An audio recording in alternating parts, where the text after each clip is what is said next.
We are ready today. Calamitous Day. It's here. We're going to try to level about 3 characters, maybe 4. Let's see how long we actually stream for today. All I can tell you is this. This is going to be a very long stream because I want to try to finish all my leveling today. Maybe. Well, we'll see how much we can get done. But yeah, it's going to be a lot. It's going to be a massive amount, and I am highly excited because I very rarely go into the day knowing I'm going to do like an incredibly long stream. But that is the plan for today. So it's exciting. I want to get a ton done. We're going to see exactly how much I get done. Not sure. But I will show you. We'll have the experience tracker at the top, and we'll see just exactly how much. We're going to vibe to some music. We're going to basically enjoy the game, and then we're going. So the second I log in, basically, we're going to track that experience. I have Delve World Quest already on Monk and Shaman, and then maybe we do Evoker, Priest, or Warlock. I'm not sure which one I want to do. You know, yo, what's up, Reggit? Yo, I'm glad that the timing works out. A safe drive home, safe drive home. What's up, Small? Good morning, good morning. The question I have is, how many characters am I leveling? We're going to stand up today. We're going to do some movement. We're going to get some ice cream, potentially, right? I'm not sure. Yeah, I'm not sure which I want to do next because I'm not going to have time for all 4 of these. We're going to finish this in here while I stream for a bit. So I think it's very healthy, by the way, to take time off of WoW. Like, because the season is coming up, right? I want to make sure that I'm fresh for the season. Very important for me. I think it's an extremely underrated thing. I know that the midnight hype is real. Like, we're all like, oh, like, yes, that we're finally, like, midnight is here. But actually, it is so important that we take time off now. This is the good time. This is the time. Like, the next 5 days, there's nothing going on. This is the best time to actually take a break from World of Warcraft. I know. Everybody's going to freak out, but actually it's really healthy. It'll be good when you take this time off of WoW right now. So we're going to degen once keys start. Like, basically today is going to be a degen day, long stream today. I'm not sure exactly how long, but you know, I've planned the day, so we'll see. But the idea is that it's so important. You have to be willing to take time, I think, off of World of Warcraft so that the passion is there when you actually play, right? Let's do Shaman first. I want to see if I can finish a Shaman out. We'll do full Shaman, full Monk, and then we'll see basically from there. But Calamitous is up, so we're going to do that. That is the plan. Once we log in, you can see the experience tracker, and we'll see. But yeah, I think it's super important. I'm going to try to take the next 5 days off, give or take. Maybe I send a stream on Tuesday or something right before reset. But mostly for me, I think it'll be very important. I do think it's actually underrated to just take that time away from the game. Good morning, Lee. Good morning, everybody. Yep, I really think it's underrated. I don't think people talk about it enough, and I wish that it was more accepted, actually. Because I know everybody thinks they have to min-max right now, but you know that pretty much all the gear you get at this exact moment in time is just irrelevant. Doesn't matter. You know, any gear you get from like M0 right now, whatever, doesn't matter. Now, that being said, music suggestions, hit me with them. I want music suggestions today. There are things to learn, things to know. Can't get the 3K off, the mentals off. Well, I mean, I think I might even try for like, I don't know exactly how keys will scale in the first week, but we might be able to get 3K IO in one day. Like in the first week, probably. I should have bought my items beforehand. That was a slight error on my part, but technically you can get your items. It's okay. It's not that big of a deal. Shaman has relative gear from last expansion. But here we go. We go into the Calamitous Delve. As long as this has not been nerfed, we will level a ton of characters today. Very exciting. Very exciting. Indigo Chateau. Auto Heart? I bet. Yo, what's up, Armio? What is Indigo Chateau? What does that mean? I am not familiar with this music. But all right, bet. I'm down. I might even play some gaming music, and we'll just full send the Delve. And then I want to make sure, basically, we only need to get to about 88. We turn in all the Delve quests, we do some tailoring crafts, and then we're done with the Shaman. That's the idea behind this. I think I've already done Shadow Guard at this point, actually, by the way. Yeah, it looks like it. So we're just going to do this for one, though. Isn't that Pokemon? Unsure. Maybe. What's up, Enlil? How is Prey for leveling? I don't know. Honestly, I haven't interacted much with the Prey system. I'm not sure if I really will. I don't think that I have to. How many 90s do you have? After today, it should be 8. Control should be about 8 after today. Yo, good morning, Oliwood. So, good morning. Break before the season starts, actually a great idea. It is. This is like the best time, because actually the season doesn't even really start until later anyways. Now, I watched Zorthus do this, and he actually had a different route where he went up here to grab these mobs. And I think that that might be better. I think he might be onto something, basically. And then we just tag. I should have tagged that one there, and then you basically line of sight behind this rock. I'm kind of curious about this. It might be worth doing once Valera stops being annoying. Because Valera is just basically going to be like messing everything up. But basically from here, you send Lust and cooldowns, and then you just tag everything. Now, unfortunately, Valera is going to be messing things up. So I kind of have to wait for her to die, I think, in the future to actually pop my cooldowns. It's possible I die here because you do need cooldowns for this. Yeah, I think that maybe you want to keep grouping until Valera stops messing at you. She's not exactly the best delve companion we've ever had. I'm only doing it for lighting in the transmogs. If you should enjoy the game however you want to. I don't want anyone to feel pressured that the way that I'm doing this today is how you should do it. That's simply not the case. The way that I do this is very much degenerate gameplay, basically, and you do not have to do it this way. Do you know what I mean? This is my decision to do it this way. Take my first dungeon thanks to your Windrunner spot. Yo, nice, nice, nice. I actually think that those videos... It is Calamity Day. It is Calamitous Day, correct. That is why it's going to be a very long stream. I don't know exactly how long, but we're going to push the boundaries of how long I can stream for today. That's all I know. Like, in terms of exactly how long, I don't know. But it's going to be a while. It's going to be a while. Maybe like 10-hour stream. Maybe more. Who knows? So, do you want to tag all of this by chance and then maybe try to like let Valera die and then maybe come around here is the best? I'm going to see what the best route is. Because I think you don't really need the guys over here, though. Let's do 24 hours. Nah, it's not going to be 24 hours. 24 is a bit too much for me. Maybe at the start of Mythic Plus. I would consider it. And then you're supposed to basically line of sight the mobs behind here, potentially. And then see if Valera will inch you. I don't know if my gear... I might have to pull this slightly safer, I think. Because I might die. I'm going to experiment with the last level on the Shaman. But since the Shaman's already kind of high up here. And Ascendance is 2-minute cooldown... It's possible that this is the wrong strategy. Because Valera will die basically like now. And then I need a pop Ascendance here. I'm going to see what the best strategy is. We only need one level on the Shaman. Yeah, I think I'm dead. I think I'm super dead right now. Yeah, okay, cool. So we need to change up the strategy a little bit on the Shaman. Which is not doing all of that. Because Valera is going to mess me up. Alright, cool. So let's just go here then. Plan to maybe just pull this with the Shaman super fast. Oh, hey, Abuelita. Good morning, good morning. I can't play as much as you will because I have back issues. I mean, I have a standing desk. I never use it. But I work as a PT. Like, so my job is literally demanding me to be physical.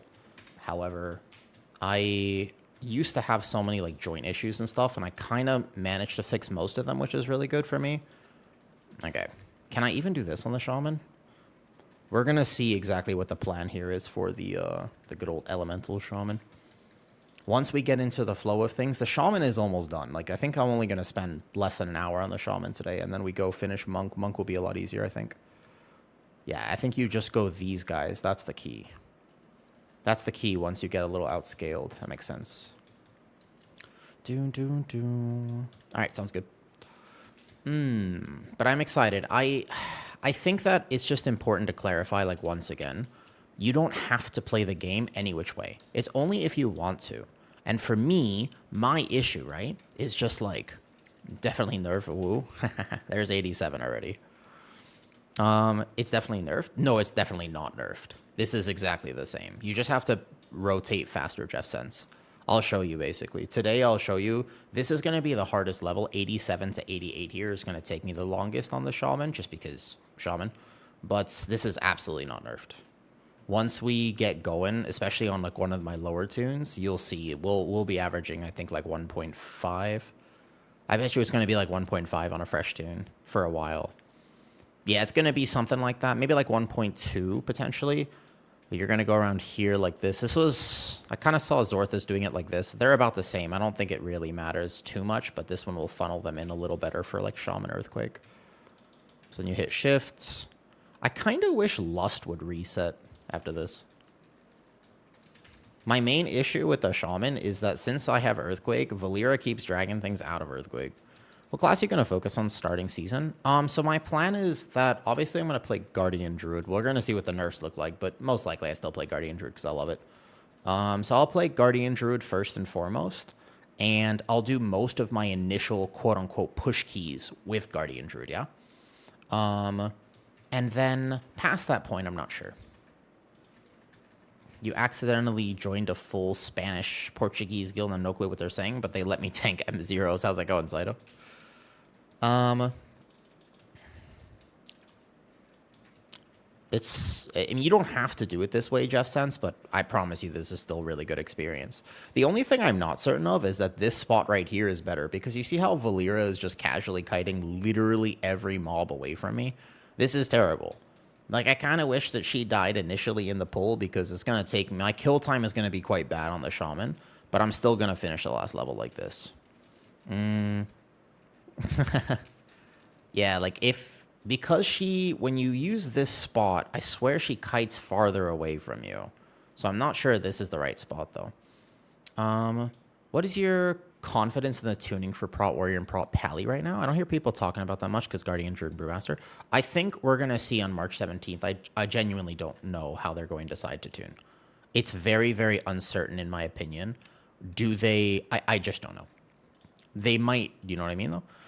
Hush got a referral to PT because of chest muscle tear. Oof. Pec tears suck. Sorry about that. I hope that it heals smoothly. You know? I really do. I hope it heals smoothly, though. What day do you think March 17th tuning will be announced? I think it'll be after March 17th, to be honest, though. I was doing it this way, and I swear that this is better. Just like coming over here. Because then Valera doesn't kite as far away from you. At least, maybe. We'll see. What's up, Corpse Maxer? That's what we're trying to do in WoW. We want to get powerful enough to Corpse Max. I feel like this is slightly better, because more of the enemies, at least, are kind of grouping. But this is going to be the slowest level for sure. I think on Shaman, when the scaling sort of gets me in the end of the day, this is going to be the slowest. And I might not just have enough damage to actually pull, like... Maybe I got to take out 2 elites, because I'm almost dying on this. Especially when Valera drags things out of my Earthquake. And then we accidentally pull this because Valera. I'm going to have to figure out the route for my Shaman, because I'm pretty sure I'm dead here. My Earthquake just doesn't do enough damage if they're not actually in it. That's okay. I think this last level on the Shaman will be the hardest one. Just because of the gear and the scaling. Once we get past this level on the Shaman, I think we'll be smooth sailing. But I can definitely see Shaman being the hardest, maybe one of the harder ones. Maybe I have to... Maybe I go other... I don't think so. I think it kind of works out. It's just going to be a little bit slower than the other ones, but that's okay. It's just that last level. I wonder how much of 87 I really need to hit here. I'm not sure. What's up, Clayton? Yeah, so basically, the March 17th tuning, there's so many things we can do. Like, I talked to Shaw about the state of tanking, and are they going to buff the underperforming tanks up to the top tanks, or are they going to nerf the top tanks down? That is the real question. We don't know. That's the real question, right? They bug fix... Well, those bugs have existed the entire time. The thing is, Sam, those bugs, they've been here literally the entire time. And that's why the aura nerf to Bear was so weird. Because when the aura buffed Bear, it was like, dude, those bugs today, by the way, those were buffs. Those are buffs, not nerfs. And so that's also confusing. I don't think anybody thinks that Bear really needs a lot of buffs right now. Can you stop, Valera? Valera, please just stop kiting everything away from me. Please, for the love of God. I think Valera's going to send me here. Yo, good morning, good morning. So definitely, I hope that they do, actually. It was actually pretty positive because I want them to look at Bear in a positive way. If they nerf Bear correctly, then everything will be all right. You know? What's up, bro shorty? You play on US? I play on US servers. So this delve, to reference, will not always be up on EU. It's a different... We have different delve rotations. Okay, that's a little better. Yeah, so this will be up only on NA right now. It'll be up on EU, I think, in a day, give or take, since the last one. Maybe I think tomorrow on EU. They usually over-adjust. They tend to over-buff and over-nerf, but the question about what they're going to do for Warrior, Pally, or Demon Hunter, like, I just don't know. I had stuff yesterday, that's why I ask. Oh, okay. So if it's yesterday, then it will be 2 days from now. It rotates every 3 days. I really have no idea what they're going to do with tank tuning. I genuinely, I could see it going both ways. I could see it going up. I could see it going down. I think that they want more tanks to play the game. Like, I do think that they're taking a look at tanks, and at the very least, they do want more tanks to play the game. Because they are at least attempting to tune for tanks. Like, they put the affix in, and that was, I think, a really big, kind of almost underrated thing that they did, was put the affix in for tanks, the routing affix for lower keys. And I was like, okay, so at least they're kind of looking at potentially what they could do for tank players. And I think that's good. Tank balancing is terrible. Why do you guys think tank balancing is terrible right now? On beta, tank balance was pretty good. It was originally terrible, but by the end of beta, we actually had a fairly solid tank balance. Bear does too much damage, which they're going to nerf, and then it's fine. And then Brewmaster is slightly too tanky, and then it's fine. That's it. That's pretty much the tank balance. You don't really need to do much past that point. Like, I actually think tank balance is kind of fine, though. Just the single target damage, it's a little off. They can tune damage numbers, but I think that actually all tanks are fairly playable. Like, when I was originally doing tank tier lists, it was like, oh, man, it's actually, like, this is terrible. Because we have some tanks in the S tier, and we have some tanks in the F tier, you know. Cop Till, is this fast way to levels is Delve? Yeah, I think so. It's just going to be, because I'm 87 and I have not the highest gear, then this will be a little bit slow for my Shaman until 88. Do you struggle with threat on VDH? Nope. If you struggle with threat on VDH, I highly recommend you take a look at my threat guide that I made for it. Jeff, there's a way to do threat on VDH that will basically make it so you never lose threat again. But you should take a look at that if you are struggling with your threat. Highly recommend. Because those threat guides, they might not get the most views, but I swear they're some of the most helpful videos that I could actually make. They're really, really, really impactful. To understand, like, how to get threat as a tank, I think it's a very misunderstood topic. And I wish that it was talked about more. Most tank guides focus on rotation and stuff like that, but I think that the threat guides are, like, way more impactful for, especially people learning tanks, though. Our demo tank is, didn't have their tier set in every add-on, basically. So, Blood DK has this problem of, it's actually not bad right now. It could use a damage buff. Could use a little damage buff, but the thing with Blood DK is that when people rank it for, like, really high keys, then it's bad. But actually speaking, it's one of the best tanks for, like, that 3k level, weekly key level, and even at high keys, like, it can do them. It's just, it provides a little bit less than other tanks. But that context is completely missing from the conversation. Like, no one has that context, so they're just like, oh, Blood DK bad, and then you see a tier list, and there's nothing explaining the tier list of why it's ranked like that. And I think that Blood DK suffers massively from a perception problem, if that makes sense. So that, I think, is the biggest problem with it. It's actually not bad, though. The question is, are they going to buff it so that it's going to be meta? Probably not. Can I do this as an S-Priest? Oh, yeah, you can. It's much easier at lower levels. You can get, like, way more experience at lower levels. This is taking me a long time, though. I'm not sure. Have you guys seen Young Sherlock? This playlist is the first song of that show. The opening of that show is really good, though. Yes, why last stream for? Oh, no, you gotta ask me. I never worry about asking me questions again. Yeah. I did this on item level, like, 120. If you're 81, you will blast. Just group it and then send cooldowns. Young Sherlock. Sherlock, not Sheldon. Young Sherlock. New Amazon Prime show. Is level 80? Yes, basically. I am in effectively the same gear, yeah. Which is kind of why, actually, this is taking a little bit long, and I'm not sure that, like, Ellie is, like, the best, though. So, last stream for a while because I think it is actually super helpful, very, very impactful to take breaks I just know myself and I'm a degenerate, so I'm not going to. Once the season starts, I don't want to take a single day off. I will have to take 1 or 2, but like I don't want to take that time off, so I'm doing it now. This is actually the literal best time to take time away from the WoW. Because there's nothing to do right now. Your gear that you get right now doesn't matter. The Mythic Zero gear you get gets replaced next week because you can spam Mythic Zero daily lockout.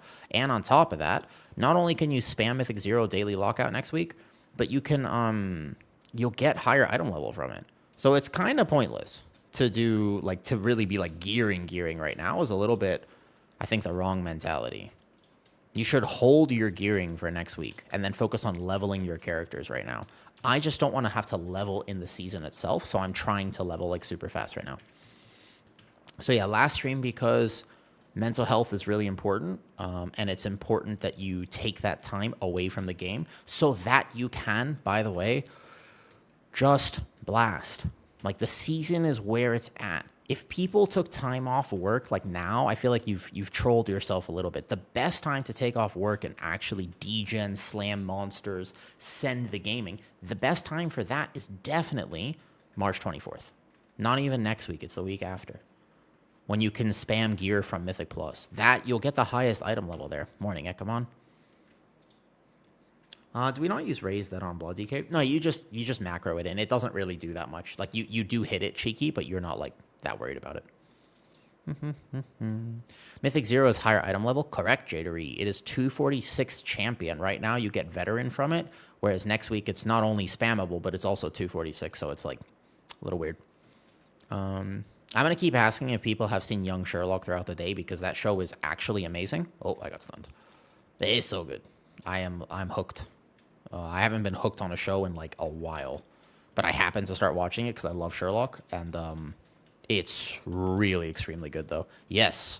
If you guys didn't, I don't know why Wowhead hasn't made this abundantly clear, because people are getting this very wrong. Mythic Zero is not only spammable next week, it is also dropping higher item level. So you will replace everything that you have right now. Next week, you are going to replace all of it. And so whatever you get right now is just instantly replaced if you can actually spam M0s. The question is, how many characters am I going to try to do M0 on next week, which is, we'll see. Because that gear gets replaced the following week when you can do keys.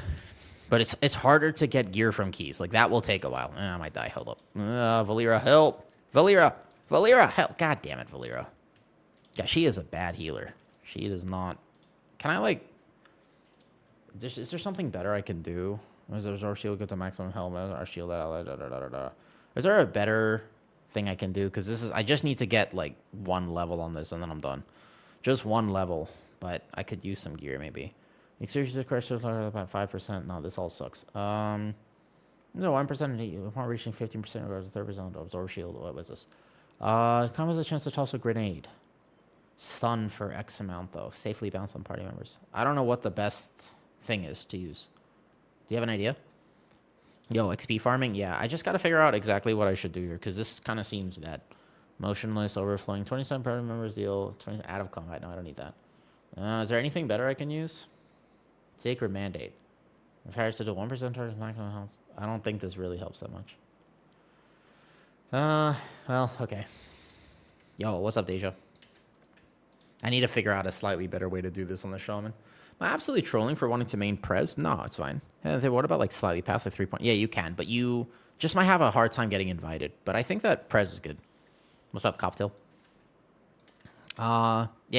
You can absolutely main Prez if you want. How's the leveling? Going pretty far. I just got to get 1 level on the Shaman, and I think this 1 level will be a grind, and then past that point, we will blast. Here. All builds and, midnight resources linked here. But yeah, so anyways, I think it's super, super helpful to take time off of WoW.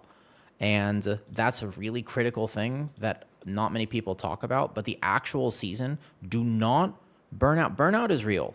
Do not burn out before the season goes live. Cannot express this enough. Please do not burn out before the season goes live. You are trolling, and you actually are trolling yourself. Don't do it. It's not worth it. It is not worth burning out right now. You gotta actually somehow find a way to keep yourself going strong until the actual season. This is like super important. I feel like people are really like losing the plot almost. When does the Mythic Plus season start? Mythic Plus doesn't start until the 24th. So we have 2 weeks until Mythic Plus. You know? Yep. So it's up to you about how many characters do you do, like all that stuff. It's actually not, you decide. Don't listen to anybody else though. The way that I do it is not the way that you have to do it. It's just the way that I'm choosing to do it right now. Because I want to try to level everything before the season starts. This is important to me, but you do not have to do it this way. So don't worry too much. So I think it's just a sign that's up, bro. So guys, another big thing. Let's talk about it because this is important. Extremely important. Listen to me. Okay? Listen to me. listen. I gotta farm this clip actually. This is so important. Before I might die here, but before I die, let me just farm this clip because really, really, really, really massively important information I'm about to tell you. Okay? Hold on. Let me finish this pack first. And then let me make sure I don't die. Right. Let me explain something. This is because people are going to be saying this a lot. And I feel like this is a giant misunderstanding. Okay, listen. Whatever you see in Mythic Zero is not a reflection of what the actual tuning will look like in Midnight. You have no idea who you're playing with. They might have 20 item level on you. And in fact, Mythic Zero has different damage profiles, different damage patterns. The tuning hasn't happened. Trust me, whatever you see in Mythic Zero is not actually what the tuning will look like in the actual season. Okay? Clip. You really, like, people are like, oh, but Guardian Druid, like, whatever, this tank is bad. No. Prop Pally's blasting. Prop Pally's blasting because you can just wings toll the pack is dead. And you don't know who you're playing with. So just Mythic Zero, not a reflection. And some people are like, dude, my blood DK is super tanky in Mythic Zero. It's like that. It's not Mythic Zero, not a reflection of the season. Bad reflection. No, it doesn't count. You know? S-Priest never even done one. No, I mean, like, I've seen some clips of, like, S-Priest blasting boss damage, but it's just, you might have 20 item levels on somebody else. You don't know, like, your cooldown's lined up or whatever. I don't know. But the idea is very important, though. Coptil just subscribed with Prime. Yo, thank you. First of all, thanks for coming over also. YouTube does not have music because I cannot put music through to YouTube. Valera, stop. Valera, god damn it, Valera. Stop dragging the mobs all the way over there. I'm trying to use my cooldowns. Okay, I liked Valera before she was a Delve companion. I really actually did. I liked Valera before all this. But I think that as a Delve companion, I'm just going to let you know, I'm not a huge fan of Valera. She is actually worse. No, Valera, stop randomly running. Where does this caster come from? Valera, stop. Just stop. Wait, no, just pause. Just pace yourself, Valera. You're literally pulling. Why are you pulling the randomness over here? Come on, girl. Don't do this. Oh, she's like a cat. She's like living with a cat. Stop pulling everything. I'm going to die. Please stop, Valera. No, my earthquake. This is actually why this is so toxic. Because like so much of my damage depends on the enemies being stacked, and she just keeps randomly dragging everything. I spend more time chasing the mobs than I do actually killing them. But no, you're not trolling. I will say this, though. Oh, come on. You said about how threat might be an outdated mechanic.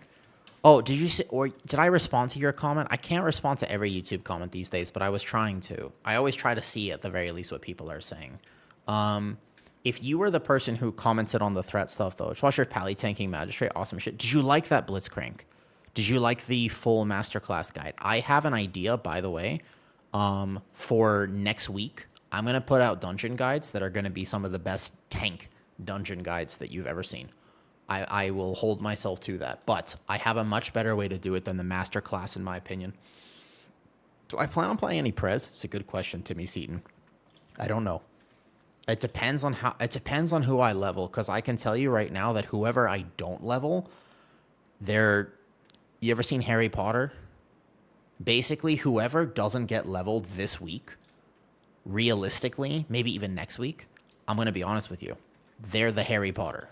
They're the forgotten stepchild immediately.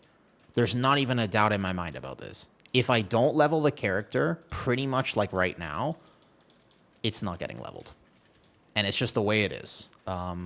So yeah. Any character like if like I was gonna level my mage, but if I don't have time to level my mage, you might as well just draw a lightning bolt right across their forehead. Like they're not getting any love or attention this season. It's pretty much GG's for the entire expansion, at least for season 1. Like I'm genuinely serious. Like I don't really love leveling. That's why I'm doing degenerate stuff like this. If it doesn't get leveled now, I either, by the way, just pay some gold for somebody to like.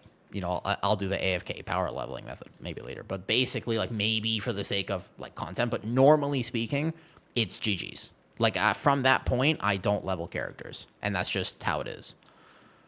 Valera is going to be the death of me. Literally, by the way. That's not even a figurative statement. She is actually just casually pulling everything in the whole delve. Stop. Valera. You know what? I did say at the start of the expansion, I actually said this in beta. I was like, one way they fix tanking in Mythic Plus. This is actually seriously. I'll tell you my main in a second. The way they fix tanking in Mythic Plus is they need to add some sort of like proving ground or tanking tutorial. This is that. Basically, Valera prepares you for your pugs.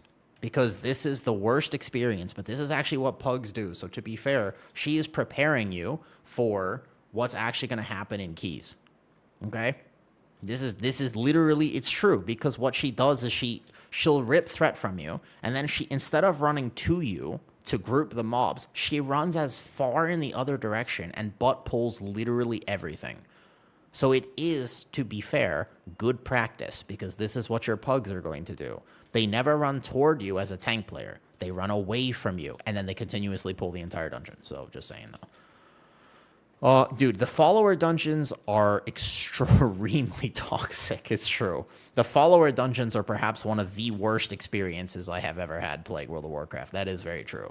They are, I don't know how they became that bad, but it's pretty bad though. Yeah, and then they blame you, of course. That Worgen. Yeah, I don't know what's. Yeah, don't do follower though. Better than most groups I've had in Group Finder.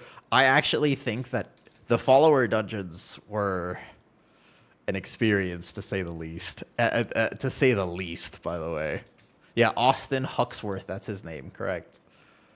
All right, so basically, though, once we're done with the Shaman, I will show you how fast this level actually is. You have to see, like, in a little bit, though.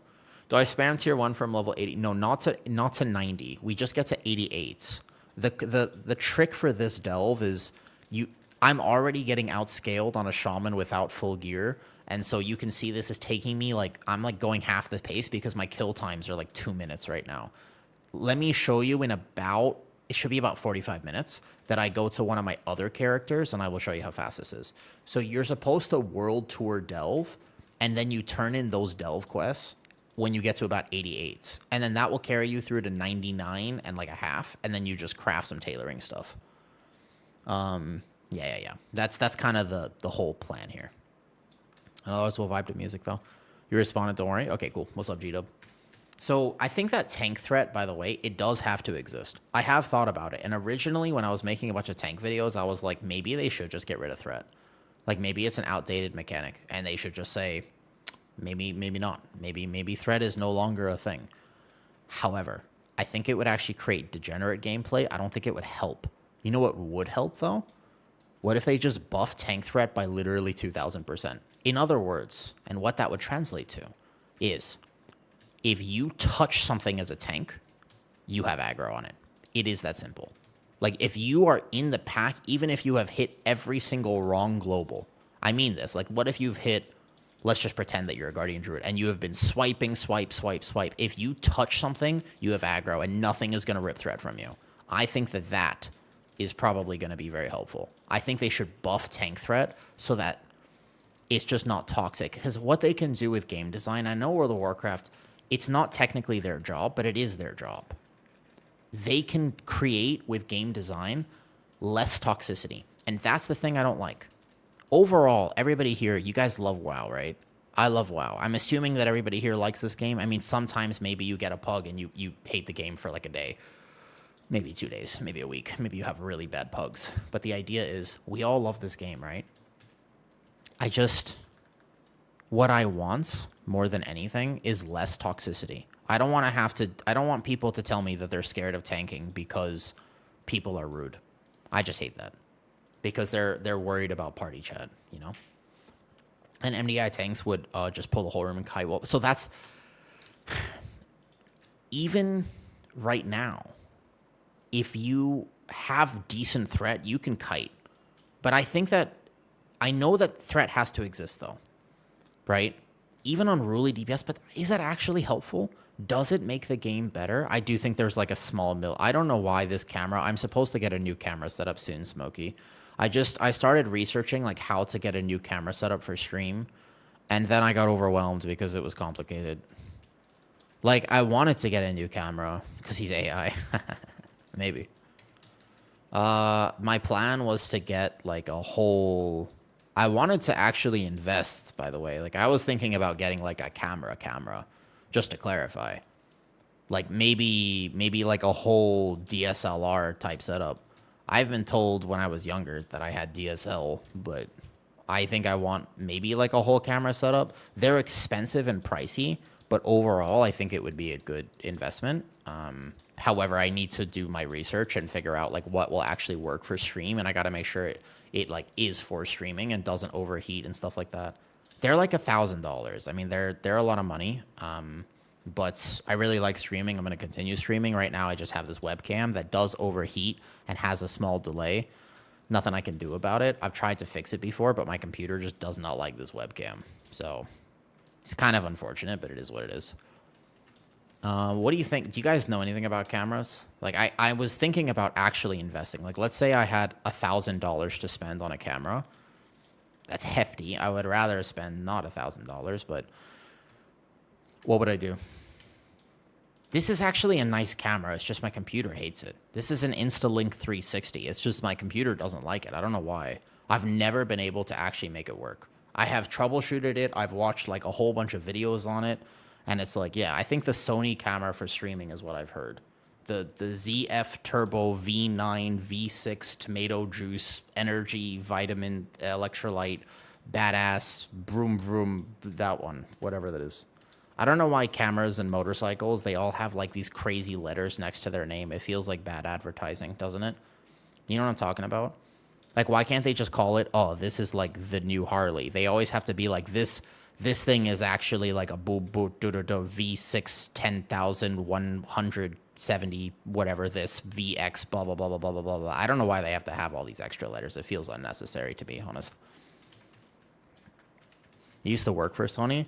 I would recommend their camera. That's a high endorsement. Normally, when people say I used to work for a company, that means they don't want to recommend it. Valera, please. Valera, please. I might die. Uh-oh. It means something? What does it mean?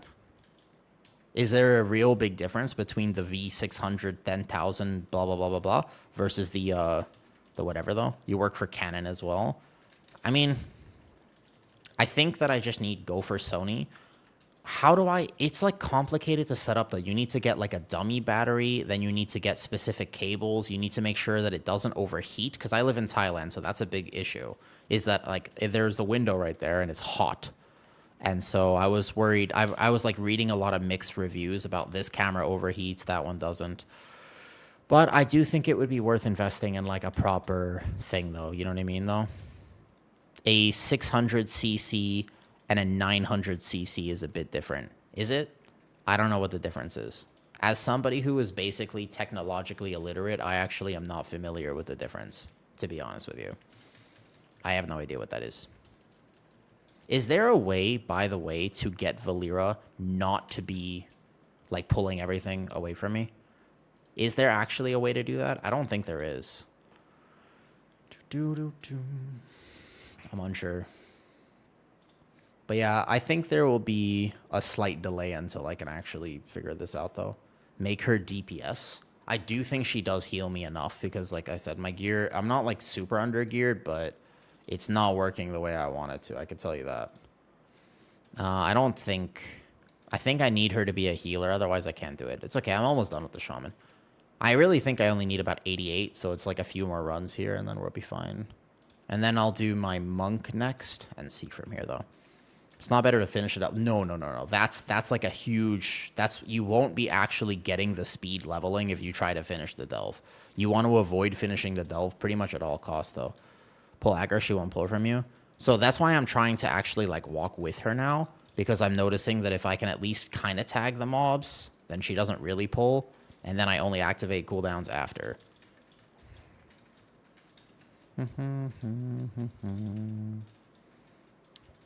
I think like this, basically. Like, this seems a little better, but I just want to keep things in Earthquake, because it'll affect kill times a lot.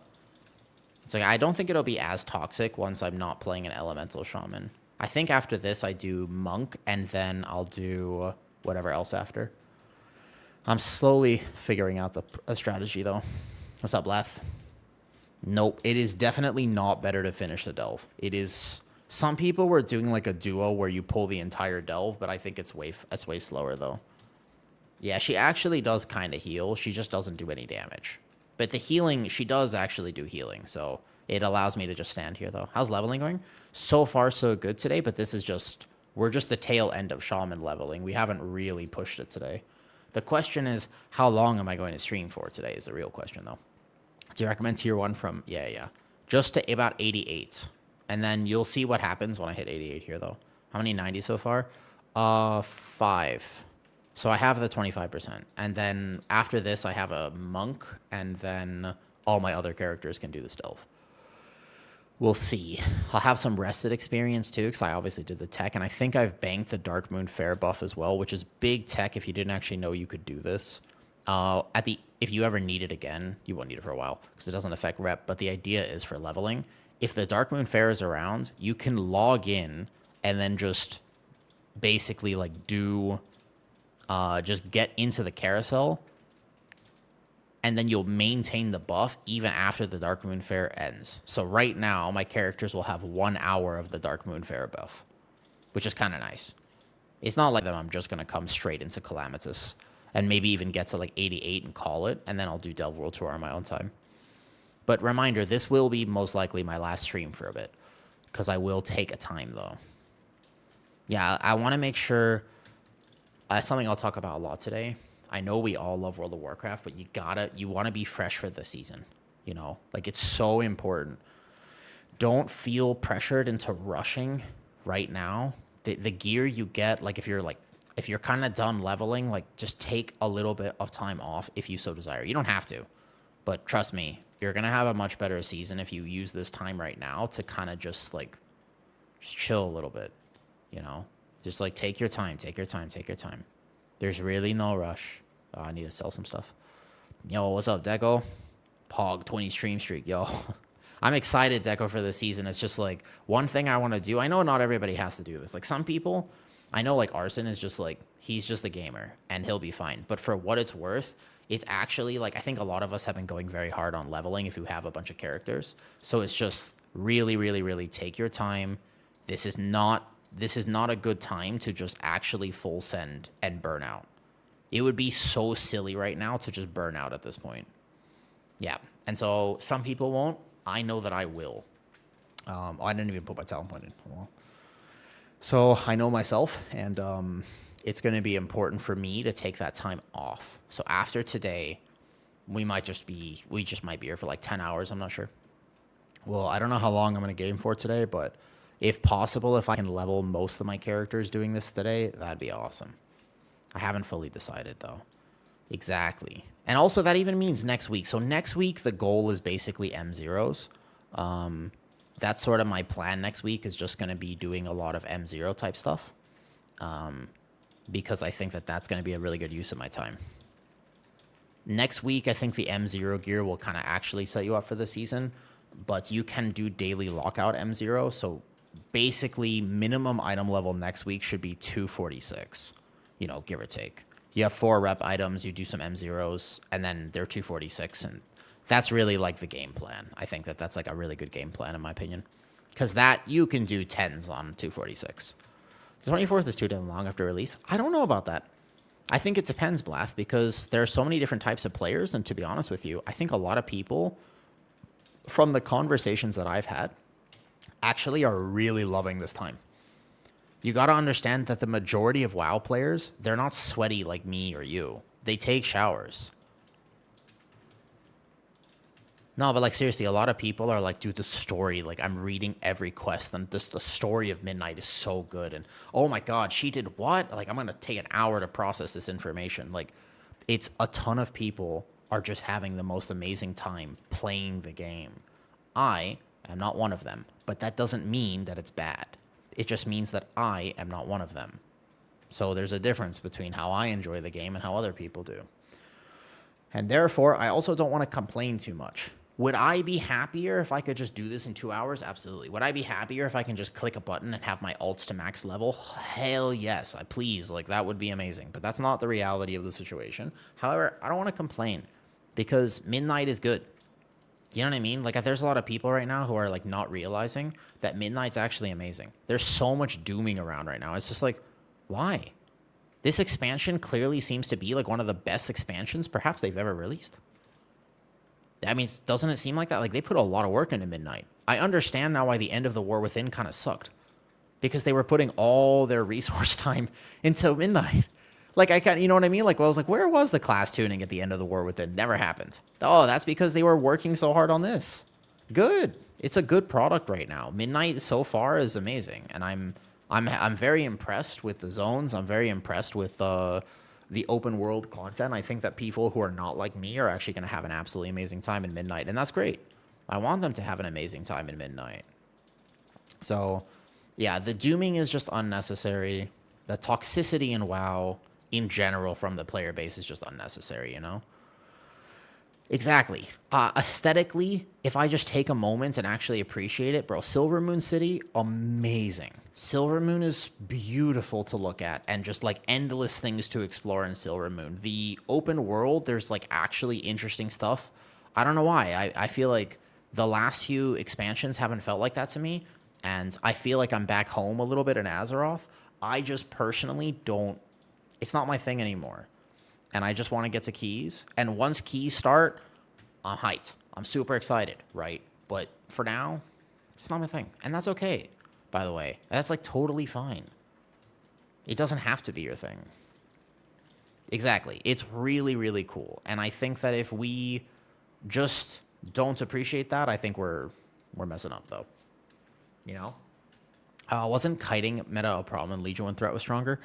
Yes, but I don't think that it would be as bad because dungeon layouts are different. There's actually only so much you can pull right now because maybe they can't make it so threat is so strong that you actually just endlessly kite, but I don't really think that it would be as much of a problem. They have to be careful with it, but I do think they need a buff threat for tanks in general.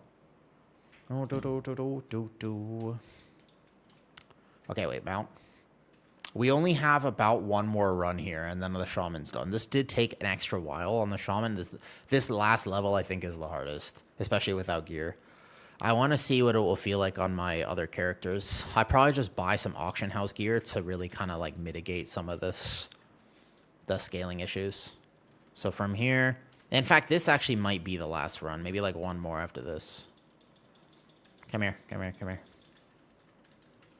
Maybe like one or two more, I'm not sure. I have all the delve quests, I'm pretty sure. I think I did all 8 of them. If I didn't do all 8, I'll be a little off, but that's okay.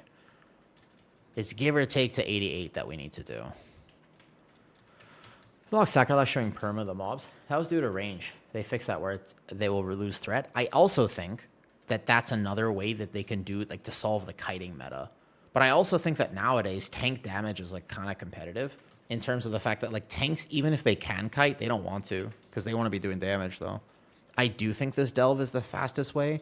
What I am showing you right now is definitely the slowest level I will get. But if you're here in about 30 minutes, Dr. Power, let me show you how amazing this is going to be. Hey, I'm not feeling this music right now. What do you want to listen to? I want to listen to maybe, like, this type of playlist. What do we think? I like this song. This is a pretty good song. Let me see. So, if I turn in 8 delve quests real fast right after this, and then I craft, the 8 delve quests should be about... How much should it be? Can anybody confirm one thing for me? I actually don't know the answer to this question. Does war mode affect the experience you get from delve quests? The 15% war mode, does that affect it? I'll do one more run. And then we should have Shaman be done.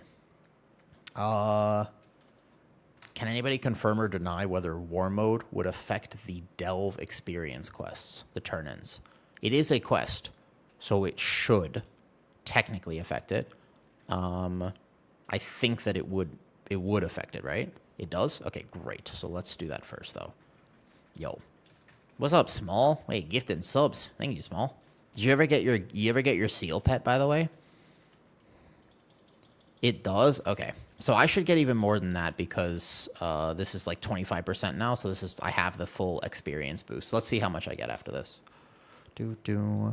Yo. Wait, another sub. Are you getting your seal pet, Small? Because I do have drops enabled. I just don't have them advertised. Wait. That seal pet is kind of cute. That's what I'm doing now. Thank you. Did you save this for me? Because I think it's been around for a while. But thank you for the gifted subs. Yeah, thank you, Small. I appreciate it. It does? Okay. I'll turn on war mode then, and we'll do this, though. Leveling method compared to dungeon. Oh, way faster compared to dungeons. MC. Dungeons are really bad this season. And actually, there was something I didn't think about. And I think this is an important point, by the way. Oh, thank you, Small. I appreciate it. And I don't know if you have people to do keys with, but we kind of have like a 5th spot open if you do want to do some keys potentially. I'm not sure exactly what the plan is. Dungeons are really bad this season. And I think it was Dorky on the Pod EC who made a really good point that I actually think is underrated and important to consider. You ready for this point? This is a really good one.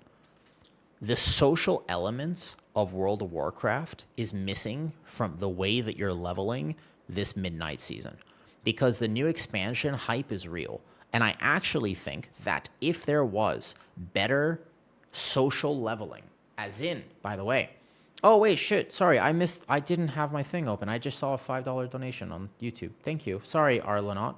Wait, Arlenaut, I didn't see that. I'm sorry. I just saw that. I missed that because my YouTube chat thing doesn't actually show it. Thank you very much. That's like, I'll put that to the ice cream fund today. What refreshments today? Ice cream. Probably. What was I saying? I got distracted because I saw that there. Sorry, thank you, Arlenaut. I didn't see that earlier. My like chat thing doesn't show it. Okay. So if dungeons were good leveling, then you could play with people. And I actually think that would be good. You know what I mean? Loving dungeon leveling, it's just slow. And so it's not optimal in any way, shape, or form. If they just buffed dungeon leveling, I actually think that people would do it. And it allows you to play with other people, and then you level with other people, and then you build friendships and relationships. So I actually think that it's kind of a miss for them that they didn't affect it. Let's see how much we get. 96K with war mode on. 96K, basically. Hey, it's Wreck-It. I am Killshot. Oh, hey, what's up? Oh, I've seen your name on here before. It's weird that people have different Twitch and YouTube names. Okay, so now we basically go to Zulamon and we turn these in. And then... Actually, no, it's better to do the Haranzir ones first, though. I have been craving. I know, because I've been on a diet, so my calories are a little down right now, and I'm kind of always hungry. I want my abs back. But I kind of have my abs back, so I'm basically going back to the bulk in a few days. Probably. It's just like a few days tops because then I'm going to a buffet and it's like a 5-star buffet. So I'm really excited. Okay, let's see if this works though. Yeah, it is very exciting. The one in Silver Moon doesn't. So then these ones will. Let's see. This should be Giga XP then right here. I think crest changes. Doesn't it end up being the same? I'm not 100% sure about this, but I thought it ended up being kind of the same though. Okay, this is 107K. So actually, I think I did one too many delves because this will be really fast, though. Fastest way to leveling? I definitely think it's going to be that Calamitous delve if it's up. I think Calamitous delve is probably the way. What mount? This is the Farak mount. I think it's the best mount they've added to the game. I mean, I feel like this is one best one. I'm a Holy Priest, and now I looked at WoW and other websites. I'll say different stats to go for. Doom. First of all, secondary stats are a big bait. Don't worry about them too much. Gameplay first, secondary stats are a minor optimization. In general, most things will work just fine. So just remember that. Danzaval Soul Eater. I like this mount. This is the Mythic Farak mount. When I actually did raid Mythic, I got this mount. I dropped it myself. Which is very nice. Okay, so we turn in this delve quest. I think these ones are split. Like one is over here, one is there. Where's the other one? Here. This one's here, and then you'll see. So this method, we're about to basically level from 88 to 90 in about 2 seconds, though. What's up, Gamish? One last stream for a while. Yeah, I'm just want to make sure. I think it's good to take some time off. I still have my actual work, of course. Like, my real job is not going away. So, the seal is so small, but he's really cute, right? Send me a screenshot. I want to see your sneal. I want to see your sneal. That sounds wrong. I'm sorry I said it like that. I want to see your seal. Just keep respawning in the delve. I'll show you in a second, Ekamon, because let me just turn these in, and then we'll see here. Mythic Raid Guild for the first time. Shindig convinced me. Nice. He's so cool. That was very nice of him to shout me out on the bench, too. I hope Shindig has all the success that he deserves. He's got a unique personality. I think unique personalities are good. Yeah, so you just reset the first pull, Ekamon. They don't respawn, but you have to just reset it. So delve from 80 to 88, pretty much, yeah. You can, if you want to, do the World 0 first, like the delve stuff, though. I came from that podcast, the Bench podcast. It was pretty cool. I was on a podcast before with Brutal. There's 89 right there, perfect. And then you go back to the city, and then you want to turn in the Zulamon stuff, do some crafting, and then you're basically done. I think tailoring is still the fastest Blath, yeah. Blath, by the way, I will happily give you back your gold, because you helped me with the inscription stuff before, and I really appreciated that. Okay, so I need to go back over here, fly to Zulamon, turn that in, and then my shaman will be done. Do you use professions at all for gold making? No. I am very broke in game. I don't know how to do gold making in game. There are some people who are very good at gold making. I am not one of them. The way I make gold, I'm not going to lie to you. I'm going to be honest with you, Kilcha. Are you ready? Because I'm an honest person. I'm going to admit something to you right now. I need you to refrain from judging me. No judgment. There are like 2 ways that I make gold, and basically one of them is the way I've actually financed my flasks and potions for a while. No, I refuse to buy WoW tokens. It isn't a WoW token. What happens is, here's what happens, okay? I'll explain it. I'll explain it like this. Okay. So here's how it works. I open my bags on stream, and then someone in stream notices that I'm broke. And they say, why do you have no gold? And I was like, because I just don't really know how to make gold, and I am kind of broke. And they say, no problem, I got you. And I say, really? And then they find me in the city, and they trade me 500K or like 1 million gold. That's it. That's the whole thing. It's streamer privilege. I have no other, I'm not going to lie to you. It's actually how I have had any amounts of gold for the last like year of my life. Basically, there have been a few times now where I'm just like, oh yeah, I'm kind of broke. And then somebody is like, oh, I have a lot of gold. Like, do you want some? And I was like, absolutely. And I am not above selling myself for gold. Like it both in real life and in game. But the idea is everybody's got a price, and if you say that you don't have a price, you're like, look, I have my morals won't allow me to accept this. You're wrong. You're wrong. This is the thing. Yeah, I'm not asking for it. It's not something, it's just like out of the goodness of people's hearts. Some people have gold. Yeah. Well, no, that's not going to happen. And if it did happen, I've actually got so many DMs. I would say, Save More, that the amount of DMs I get asking me if I have an OnlyFans is very high. I do not, by the way.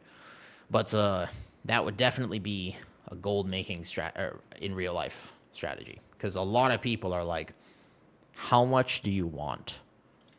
Like, they message me. They don't even ask me how much it is. They ask me how much I want. And they just straight up are just like, is it 100? Done. Just tell me where it is. And I'm like, I don't have one. And they're like, so it's 200. And I'm like, no, I don't have one. And they're like, all right, well, if you ever make one, you know where to find me. And I'm just like, God damn, I do like money. So I'm kind of tempted.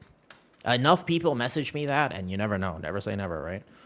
I would say, that's a good question about whether or not you do this, though. It's in your first Mythic season, as the repair bills are high. Balancer Feral for Druid leveling. I just did Guardian, to be honest with you. I think Guardian is so strong right now that you don't even need to worry about it. I did Guardian. I thought Feral was not as good. Okay, so now we go back to the city, we craft tailoring, and then we're done with this. This should be enough to craft here, I think. Method of RMT is Drabsy. Give me gold to shout out random. Where's the VOD? Yeah. Well, the VOD? No. I'll show you in a second. My shaman was very slow because he was already kind of leveled and he scaled a little bit off. Let me show you in a little bit. I'll show you, though. By selling onion milk. That makes sense. People love onion milk. Save more. You ever had onion milk before? Yeah. I mean, people love onion milk. It's probably one of the greatest commodities in our modern age.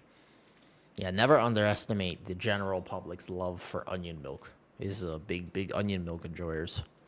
That's correct. I'll show you in a moment, because let me just finish out my shaman. Let me do some crafting, and then I will show you. What's the leveling? I don't know. Top easy experience bar. But once I'll show you how to do the crafting too. I think people are a little scared of it because it might be expensive. Let me show you how much this cost. It is extremely cheap to do the tailoring, and let me just show you how to do it. So you basically go here, you get not Dragon Isles tailoring. You should also do this early on because you get some cloth, but it doesn't really matter too much with the market crash from the ring. You go find the tailoring person, and you just go like this. You go train midnight tailoring, and it just costs like literally like a few thousand gold. Because all you have to do from here then is buy the cloth and some other stuff. You buy silver, leaf thread, and bright linen. That's the one, okay? So you go to auction house mount maybe. Bright linen. It's very, very cheap. Current expansion only makes this easy. Bright linen. Just buy like 100 of these or whatever it ends up being. And then... Cool, done. And you go here, though. And then from here, I'll go back to the delve, and I'll show you some stuff. You are the auction house mount. You just buy, like, a few of this or whatever, and then you just level up. Did I not buy enough silver leaf thread? Looks like it. So you just create this, boom, and you get first-time craft for stuff, though. Oh, was it? No. It actually is. No, onion milk is not a euphemism. It is literally just onion milk. Yeah. Onion milk is legit. Don't underestimate the power of onion milk. It is not only is it a real remedy, but it is an actual thing. Indeed. I know. Very interesting. You would not expect it, but onion milk is an actual thing. I know. Crazy. People really like onion milk. That's all I can say, I suppose. So you use this to level up to 10. Maybe higher than that, though. And Gunman, no. I think my servers tend to be... They're okay right now. But also, Wowhead is banned for me in Thailand, so I wouldn't even know if it was down. It's actually just straight banned in Thailand, so I don't know. Make some of this. We need some more thread, like this. And you can see each one of these first crafts gives me 16k experience, though. No, I mean, I can use it with a VPN, but I have to have a VPN, so it's a little bit weird. Yeah. You make this. Boom. It's banned for me in India, too. Yeah, I know it's super... You just have to use a VPN. You go buy these. It's really not expensive, nor is it hard to do the tailoring crafts. And you just need to make some more bolts. So we need more thread. Maybe it's like a few thousand gold. It's basically like a few world quests. I mean, it's extremely cheap. I think you just buy like 100 of these. It's not a big deal. You can always resell them after. So, yep. And then you want to do every first craft, basically. So you just first craft this, first craft that, first craft like this one. And then if I need to, and I've somehow messed up my exact timing here, then we do here, though. I have Opera GX. I use Opera GX, so that does actually have a VPN attached to it. I just don't want to turn it on and off. It's a little annoying. Just to read, like, one article. I have on my phone, I pay for Windscribe. I pay, like, yearly for that. Okay, so now we're at 25, and then I need a few more first crafts, so we're going to train all this stuff here. This is, I think, should get me to max when I can actually finish all these. We just need a bunch more of these bolts. Probably even faster to just buy the bolts.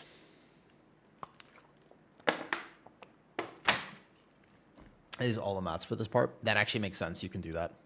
Yeah, I don't mind just buying them real quick because they're not exactly a lot of gold. Like, it's okay. Not the end of the world. What are these? These ones you actually need to go buy some other stuff, but that's okay. So we can create these. Boom, first craft, nice. Watch for the first craft bonuses. First craft, first craft. You could even probably try to resell this, but it's really not a lot of gold. Like I think it's very acceptable how much gold this actually is. You could even just buy this to save some time. So I just need Ever Singing Dust. I don't know if that's from this guy or if it's from the auction house. Seems like it. So we'll just go to auction house real quick. Ever Singing Dust. Very cheap. Buy 100. 600 gold is really not much. And then Imbued Bolts. Just to buy it just to save even more time, because there will be a whole bunch of these probably. 50 of them. Perfect. And you just resell whatever's left or you send it to an alt. WoW doesn't have regional pricing. No, I don't think it does. How would you recommend leveling a character from 10 to 80? 10 to 80, I have no idea. I haven't leveled a character from like 10 since, it's got to have been since Shadowlands, I think was the last time though. Hotfixes for Druid's a little nerf. No, it's actually a buff, but that means they're going to nerf it soon, Cobrix. They're just trying to fix the bugs before they actually tuned Guardian, which is, by the way, extremely good. That's like the best possible scenario is that means they're actually taking a look at Druid, which is really, really nice. It's good to hear that they're not just going to aura nerf Druid, because aura nerfing Druid would be toxic and bad. Does that make sense? That would be like problematic if they decide to just aura nerf Druid. Yo, what's up, Legendary? They won't nerf it. They're gonna nerf it. There's no way, Cobrix. They're like 100% nerfing Druid. I think. I can't see a world where they wouldn't do that. Okay, so a few more first crafts. Has first craft bonus. Boom. I didn't make these ones. Okay, so I need some bright linen bolts. I got this. Done. This will cost me fur, and that will just cost me the bright linen bolts. And I think that's it, basically, and then the shaman is done. We can make 2 of these, apparently. Need more thread. And then basically from here, so we need a few more threads. Just buy more of these. And then here, though. Ad revenue, because they give it out in rupees. I think that I suffer from that a little bit in Thailand, by the way. Because, like, Thailand, the Thai bot is not as strong, but it's okay. Back to Greener. We've always been live there. I just don't tell people about it anymore. I can't manage like the 3 different streams, so I kind of just accept it. Okay, so we need 1 more craft. It's right there. Oh, it's actually like 200 XP. That's fine. We just buy 8 fantastic fur and 1 more thread, and then we're done. I would say that overall this cost me like 10k to just do tailoring from almost the whole level. Fantastic fur. We need... Oh, these are expensive. What the hell? I could just go kill a mob. It's true. I could literally just go kill a mob or do like 1 quest. Probably. I could just turn in literally 1 quest. Like somewhere. What about Harendir? There's got to be like 1 quest for me to turn in, right? Something has to give me this. I can go kill like 1 mob. It's got to be. I could save a few thousand gold here though. There's a question mark. I see that, but that one actually doesn't give any experience. So let me just go kill 1 mob real quick, and then I will show you how fast this delve is. All right, come here. 1 enemy. Boom. Ascendance. This is going to be overkill, but it will give me my level. So come here. Come here. 1 more, maybe? Is this it? Is that it? Nice. Done. Cool. 660s. Beautiful. Shaman is done. I now have a Resto Shaman to play in the season. Beautiful. None of the Spark give you... No, it's okay.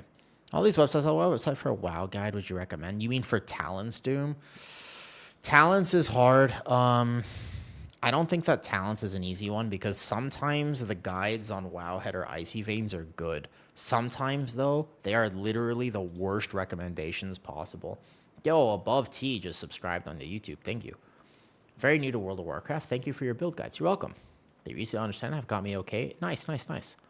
Doing Shadow Guard spam right now. How long does it typically take to level? Let me show you. Shouldn't take that long at all. Let me show you what it looks like on a fresh 80. So... we have to make decisions. Warlock, Evoker, or Priest. What do you think we're going to do here? I feel like whatever I decide here is going to be important. I want to level the Monk too, right? Wait, Gam just cheered 100 bits. Yo, thank you. We put that toward the ice cream fund today. What do you think? It's whatever I don't level. Remember, I'm not playing in the season. So we're going to see how long I stream for today. It might be long, it might not be. We'll see. Wait, we put this toward the chronic ice cream addiction. Thank you.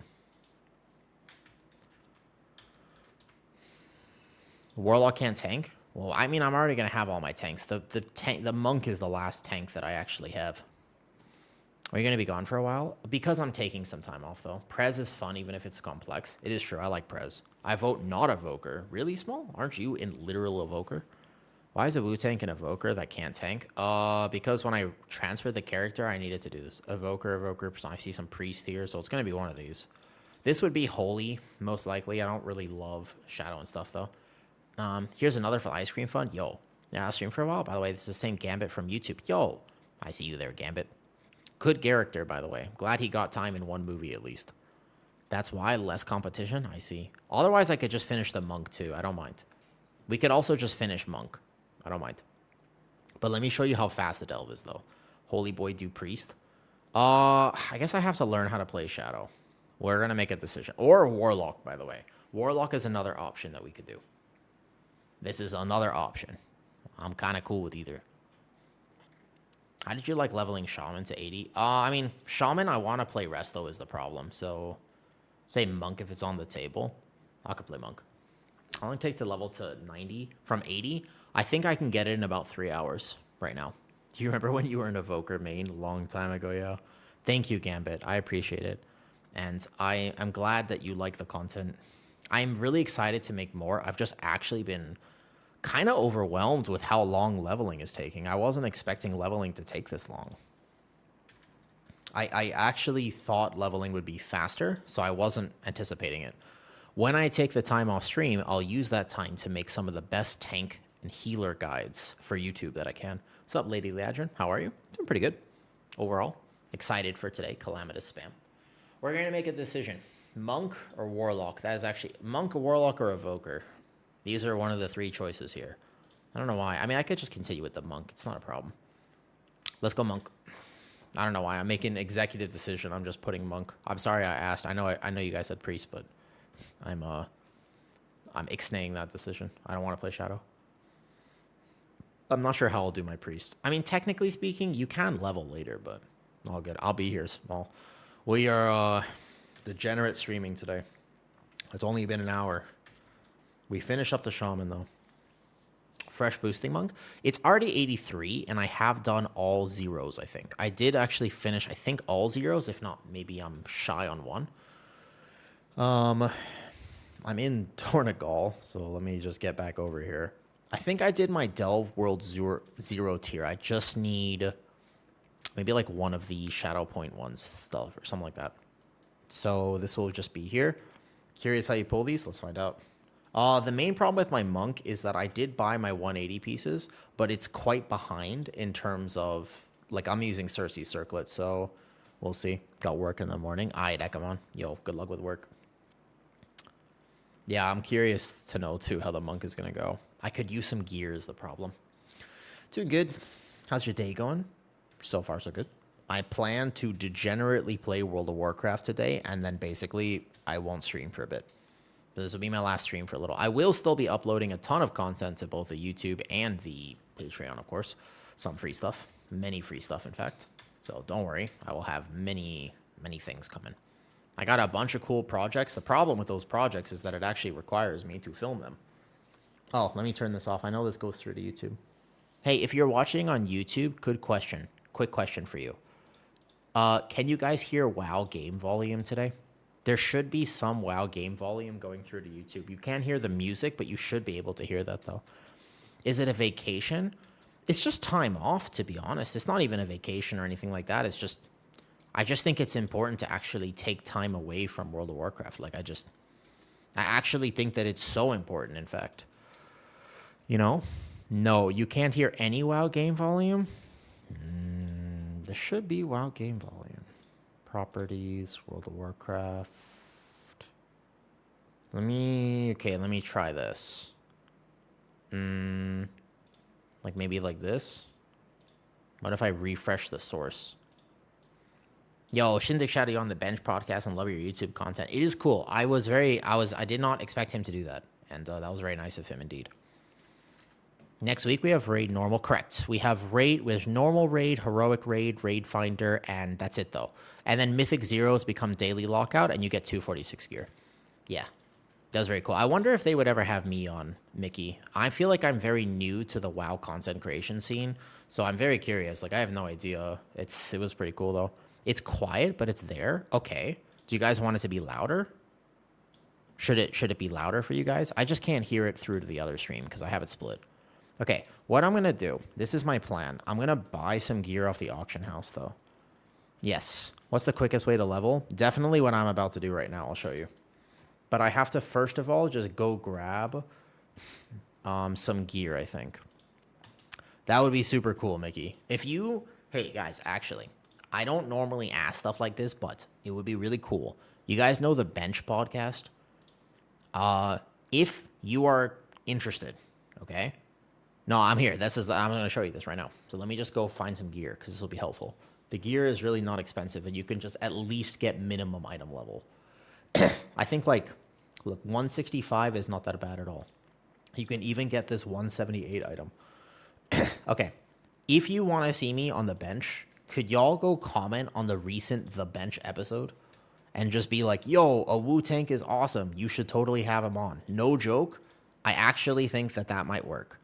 I wouldn't normally say something like that, but in this particular instance, I have a feeling that they might actually have me on one day.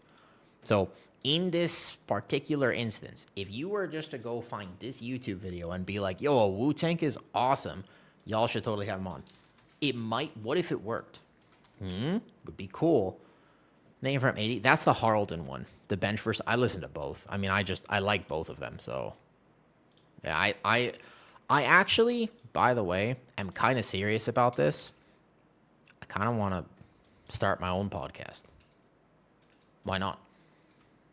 I'm kind of interested in it. I kind of was thinking about this, and I was like, what if, hear me out, what if I started my own podcast? Would be kind of cool, huh? What do we think? How would we feel about that? Maybe my own little podcast at some point. Who would be your co-host? That is the thing. I actually know what format I would want to do. I do. I have actually a pretty good idea for what I would want to do for this. I think. I've got a strong idea right now. The real question is actually, I should have got tailoring before. That would have been the other min-max. So now you can see, if you just go to the auction house and you buy some gear, now I'll at least have enough gear that I won't get completely outscaled, I don't think. Can I equip both of these? Oh, I cannot equip more than one. That's fine. All right, so I don't have another ring then. I got this one trinket, boom. And then maybe like one other trinket here. Nice, okay, cool. And then that looks already a lot better, does it not? And then we could look for a little bit more gear and see if it's not too pricey. Then we'll consider it. Current expansion only, upgrades only, and we'll see what is left. We could get... We don't need that risks. We just need... I guess all the rest of this is going to be really pricey. So that's what I can get right now. Cool, let's go. Let's start the delve spam. Yeah, well, could be interesting. It seems like WoW pods are pretty saturated right now. I think I have a pretty unique perspective on WoW, and I would like to be able to share that perspective with people. I think it would be really cool for me to be able to kind of just talk about the fact that this game, I like playing at a competitive level, but I acknowledge and at least still talk to the people who play at all levels. Like, WoW is such an amazing game because there are so many different ways to enjoy it. That's actually why this game has so much life to it. Because there are some people who will just be housing mains. There are some people who are the mole people, and they're awesome. And I almost don't like it when people who don't, they're not the target audience for delves when they start talking about delves. Delves have been good for the game. If you don't like them, that's fine. You don't have to like them. Like, it's not meant for you, and that's okay. Like, it's totally cool, right? You just go up here. So this should be much better, by the way, on the monk. We should be able to do this much faster. Just go tag these, go tag this over here. I do need a range gather at some point, so I should probably do this, though. You can spend... I think there's some very, very small min-max to do with veteran crests, but to be honest with you, absolutely you can send them.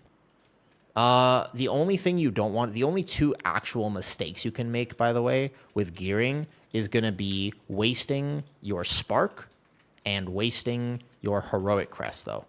This is impossible. You just have to swap to DPS. You don't do it as a healer. I think doing this as a healer would be troll.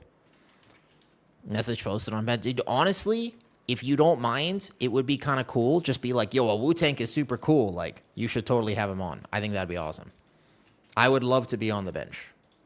Because I was on Brutal's podcast, and I really enjoyed that experience, but I also think that sometimes long-form conversation content is actually the best way to really discuss the game. Thank you. Thank you, guys. Y'all are awesome. I was going to reach out to Teddles to see if he would make a Boomy guide with me anyways. It is kind of saturated. I would want to do mine differently. I've thought about, I don't know what the name would be. I don't really know a lot of that, but here, let me show you how fast this goes, by the way, on a character that isn't 87 Elemental Shaman. So let's see here. You should be able to go pull 1, 2, boom, like this, and then we'll see. We'll see on the bench. So I'm not sure. Part of me wants to just kind of call it the chair. Because that's both funny because it's an innuendo and it's also clearly a reference to the bench because furniture, you know, haha. So I kind of am like super tempted to let my humor get the better of me and just be like, yo, we're going to be on the chair. Oh, what's up, Gold? People were asking me about gold making, and you are the person to talk to about gold making. I am broke. I just sort of depend on the charity of others to give me gold in game because I don't know how to make gold. So, yeah. This is what I was saying. The bedside table, that would be hilarious. Gold, I've been thinking about starting a podcast. I'm negative 59 million right now. Is this an investment? Is that how it works? I'd be terrified to invest. That is a lot. Wow. Which tier should I do for the Delve? Tier 1. Tier 1. So you go pull everything here, though? Yeah, I think it'd be cool. You pull everything like this, and then try not to get stunned by the gate. And this is the leveling method. It does feel like slightly slower for some reason, but I think it's just I'm getting started. And then you just burst everything down, set Valera to healer because she doesn't do any damage anyways. So you go like this. Boom. And then you just nuke everything down with some cooldowns, and then you just reset and go again. The key for this delve is your turnover time. You really want to just have really, really fast kill times. So if you have to waste time at like the end here, like killing this one guy, then you just go out. You don't even have to loot. Just immediately leave and go right back into it, and this is how you do it. So this is the actual method for doing this delve. You just go shadow point 1, 1, 1, 1, 1 like this, and you just repeat. We're using a macro. There is actually a macro to leave the delve even faster if you really want to be sweaty about it, but yeah. I would say that this, by the way, I'm not sure that that was the right route because it was slightly faster, but I was doing this one before where I would actually just go around and pull all of this. I want to experiment with both because this is the one I was doing before and this seemed to be a little bit better. You had like a few more enemies in this though. Name it the Talk to. No. I think I should put Crackling Jade here so I can click it faster. And then I would just let things group in on me here. And this one seemed to be more effective when I was doing it this way before.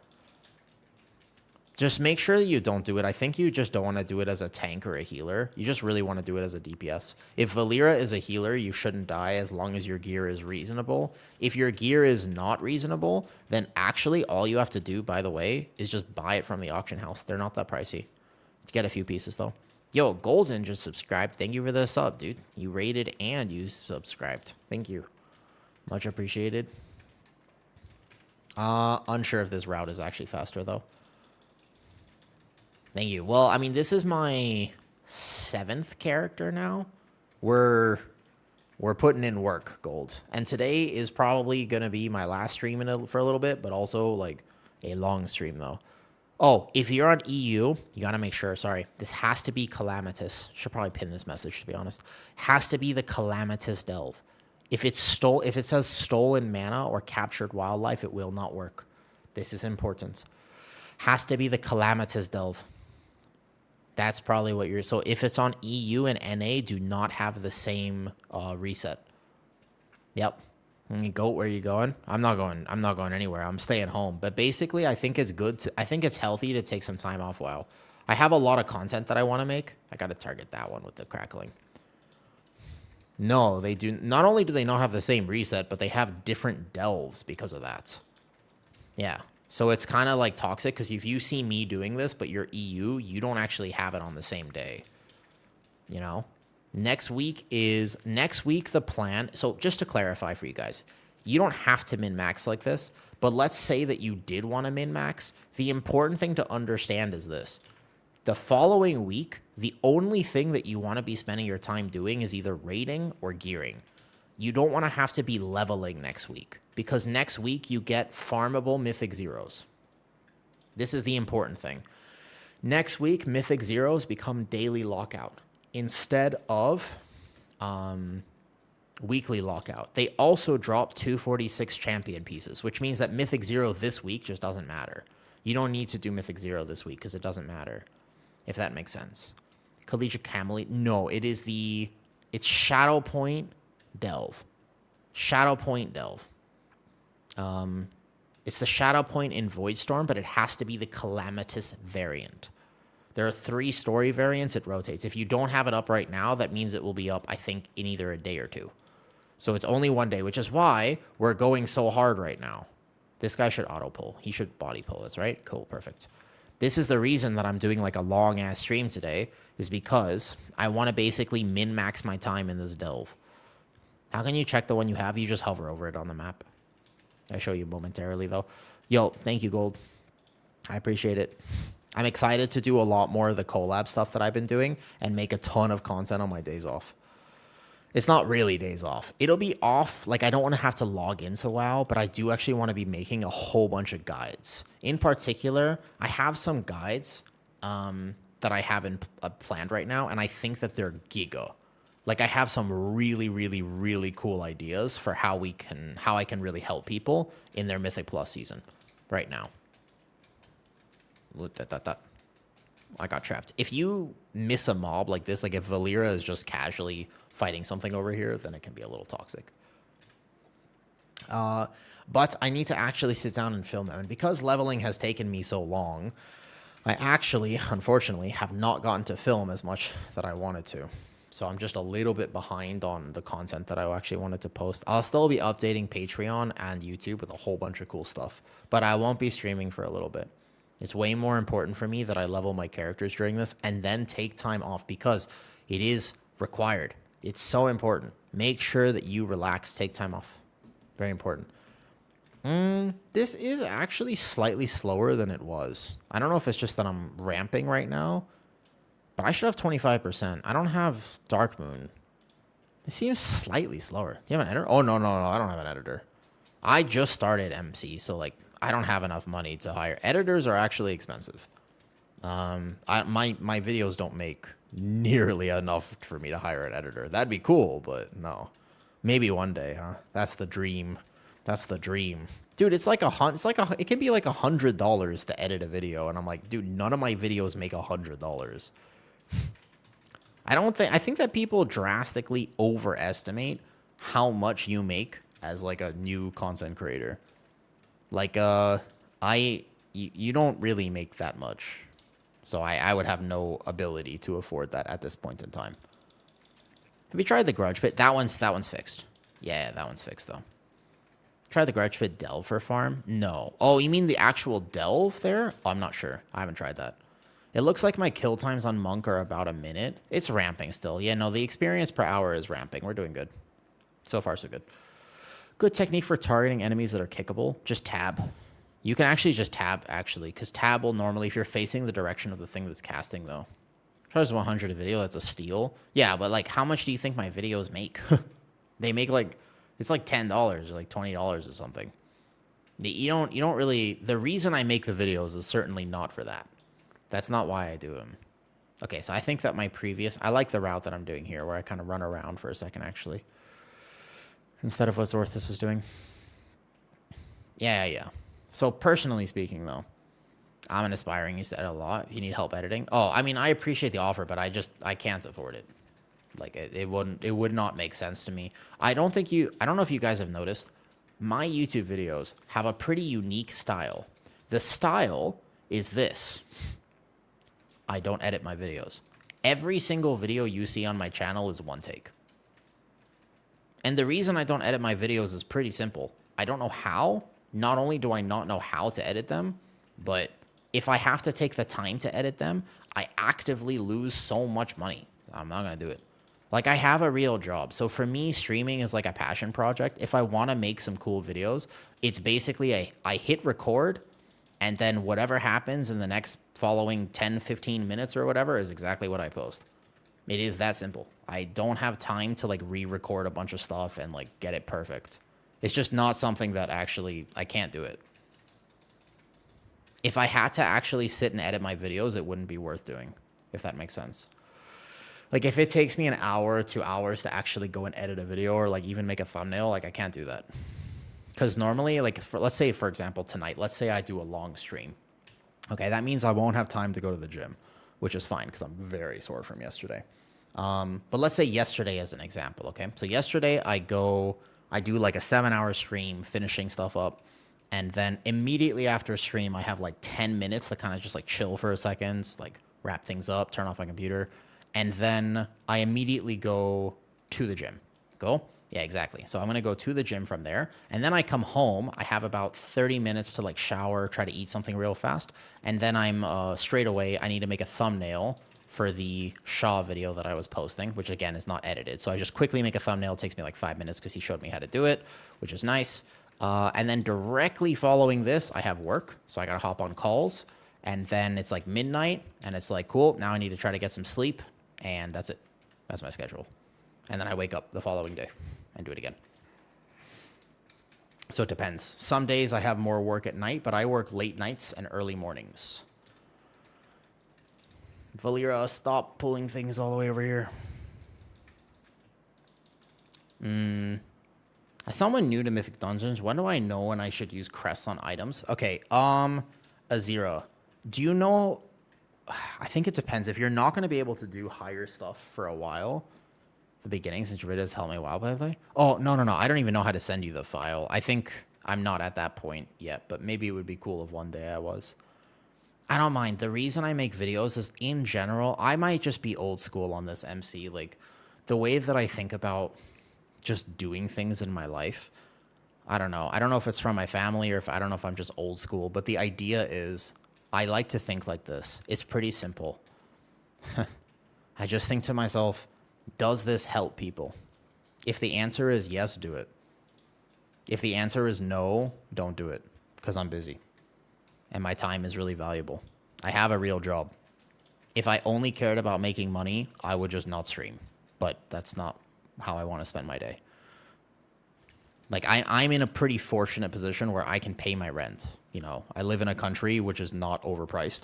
So that's not why I have to do things. A lot of people are not in that position, by the way, where it's like, well, you have to make X amount of money. So every one of your decisions has to be with that in mind. For me, I like to think, does this help people? If the answer is yes, do it. If the answer is no, don't do it. That's kind of how I like to operate. Now, maybe that's a really bad business model, by the way. It's possible that that is a shit idea, and I should totally be like, no, I got to learn how to, like, fuck people over or whatever it is. I don't know. I'm not sure what the right answer for me is long term, but I just know that right now, that's how I like to do things. And if hopefully I get where I want to go without worrying too much, if I can just keep that up.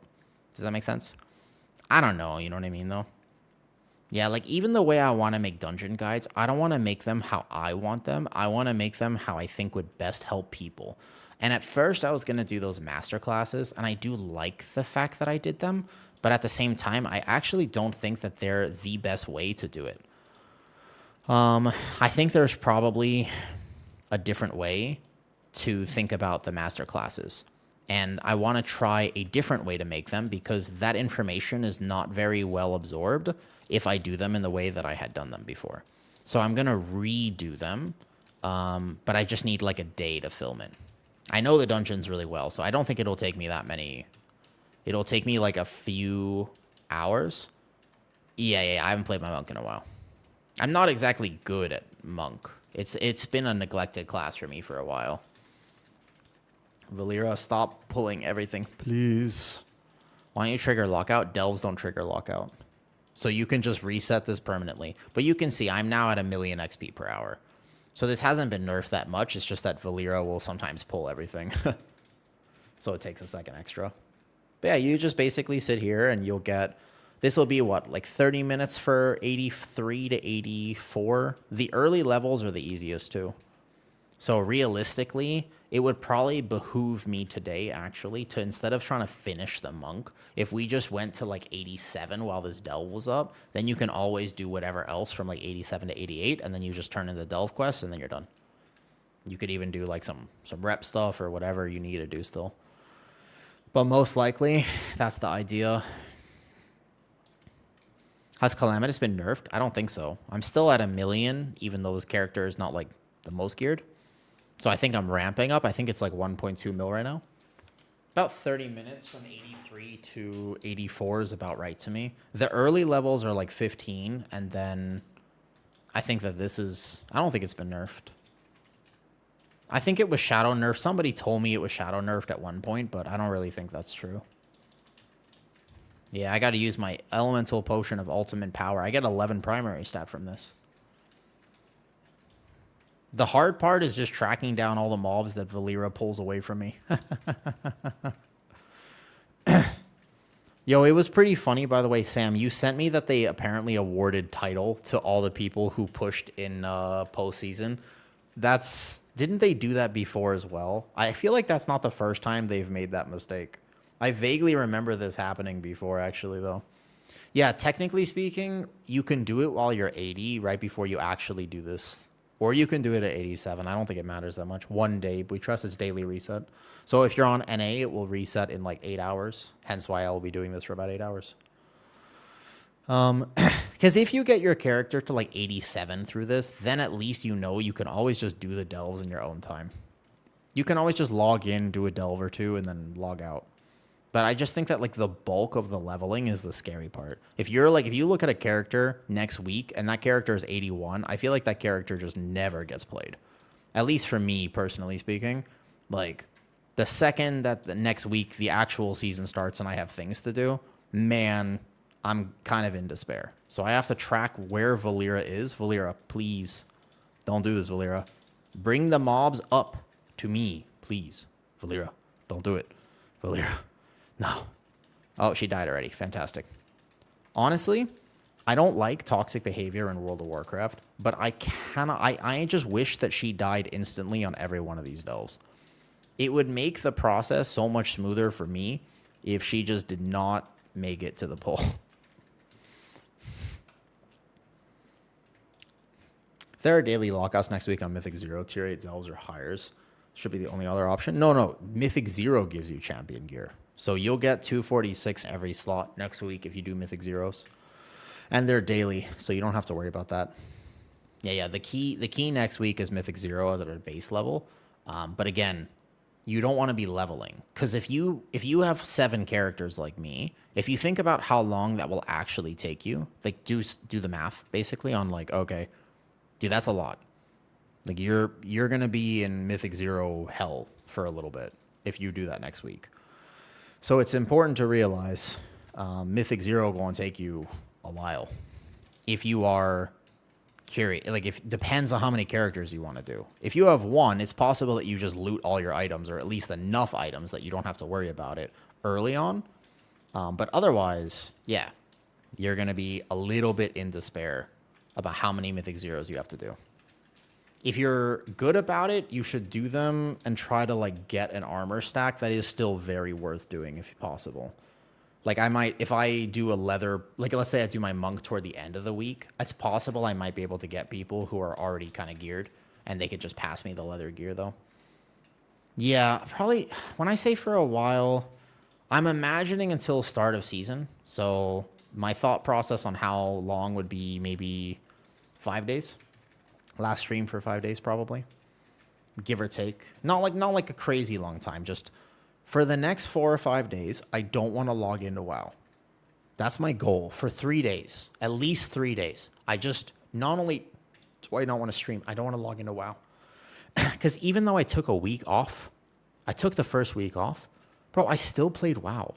I was logging in every day. I had to play WoW. You have to play. You have to play. You have to play. I hate it. You never actually get a chance not to play. Well, actually, this is a better talent for this. So I'm a little bit like, I just want to actually take a few days off, because if I end up missing WoW, good. I want passion. It's good to, like, imagine that. Like, imagine I take some time off and it's like, man, I really want to play. Good. Because there's going to be a lot to do on the 17th. That's when I want to come back. And I think I might even have a new sponsor, by the way, at that point. I'll tell you guys about it then. So I'll have a new sponsor too, though. You can craft at 246. So you just don't craft yet, Buitras. Don't craft unless, okay? This is the big unless. Unless you know for a fact that you're not going to regret it. There are some classes that can craft right now because they're almost certainly going to do it. Why do people level so many alts? Good question, AA Ron. I would say, for me, personally speaking, the reason that I decided to level this many alts this expansion is actually because of content. I normally don't put this expectation on myself, but I have recently really enjoyed making the videos for the community.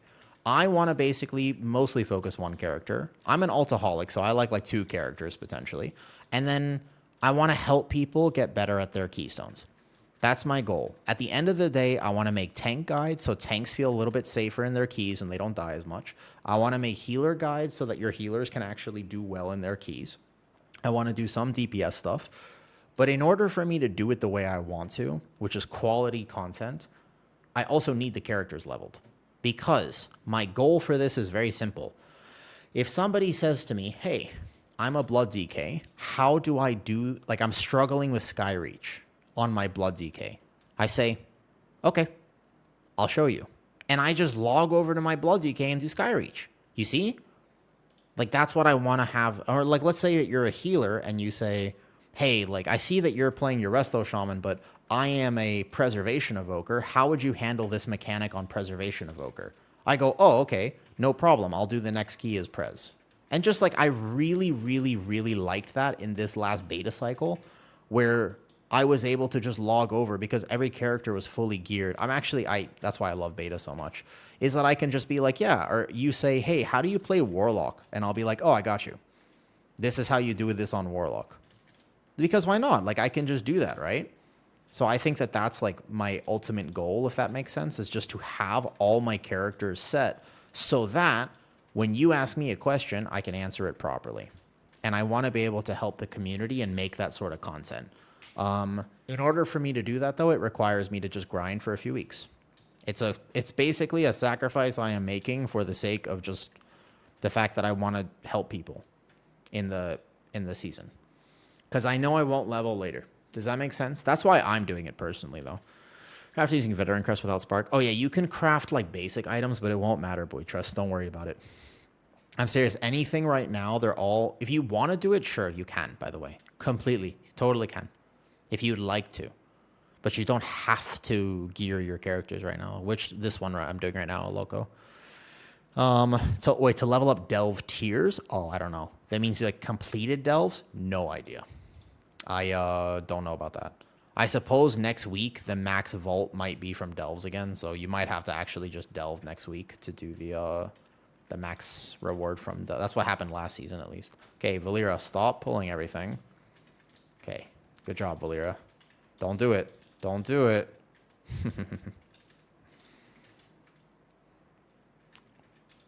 Yeah, so you just don't worry too much about min-maxing right now.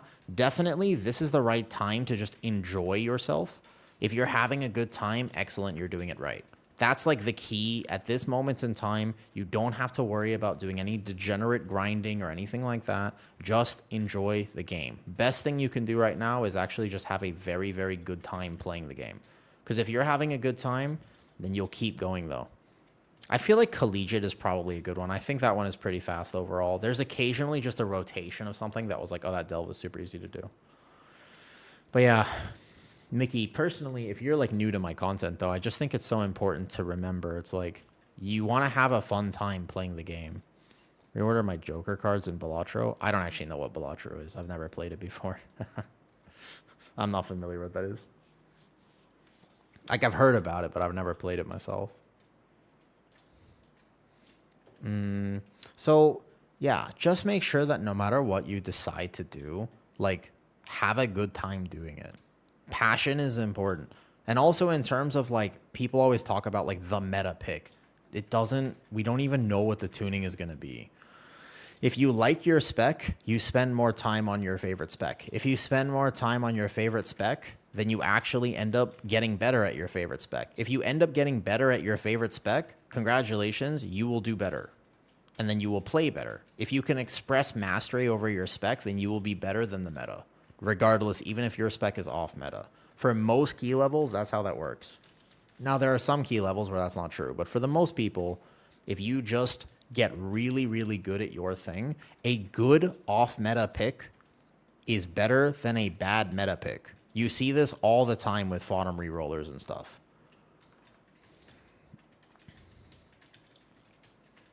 Unless you're... No. Even... So, like, mark my words. Like, Arms Warrior is clearly getting buffed. I really think that people misunderstand this, dude. If you are the worst performing spec coming out of beta, you should be so happy. This is super weird. Dude, if you're, like, the bottom tier, F tier spec coming out of beta, you should be like, fuck yes, because they're going to buff you. And they have a history of over-buffing and over-nerfing specs. Clearly, Arms Warrior is not performing as well. So they're going to get buffed, which is awesome. You should, like, if I was an Arms Warrior right now, I would be like, hell yeah. And if I'm like, if you're one of the S tier specs, it's the exact opposite.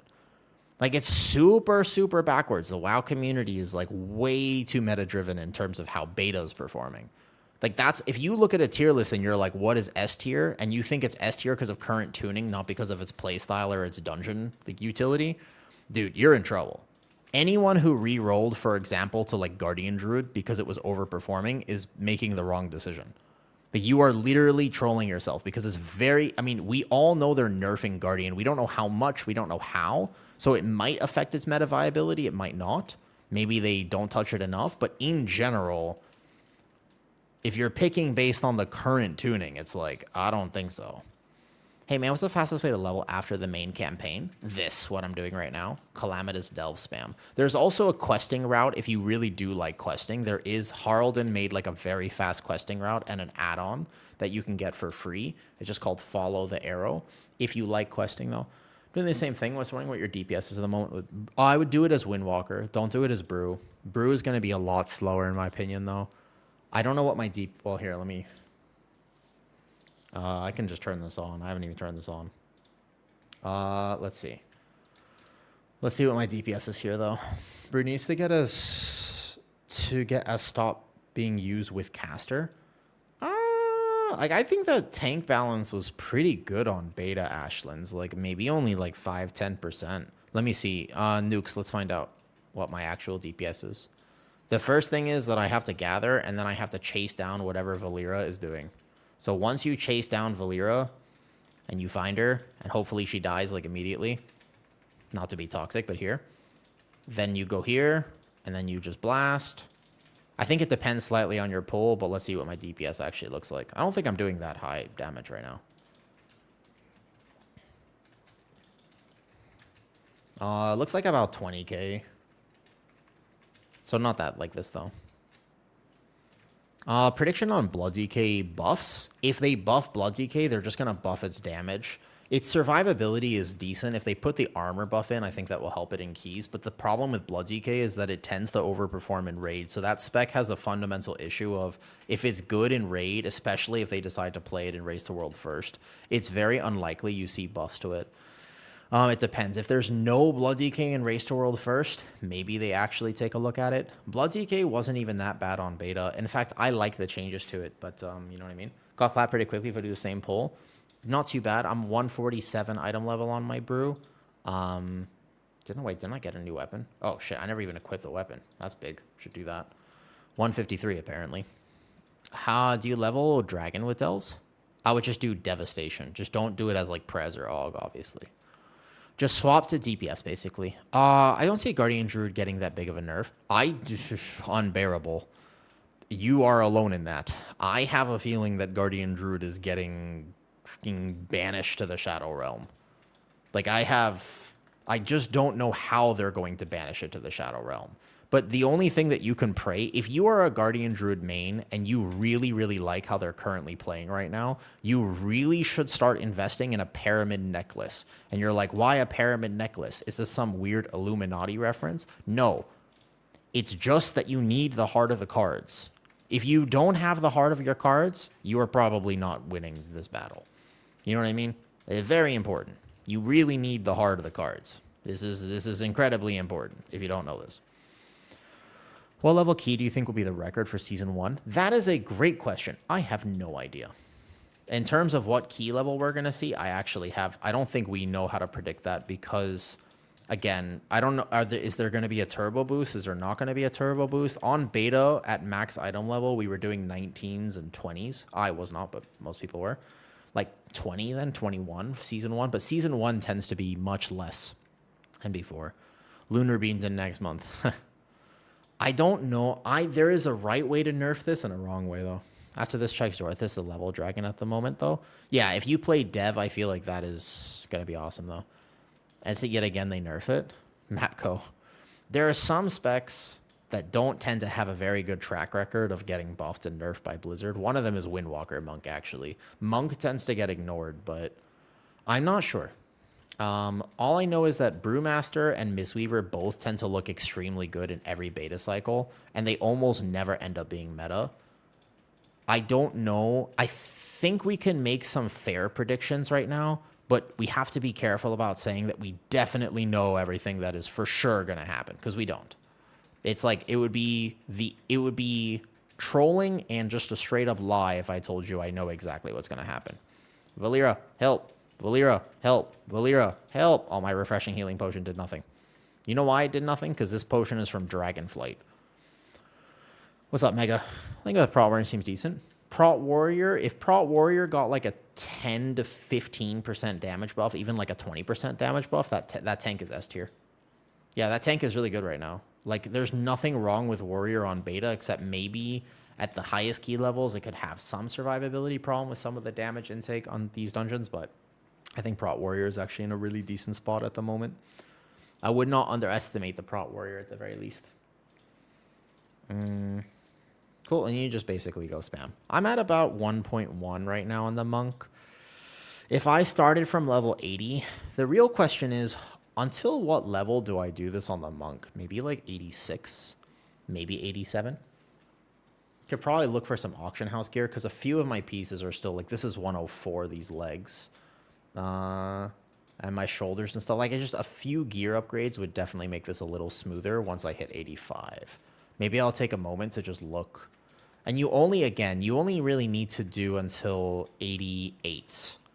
Once you get 88, you turn in your delve quests, and then you just craft tailoring, and then you are done. You get a 5% agility. It might be worth it once I start getting outscaled, yeah.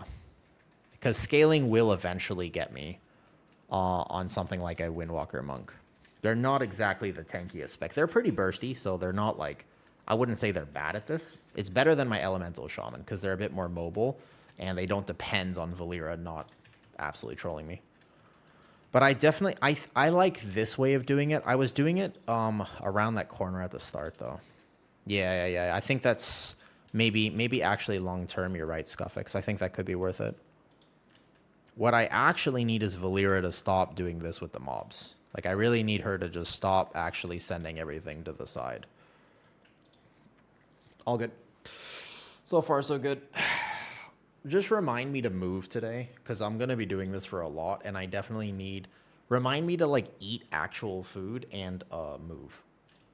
Like, maybe some, like, jumping jacks or some squats or something would be good. I'm not sure. That, I think, is going to be the key for me actually getting through all this today. Eat cheesecake? Dude, I would love cheesecake, but no. Move today? Thank you, Small. Thank you. I appreciate it, though. Stream is buffering again at Twitch. Is it really? I'm not sure, though. What do you make in tailoring? Just go for the actual base recipes. I did it just before on the shaman. Tailoring is extremely inexpensive. Very, very, very inexpensive. It's not hard at all. You don't have to worry about doing the tailoring, like, literally whatsoever. It's like maybe 10,000 gold. Maybe it's like 10k gold. It's very, very cheap. You just actually make the linen bolts, and then you just buy the from the actual vendor there. And depending on if you need the entire recipe, you just actually level it normally, and you just train from the trainer. That's it. Tailoring is super straightforward. Very, very, very straightforward.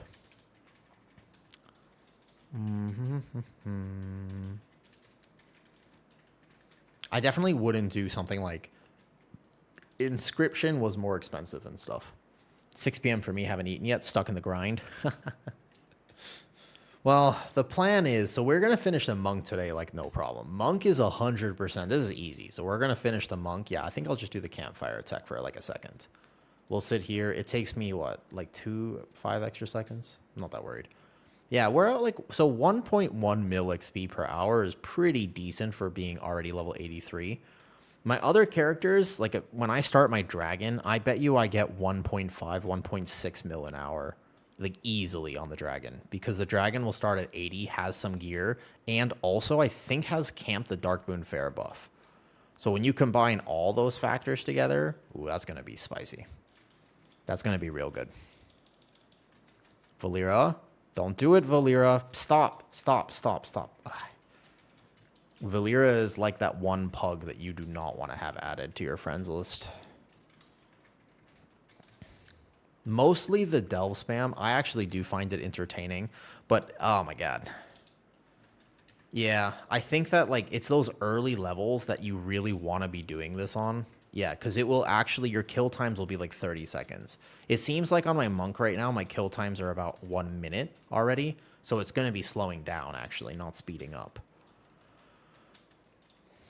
If I could find just a slightly better way to keep aggro from Valera, that would also help. Are my bags full? Fear me, youth. I've just scored the platinum rank at the Mahjong mobile game. Mahjong, huh? I actually don't know how to play Mahjong. Use the statue? Oh, that's actually a genius idea. Yeah, I didn't think about that. That's actually a really good idea. I should actually spec statue. It's a really good point. Because that will keep aggro here. You just pull on a blood. Oh, yeah, for sure. I did it on Unholy, though. Wait, no, it's not on the spec tree anymore. You can't. There's no statue anymore. You don't have it available. It's only for Brewmaster now, isn't it? Leveling of H-Pal is Ret and they were stupid fast. Yeah, Ret would be good. I already did my Paladin. No. I was about to say. That would have been smart, but cannot. That'd be cool, though. It's all good. It's not that bad, though. Wait, what? Near the bottom? What? It is?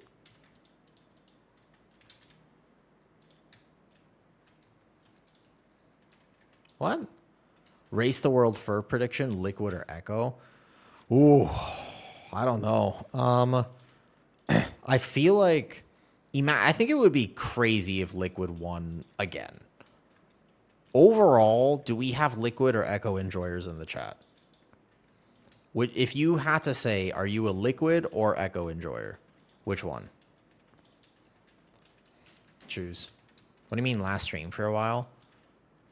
I'm gonna take some time off. Love Liquid.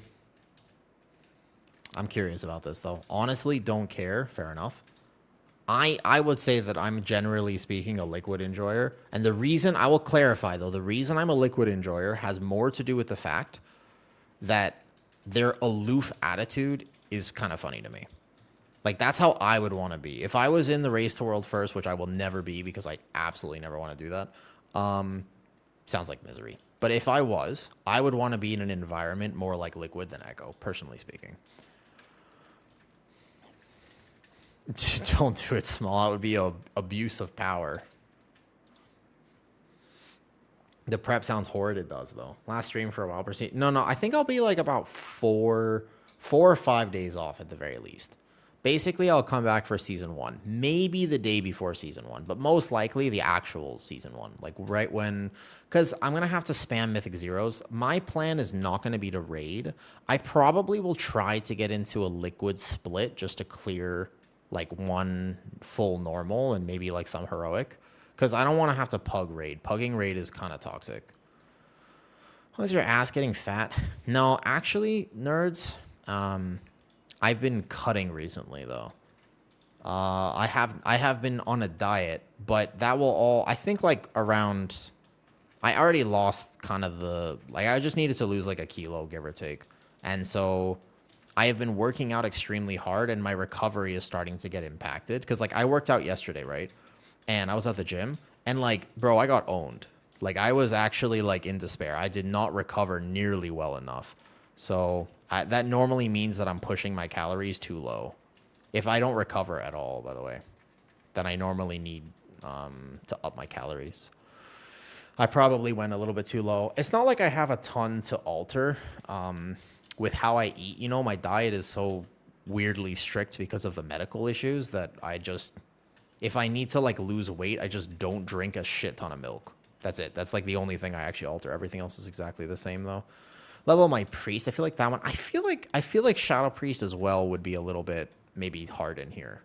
You could do it until at least like a mid level at the very least, right? Stack you is second to last row. Let me see. I was missing it somehow. Second to last row. It wasn't titled what it was supposed to be titled. Yes. Where? Where is statue? Hold up. Very bottom. Flow of chi. Lighter than air. Escape from reality. Fatal touch. Rushing reflexes. Where? Where? Are you guys sure? Where be the statue? Will you be doing a UI vid? Your camera is covering it. Where's statue? Are you sure that I have statue as Windwalker? Like you're like 100% confident that I have it here. I don't think it's here. Listen. Where? I've moved my camera now. Where? Where is it? Are we sure? I'm looking for it. I don't see it, man. I don't see it. I even typed in like ox or like statue. Like I was trying to find it. I don't see it. Where is it?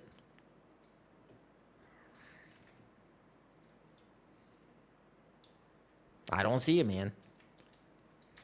Yeah, that's definitely me. That sounds like me. I like to go outside and I'm a wild child, you know what I mean? No? I feel like it's brew only. That's what I was thinking. I was like, I think it's brew. Yeah, I think I must be brew, I'm pretty sure.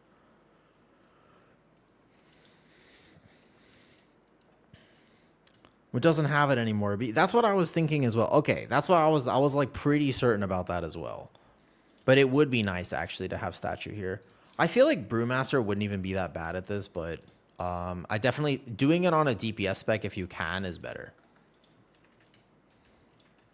It just is faster, but at some point maybe I will get outscaled and actually need to do it on a DPS. It's possible. That's weird. I thought class trees stayed the same. No.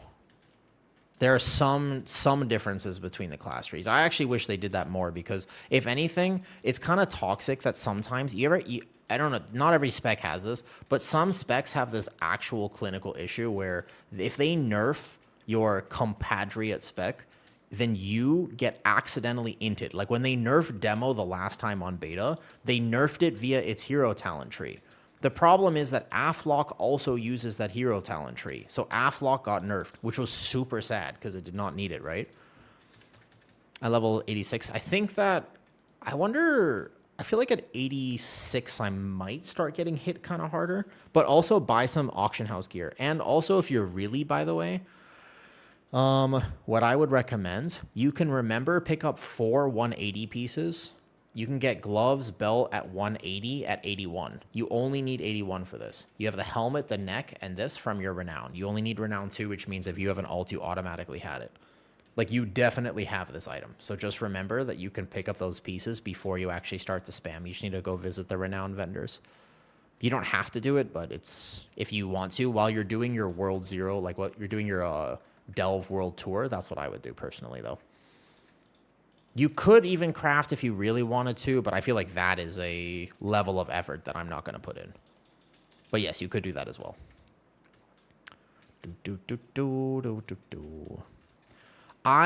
Most of the time, I've been kind of just YOLOing this. I feel like if you start really thinking about it too much, then you're going to get in your head, and then it's better to just get in here and start doing it and like not think about it. Because the more you think about it, the more you're going to just be like, oh, like I have to set up perfectly. It's like, no, there you go. It's about 30-minute levels. You just kind of walk in here and you do it.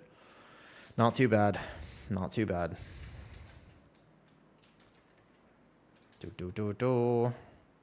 As long as this one dude comes up, this one caster who likes to stay over there.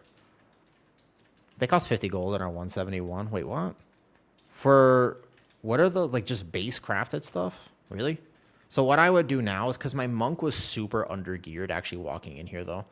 We'll time a run. I think my runs are about 45 seconds to a minute right now, but I can also look at 85. You can just check the auction house real quick, because I need like legs and shoulders. I don't know if those things are on auction house, but you can quickly check just to see if there are anything here. Otherwise, this item level would carry me the whole time. Let's see. There's a cleaver here. There's an axe. Mostly I need... Oh, there you go. There's some shoulders for 312 gold. Easy option, number one. And then if there's some legs, I'll go grab those. I think like legs are the big one. Maybe I don't have access to legs yet. I think it's like a level thing, but you don't even need to spend that much gold. There's 139 legs right there. They're called breeches. So we're looking for 171 breeches. No, here, look, 165. It is literally 50 gold here. How do you track all your weekly activities on each character? Believe it or not, I just remember it in my head. Like, honestly, I just actually kind of just I just remember it. As funny as that sounds. So you can get, like, look at this. This is like 10 item levels right there. There's legs, shoulders. Interesting. So it took me 2 minutes. 2 minutes is pretty slow. If we time this run right here from the start, should take me exactly like 1 minute to do a full run. At 85, it'll start being a little bit more, but I feel like it, as Windwalker, it should be faster than Brewmaster. Just depends if Valera does some weird movements or stuff. But I just go body pull all this, body pull that, stay mounted. But yeah, Brewmaster would be fine for this as well. If I was actually going to start getting outscaled, I could decide to just play Brew. It's mostly that you see how Valera just does this random ass shit where she goes over here. That actually costs a lot of time. Sometimes she does, sometimes she doesn't. It seems like I have no real awareness of whether she will or will not do that. Okay, I think I'm also going to put my desk down for a little bit. The standing desk idea is kind of cool for now. It has been helping. I don't seem to get as lightheaded. The real question is whether or not I actually order ice cream today or whether I end up doing any workout. I am tired. She is not exactly the best delve companion for speedrunning, I will say. Here, let me just put the desk down for a second. The camera angle might get real weird for one moment. Hold up. What? Let's play some gaming music and send it. Ooh. Nice. I've been standing for a bit. I'm proud of myself. Okay, that's probably low enough. I'm going to take some salt. And here, though. Yeah. Correct. That's why we're doing it. Remember, it will only be up today. So it will not work tomorrow. Soft kitty. Hi, soft kitty. Do we like this music? Yes or no? What do you think? Thoughts right now? I kind of want to play almost like gaming music and just kind of zone out and play. Part of me says that I feel like that.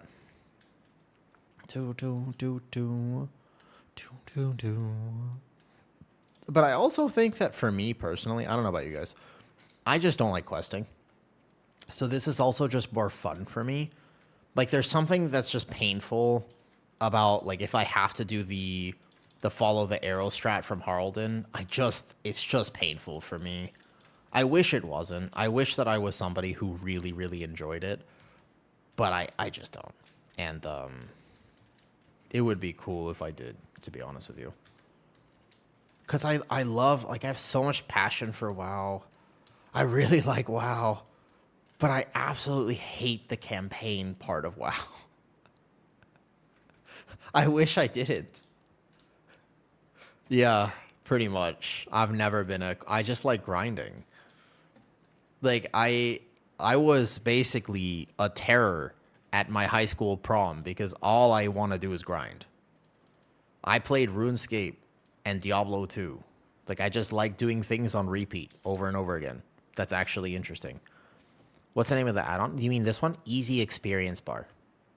It's an easy add-on to get. Easy Experience Bar is the name. Doom, doom, doom, doom. So this is actually fun, though. Can't I donate without being a... You want to donate? You can donate. If you want to donate, yeah. There's like a donation thing on the About Me section. If you want to.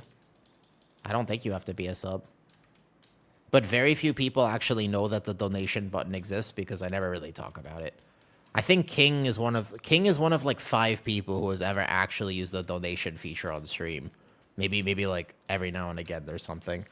The only weird thing that I can't figure out is I can't figure out how to get the notification to show. So it only shows up on my phone if people do it. Or on YouTube. There are an upside to doing higher tiers. Supposedly, tier 3 will give you 15% more experience. But basically, it's not worth it because your kill times go down so much that it's not worth doing. What type of delve needs to be to level fast? Not captured wildlife. That one doesn't work. Can't be captured wildlife. Has to be calamitous variant. Just go to the Void Storm and check. See how it says story variant calamitous? That's the one you need. This only works if you do the calamitous variant.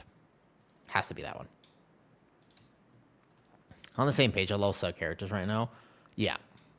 If this is up today, that's why I'm going to do a long stream. Like, that's the idea is like, oh, this is time gated now, you know? Oh, what's up, Super? You want me to start a rant? Okay. Wait, do you want to choose my subject, Super, or you want me to just choose the rant myself? Want to support you? Yo, I appreciate it. If you would like to, there's a donation button in the About Me section on Twitch. From the moment I created my channel, have not updated the About Me section of my Twitch for this entire time. Also, I felt kind of bad about this, but you guys know that my YouTube channel does not have a cover photo, right? Like, my YouTube channel currently does not have a cover photo. So, when I got a shout out on the bench and they looked at my, oh, that's just on CurseForge. You just get that. That's just CurseForge. So, I was a little bit self-conscious about that. I was like, oh, shit. I was like, I should really make something. Yeah, I've never updated. There's like one panel. It's just a picture of a raccoon. And if you click on it, it's a donation. I appreciate the support. But honestly, the biggest thing about streaming for me, and I've talked about this before, but we can go over the story again since we're going to be here for a while today. I think I really realized that I wanted to stream about a year ago. It was January because I was going through like a really dark time and my whole life had just sort of fallen apart. And I was like, my mental health was not good. I was the most concerned about my mental health that I have been in, 15 years. Like I'm like, I got this, like ever since I survived my childhood, I was like, I'm good. I'll figure it out. But goddamn, it was really tough. Last year in January, I was married, and then I wasn't expecting to get divorced, and then I got divorced, and I was just like, yeah, everything fell apart. But I had no family and no friends here in Thailand, so I was just like, all right, I'm in despair, and I don't know what to do. I just turned on stream. Noob, you remember during that time period, bro? I streamed degenerate amounts of hours. I was just literally like, I can't be in my own head right now. So what happened is though, I I streamed like 14-hour days. Like I was just online because this is like I canceled a lot of my work at the time, and I just was like, I need a distraction. So I was actually just streaming 14 hours, 15-hour days, like crazy. And I wasn't alone, and I got through that month. And then my mom did come to visit me, and then like people actually came out to visit me. My brother did manage to come out. My mom came out, and I made it. But it was just like a really hard time, and I think the fact that I wasn't alone made such a big difference to me. And then I had to go to Lao for like to renew my visa after, and I was like super bored. And I just turned on stream to talk to people, and my entire social life is online. So the best way you can support me, to be honest, just come say hi. Like if you ever want to, just come say hi. It means a lot to me that I'm not actually isolated in my own space because I don't want to go outside. General Dopeness just subscribed. That's a dope name. And I normally don't use that adjective. Thank you, man. Appreciate the sub. Yeah, it's a really cool thing that I get to just basically socialize with people across the world. I'm probably like 8,000 miles away from you. I don't think many people here are in Thailand, you know? Oh, Tofamos also just subscribed. Thank you, guys. But yeah, that's like, it really matters to me that I just have the ability to hit go live and hang out with people. It is actually a wonderful thing. I mean, you remember when you were younger and your mom was like, Timmy, go outside and play with the real kids. And you were like, Mom, I want to stay home and play Halo 2. And they were like, Timmy, you got to go outside and make real friends. And you're like, Mom, my online friends are my real friends. Well, that was like 20 years ago. Nowadays, I feel like people do kind of agree, especially after COVID, the people that you meet online are actually a real form of connection. Like, I guess there are still like parasocial relationships, and that kind of sucks. But you know what I mean? Like, you actually can connect with people. Like, it's a very real form of connection. I think a lot of people depend on it. I'm one of them. I absolutely depend on the fact that I can talk to people online, because otherwise I just wouldn't talk to people. Maybe there's a world where if I didn't have the internet, I would actually go outside and like try to make real life friends, but I don't know. Real life is loud, and you have to meet people at restaurants. Why does everybody want to meet at a restaurant? You ever thought about that? Why can't we just like not meet at a restaurant? I feel like the worst place to meet people. It's loud. There's silverware clinking everywhere. People are eating. It's like, I just want to eat then. I don't want to talk and eat. I want to eat. If I'm going to eat something, I want to eat. So I don't know. I got a dog. She brings me to... What type of dog do you have, Tofamos? I want a dog so bad. If you ever tune into my stream and you see a dog here, just know I've wanted life. A Shiba. One of Kitty's friends has a Shiba, and we have a house now. So we basically anyone always bring their dogs over, and sometimes I get to hang out with dogs. Gym for me is the best place. Really? You meet people at the gym? I mean, I go to the gym a lot, but I don't talk to people at the gym. People at the gym, by the way, yeah, one of her cats would love dogs. Okay. So, hi, Shego, good morning. I would say at the gym, I have a weird reputation at my gym tactics. All right. So, just in general, you know how like therapy is important? Yeah, like it being able to process your emotions, that's like really important, yeah? Like in today's world, like you don't want to ever repress things. However, I don't want to pay for therapy. So I go to the gym. The gym is my therapy. I am a very joyful person. I would describe myself though as I'm an intense person. Like I hyperfixate, and I wouldn't say that I'm a light person. I'm just a joyful person. Like, I'm silly and I like Disney music, but goddamn, when I'm at the gym, I will scream a lot. Like, I think that people at my gym think that I'm battling some demons, because I'm not afraid to let loose. I have no social shame. So, like for example, yesterday, one of my favorite exercises right now is just to stack a few 100 pounds on a sled and just push it.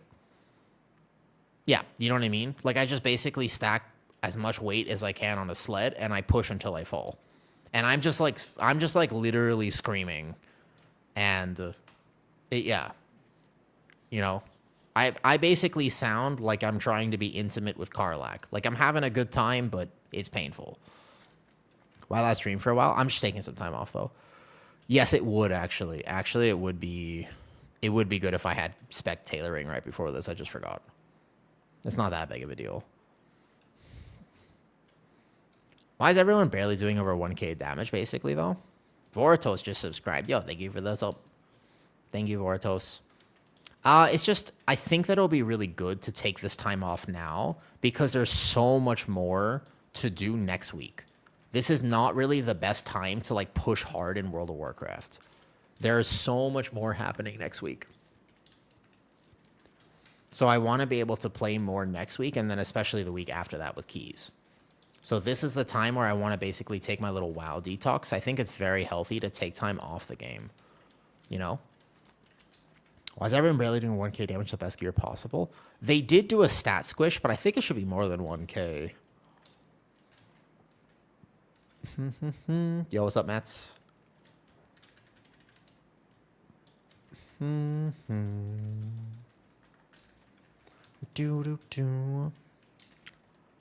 Yeah. Hi, Shego. But you can appreciate that, right? Like Shego, you've known me now for a long time. Happy person, joyful person, very flamboyant in terms of just like my general perspective on life, and my attitude is like I love Disney and I will sing Disney to the top of my lungs even though I'm bad at singing. But when I'm at the gym, people think that I am an absolute I don't know. I like I don't it's not that I don't smile, it's just that when I'm at the gym, I basically just play some very emotional Japanese people yelling at me, screaming at me. Like it's basically like the playlist at the gym is just like why did she die or whatever it is. It's just some like very dark stuff. And then I just channel all of that and then I just keep lifting until I can't lift anymore. That you know what I mean? Yeah, exactly. I wouldn't describe myself as being a very happy gym goer. Like, you know, some people are like dancing at the gym. Like, that's not me. Like, that's not what I do there. I am specifically headphones in, max volume, and it's just like, no, Gold, you can do this on DPS. I'm doing it as DPS this whole time right now. Maybe at a certain level, like maybe like 86 or 87, depending on your gear, you might get outscaled and maybe have to go tank, but right now I've been doing it as, I think DPS is way better. You just want to take advantage of the lower levels to do this. But you can see, like, this is actually a little slower on than before, but it's pretty good. Like, I'm almost done already, though.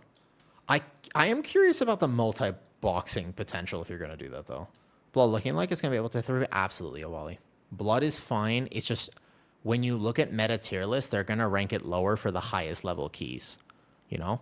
What's up, Tilmontu? The idea, though, is that Blood actually will be okay. So don't underestimate Blood DK. It could use like a 20% damage buff, to be honest. It doesn't have a group buff, so it kind of needs that individual damage contribution. But Blood is fine. Like, it's only the bottom tier tank because of how it performs in the very highest keys, which it can struggle with. But in the even like 3.5k IO, it's a great tank. So don't worry about that. If you really, really love Blood DK, you'll totally be able to play it. Probably not King. It would have to be so significantly overtuned to ever be meta without a group buff. And that most likely won't happen. The last time that happened was Shadowlands, and it was they don't normally let the game get tuned like that anymore. Shadowlands was actually the last time that it was ever that good. And that's because it was obscenely overtuned. They don't normally let that happen anymore. Yep. But actually, it's okay, though. It's not really a bug. It's still bugged. You can see how many bugs they fixed on Bear. All of those things were also bugged the entire time, by the way. Bear has been bugged like that for a while, but they keep tuning without fixing bugs, and that's, like, super weird. I don't like they do that, though. It does just fine. Yes, I agree, unbearable. Which is why, even though I like making tier lists, and I enjoy talking about the game. It's so important to me that I clarify those things because I don't like it when people are just like blood DK bad. It's like actually it's fine. Like what do you mean bad? Bad for plus 20? Sure. But like most people aren't doing plus 20s. So, you know, you're facing the final decision you're afraid to make. Okay. You're going to invest in Mage or Devour. You want to break into higher keys. So you can't play both. You don't have enough time to do maybe both for Atos. Interesting. Interesting. I feel like... Well, I'm going to die. Whoops. I messed up. Valera, help. Valera. Leg sweep. Despite being a Druid main for 20 years, I want Blood DK. I can do both in keys, but not both in raid. I honestly think like both of those are really good choices. Mage has been meta quite a bit for a long time. So if you want to just make a meta prediction, the chances of Mage being really good are strong. The perception on Mage is at least pretty good. So even if it's not considered like the best spec, you'll probably get invited on a Mage. You have Bloodlust and you're a Mage. However, I think Devour is actually a safer pick because Devour is probably going to be really good. The only problem with Devour is that you will be competing with everyone else. Because there's going to be... How many Devours do you think there are in this season? Like, honestly, like Season 1 begins, your queue is filled. How many of the purple spec that apply are Devour? So that's the problem, is that most likely, if you're not competitive, somebody will be a Devour that has higher item level and also higher IO than you, because there's going to be like 10 in the queue. So that's the problem with that spec. I actually do think Devour will be really good for keys, though. It's their new thing. They're going to want to make sure it's really powerful. So I think there will be less mages than there will be Devours, but I think that both of those are good picks. Does that make sense? Yeah, of course. Ask me any. I'm like, this is pretty mindless activity here. And if I end up dying once, I end up dying once. It's okay. So by all means, ask me as many questions as you'd like right now. Keep me company. I'm going to be here for quite some time. We're only getting started with this delve today, basically. I don't know exactly how long I'm streaming for, but, you know, there's a lot to do. So, yeah. Please keep me company. I should say thank you to you. Shiba in Discord, I'm looking right now. Demon Hunter's Blizz's baby. They very rarely nerf things like that. Oh, I'm looking right now. Wait, in Furry Friends? Let me see. That's a pretty big Shiba. Wait, how big is your Shiba? That is a quite large Shiba, actually. This is Alariel. How do I pronounce that name? Wait a second. That's a pretty big Shiba. The Shiba that we have come over is very small. 30 pounds? That's a good photo. You got the name right? I love dogs. If you have a dog, please share your dog photo with me. Just because I live vicariously through other people. I love dogs. I want one. We basically just have to try to make in real life friends that have dogs so that we can invite them over. Don't dare compare to Shiva's size. Shiba. Hi, Shego. Shego, do you have you have so many pets. You have so many animals, I should say. I don't know if they're like pets for you. They're more like family. But do you have a favorite? Is that an okay question to ask? Is there like one of your animals that you're like, that's my favorite? Okay, who? Which of your, I don't know, 50 animals that you have is your favorite? Good morning, Ogiano.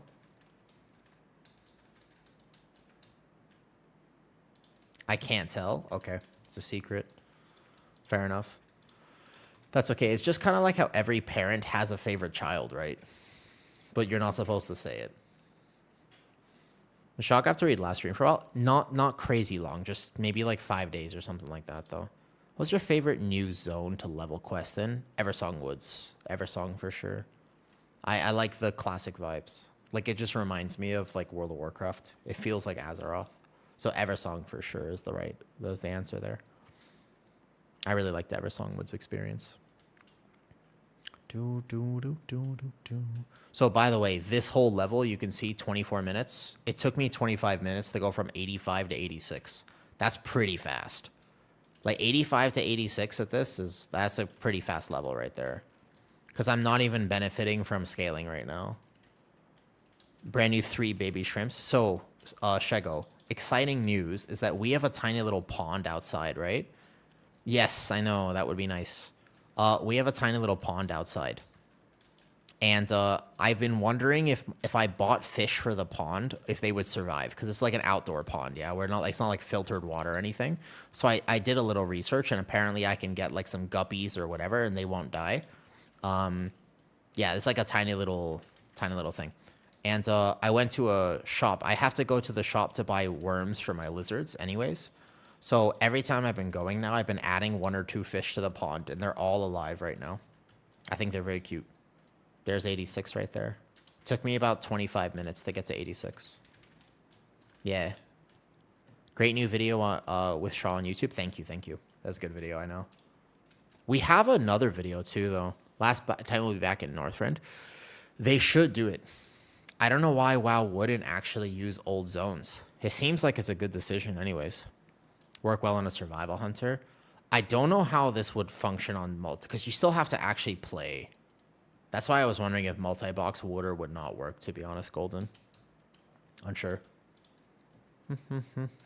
But my monk, I mean, we finished Shaman earlier. My monk is already 86, so we need like 2 more levels on the monk, so basically less than an hour. And then my monk will be done because I can turn in all the delve quests and go from there. And then I'll have time to do... I'm really curious, like, what would be my other thing? Maybe Evoker. They're redesigning Northrend. They should. They should have been doing this for a very long time. WoW is a game of nostalgia, right? And it's like, why not use the nostalgia? I actually kind of don't really like the whole... Every expansion has to be a completely new space. You can just use the old zones. Like, this was a really smart idea. It feels like Azeroth again. And I like that. I wanted to.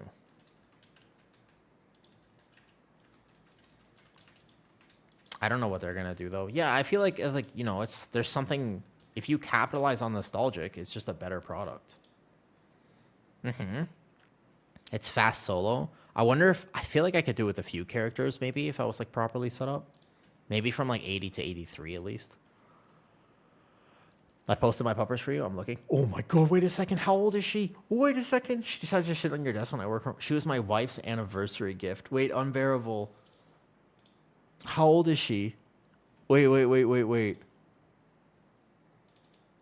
I interrupt this very important thing to show you this. How old is she? 3 months? Wait, how many puppies? Did you get 2 puppies? Wait, how many puppies do you have? Wait, all you got 3 puppies in a row? My polar bear, Great Pyrenees, and husky. Wait, so you got 3 puppies in a row? That's a beautiful husky. The dual colored eyes. Wait, you got 3 puppies at once? This is the Shiba earlier. This dog looks kind of like a Giga Chad dog. This looks like a strong dog. You can see like the thick jaw. Oh my God. There's somebody's cat earlier. I want dogs. One day. I should put it in my talents.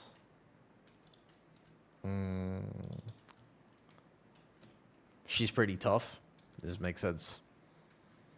The question was the Luxos add-on called on for leveling. The Luxos one, I have no idea, to be honest with you.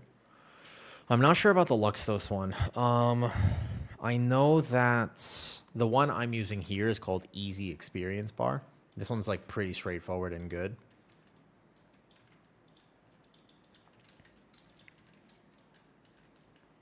Recovering from a brain injury. Holy, are you okay? For what it's worth.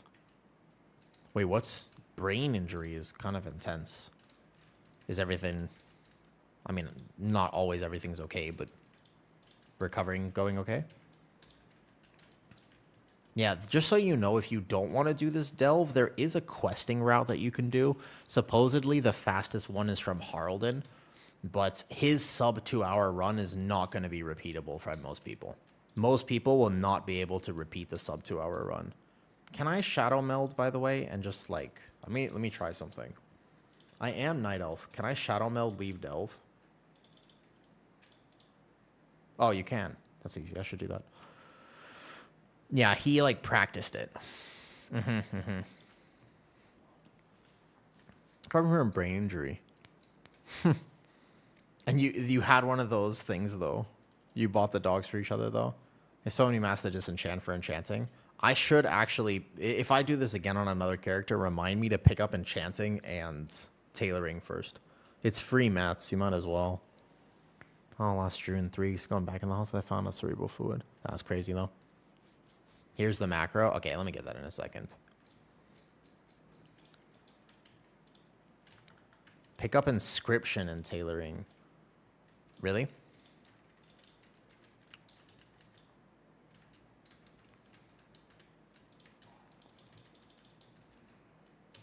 So wait, you got hit by a car and was severely injured because somebody hit you?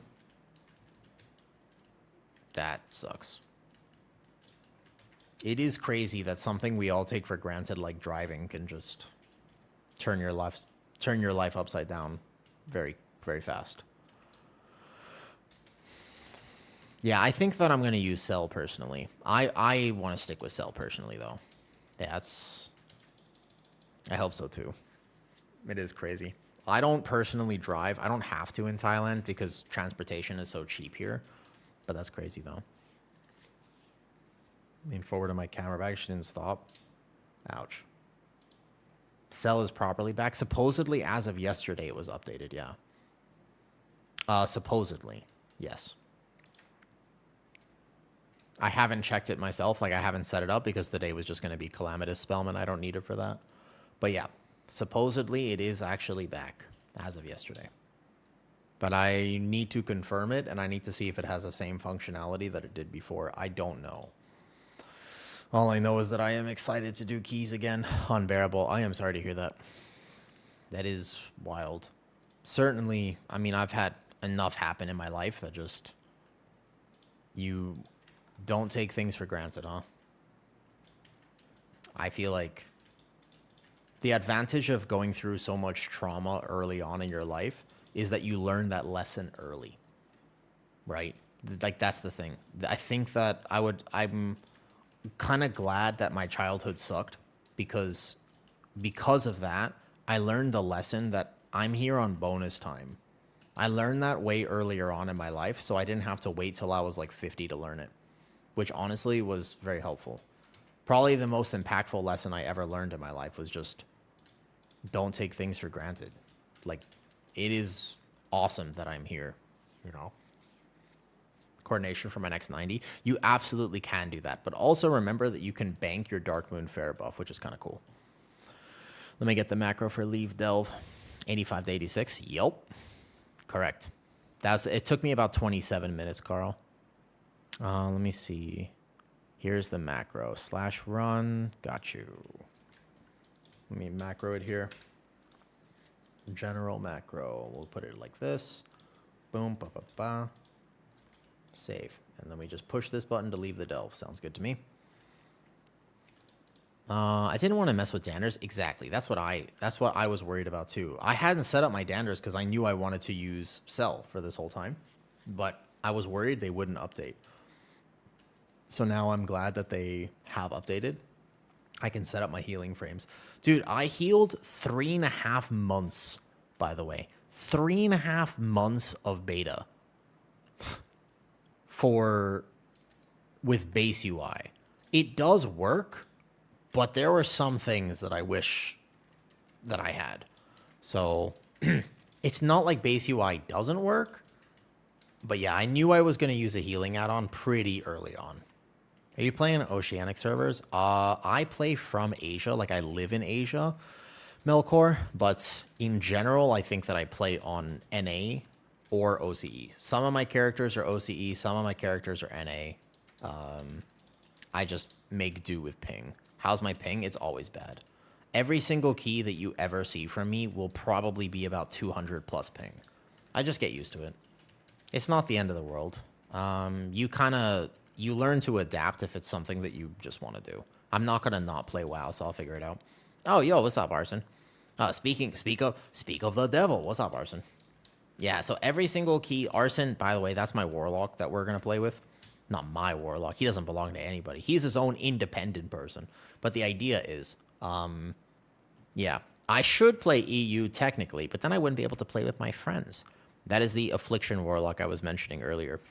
So we'll be on, hopefully we'll be able to do a lot of Mythic Plus keys together come season launch. And every key that you ever see me do with Arson, I will be, by the way, above 200 ping. It's just something I get used to. It occasionally does get me, by the way. Like every now and again, I'll miss a global or I'll stand in something or whatever it is. I think it's something that people kind of expect. Like if, you know, it's also sometimes I get distracted by stream as well. But yeah, I just in general just get used to playing with high ping.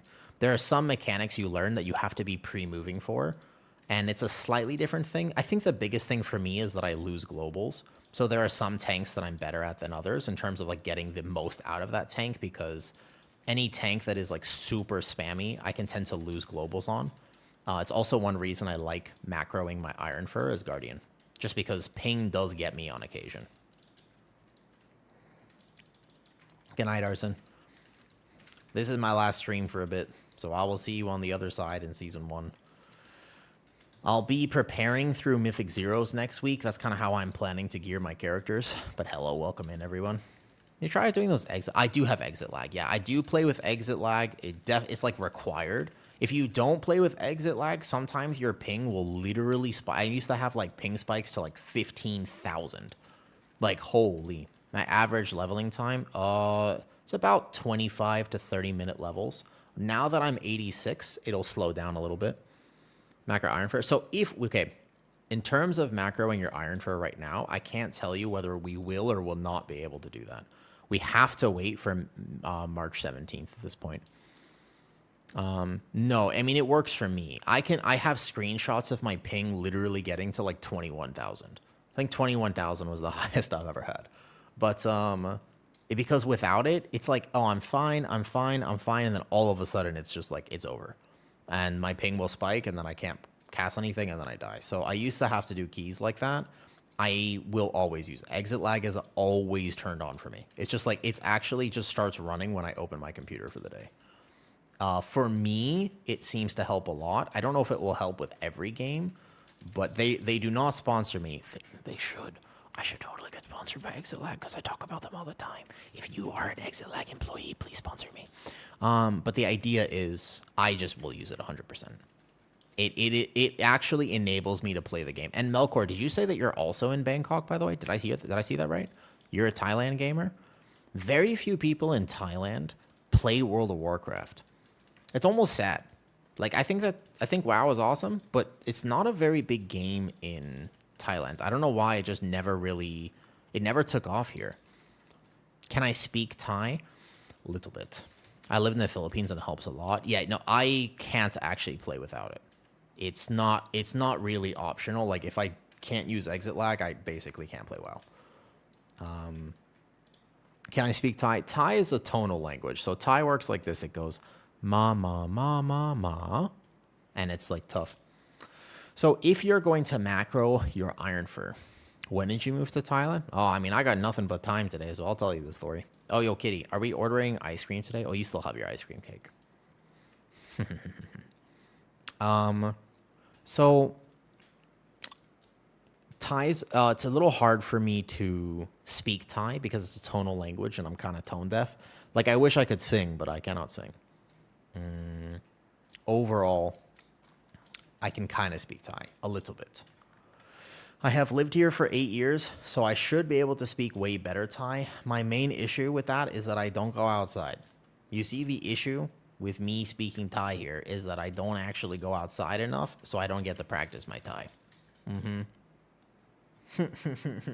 That is actually the issue.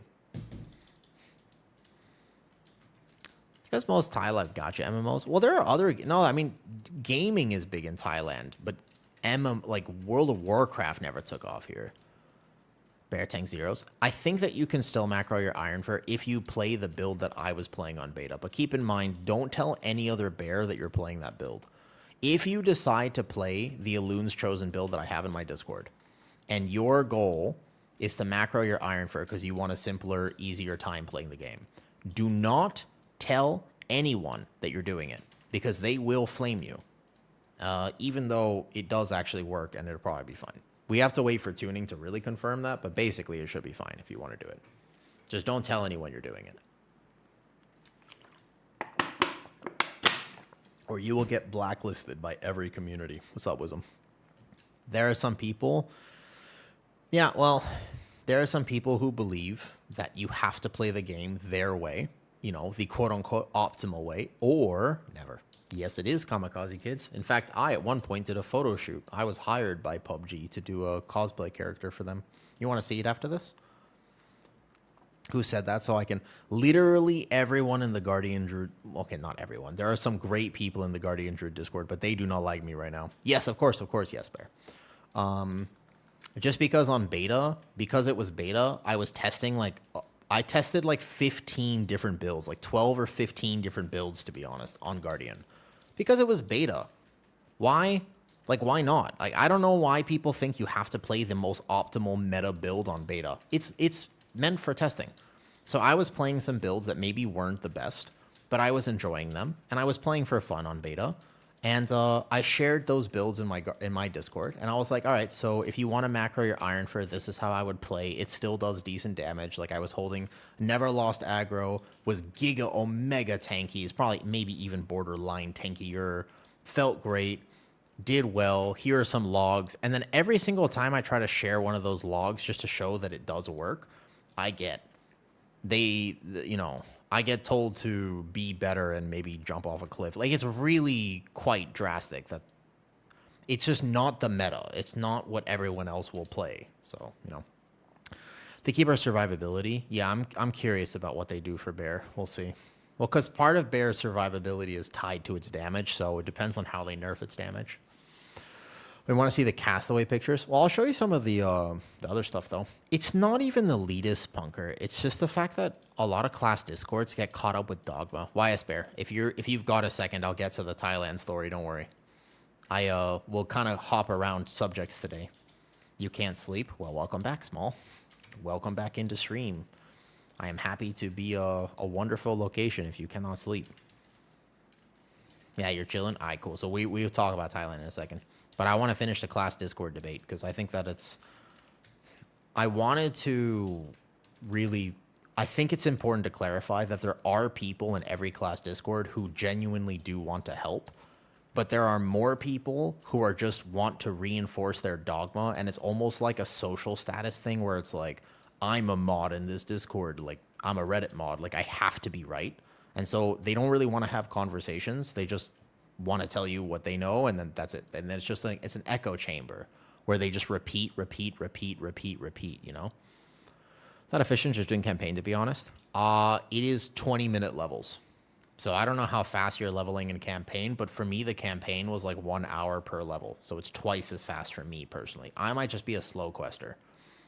But these are, I've been here for 17 minutes here though. Especially with rested XP, yeah. In the early levels, it's like, I would already have been leveled. Yeah, it's tough. And it's just like, there are some people that I think are amazing in every class Discord, but I just don't like how it's handled. There are a ton of new players who go to class Discords and they depend on that information, but there's just no context. And so a lot of times, like, people will go in and they'll be like, hey, can I play this talent because I really like it? And they'll be like, no, you cannot play that talent. And they're like, oh, okay. So, like, what do I play then? And they go, well, you have to play this.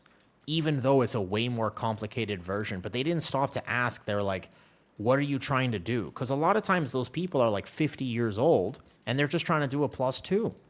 And it's like, well, at a +2, you can totally play what you want. And it's just like, why? I don't know why the assumption is that everyone is trying to play for rank 1 parses. Most people in WoW are not, in fact. It's not that they don't want to troll, like they want to be optimal, but at the same time, like they just want to have a good time. Yes, you have to be Calamitous story variants if you want to do this delve. Has to be Calamitous story, which is not always up. Is DK good for this? Unholy was the fastest one I've done through this so far. Unholy is like the probably best spec for this, actually. Your cooldowns line up every run, and it's just like Unholy feels amazing doing this on. You're also immortal. Just, if you do this, by the way, set Valera to healer. She does no damage, right? But she does actually do healing, so it will keep you alive and you can stand in puddles. Delves are switching daily? Correct. And also EU and NA delves are not the same.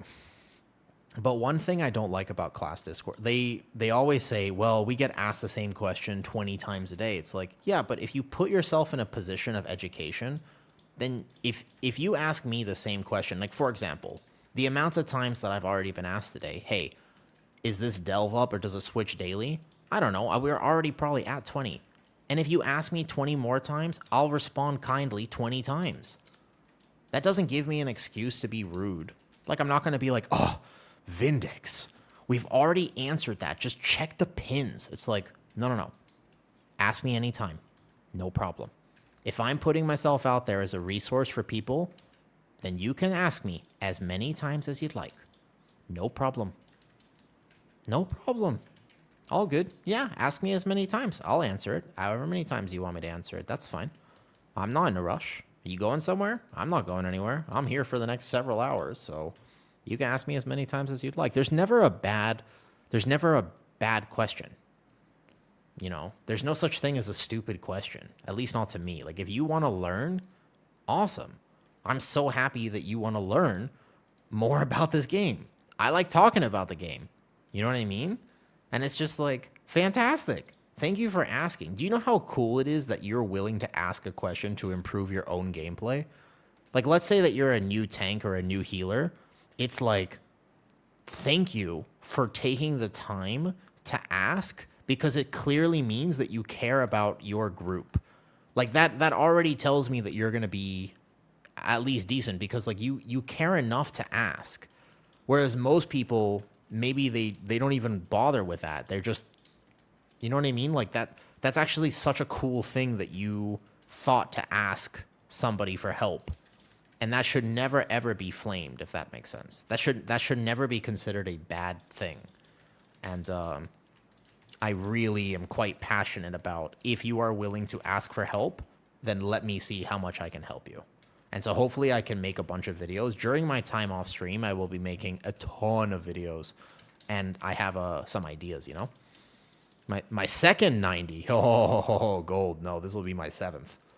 This will be my 7th, I think, or 8th. Was it 7 or 8 now? No, second. Second.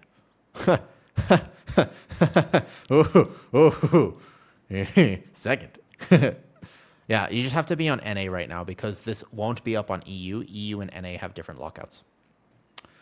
So just hover over. You can check. Go to Void Storm map, and then just look right here. If you see Shadow Guard Point, just check this delve on the map. If it says Calamitous, you can do this. If it says Captured Wildlife or Stolen Mana, you cannot do this. Does that make sense?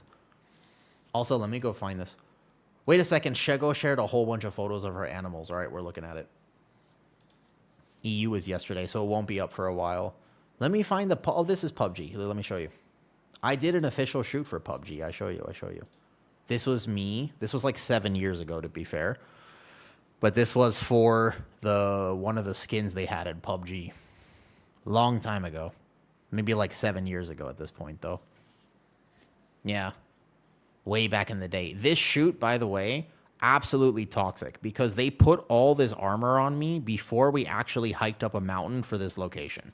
So the location was on top of a mountain. Dude, in the Thai heat in the middle of summer, it was like 100+ degrees. And they put all this armor on me before we decided to hike up a mountain. Before, not after. Why not after? Because I thought I was going to die of heat stroke. Yeah, it was tough. It would be tough. And you just other delves? No, you cannot do this with any other delve. You can complete the delves for the quest, and you should do that. But this really only works with Calamitous variant of this delve. Yeah.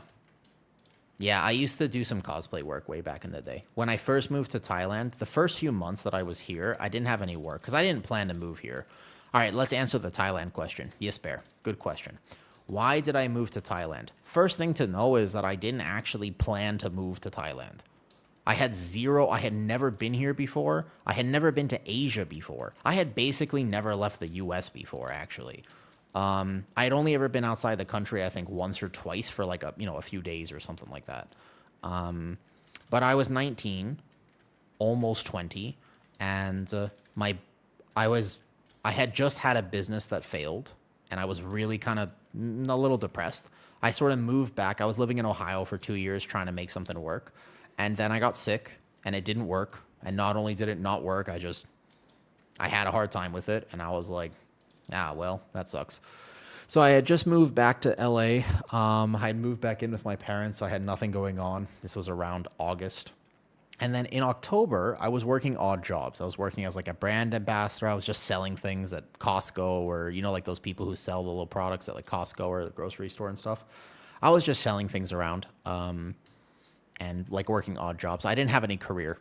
Ohio, I lived in Kettering for like a few years. So I didn't have a lot going on, and that's important to mention. I had no children, I had no job, I had nothing basically. Like I didn't really have a lot going on basically. And I also had no friends. Really? That's crazy. That's a very small town actually, so funny how that works. But so it was just important to realize like I had nothing going on in my life. I had no roots exactly. There was nothing tying me to any place at this point. I hadn't built anything yet. I was thinking like, okay, well, I got to get my own place soon at some point. Like I'm going to have to figure that out. I'm going to have to figure out like an actual job and whatever. But I hadn't done that yet. And after a few months of this, and I really had like no friends. There was no one from high school or like no old things like this. You know what I mean though? So basically what happened was this. After all that was settled, my best friend at the time, she asked me, she was like, yo, I found this $450 flight to Asia. I'm going backpacking for 2 months. Do you want to come? And I was like, you know what? This is the perfect time. I've never been to Asia. Always wanted to go. I like anime. Sure, why not? So I went to Asia. And we landed in Singapore. First day, we left November. And we landed in Singapore. We were going to travel for 2 months, about a month and a half, I think, and then come back to America. We went to Singapore for a day, and I basically landed in Singapore and immediately realized that everything I ever learned about other countries was wrong. I don't know why, but the U.S. kind of does this thing where they're like, yo, other countries, they're like kind of dirty and like sort of third world, and we're better, and it's not. That's not how that works at all. So Singapore was like a giant eye-opening experience, though. Yeah, it was crazy when I first got there. I was like, what is this futuristic, high-tech, wonderfully clean, absolutely amazing city that I'm in? This is crazy. And then we went to Cambodia, which was not quite like that. We went to Laos, which was definitely not like that at the time. And eventually we came to Thailand. And I was here for like a week. The full story is like I was here for like a week. Then we actually went back to, I think, Laos for a little bit. And then we came back to Thailand. We were going to spend the last 3 weeks of the trip in Thailand. When we came back to Thailand, after a week, I just had this random feeling. I was like, what if I didn't go back? And I was like, my brother took a gap year. Like, what if I just took a gap year? Like, basically, like, what if instead of going back and figuring out my life, I just stayed here for a little bit? And I remember, like, I called my dad, and he was like, nah, it's a bad idea. And, I was like, should I do it? And he was like, nah. Why? Like, what are you going to do? Like, you don't know anyone there. You don't have any work lined up. I was traveling. I had a suitcase like this big. We were backpacking. So I had, like, a tiny little suitcase with me. I had nothing. And I asked around. I was staying at a hostel. And I asked the people at the hostel, I said, hey, can I make it work? Like, is it possible for a foreigner to get a visa? Would I be able to find work, et cetera, et cetera? And they were like, yeah, totally. You can do it. Like, a lot of white people move here. I was like, oh, sweet. Okay. So I basically just was like, all right, bet. So I'm going to cancel my return flight. I canceled my return flight, and I said to myself, I'm going to give myself a month here to figure it out. And if by January, which was my birthday, this was now December, I said, if by January I have people who want to celebrate my birthday with me, then I'll stay for a year.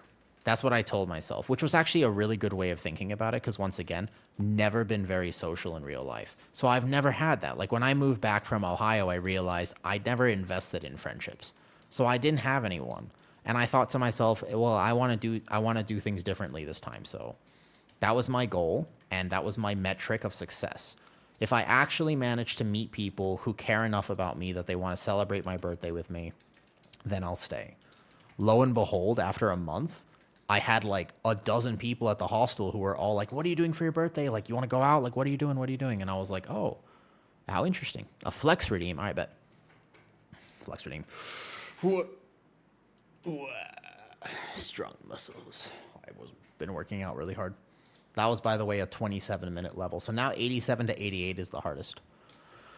And yeah, I made it work. I canceled my return flight, and basically that was 8.5 years ago. That was literally it. That's how I actually decided to move here. That was the story behind it. And why did I decide to move here? People. More than anything else, it's the people. The people of this country and the culture is amazing. I cannot describe it to you. But honestly, for me, one of the first things I ever learned how to say in Thai is "Huajai ben kon Thai," which is basically like my heart is Thai, and I really kind of feel like that. Like, I really feel like I was always meant to be here because this is the only place I have ever been in my entire life where I felt like home. I was sent away a lot as a kid because I had a lot of problems. So when I was 8, I dropped out of 3rd grade. They kicked me out, basically. And then I was homeschooled for a little. And then I was hospitalized, and then I had to do this, and then I had to do that. And I was just sent away a lot as a kid. And then when I was 11, I was actually sent away to a proper treatment facility that was on top of a mountain. And so that was that. I lived in Colorado for 3 years, and then I was sent away to Connecticut. And then, like, basically I never really had home. And so this was the first place that I ever was at where I was just like, oh, this is where I belong. It's so weird. I don't know how else to describe it. I'm not actually Asian, so. How did you get such a good vocabulary? Do you read a lot? English? Oh, missing school? Interesting. Yeah. Haven't you gotten back in the US for a visit? So after I got married pretty early, story of every white guy who moved to Thailand is I met a Thai girl, and then I got married early, and then she divorced me. But that was only more recent, so oh well. But so yeah, beware of that if you do decide to move here. I would not recommend. But basically, so I took my wife to meet my family. That was actually that's what I went back once. I've only ever been back to the US one time, and it was about 2.5, maybe like 3 years ago at this point, actually. And it was, I wanted to introduce my wife to the family back home. So we did go back once, and that was the only time I've been back. Yeah. What was my first job here? The first job that I had when I got here was actually just working as an English teacher. Like, I just was like an independent. I would work at like one school for a week, and then I would work at a different school for a week, and it didn't make a lot, but it made enough. You know, if I didn't have family here, well, that's again one of the things is my extended family. I'm actually closer to them now than I used to be, but I've always been kind of the outcast. Like, I was the black sheep of my family my whole life. So my first job was just working as like a substitute English teacher, basically. And then about 7 months went by. I'm trying to think about the timeline. So I moved here in December. I arrived in Asia in November. I moved here in December, and then it was by June or something like that, though, right?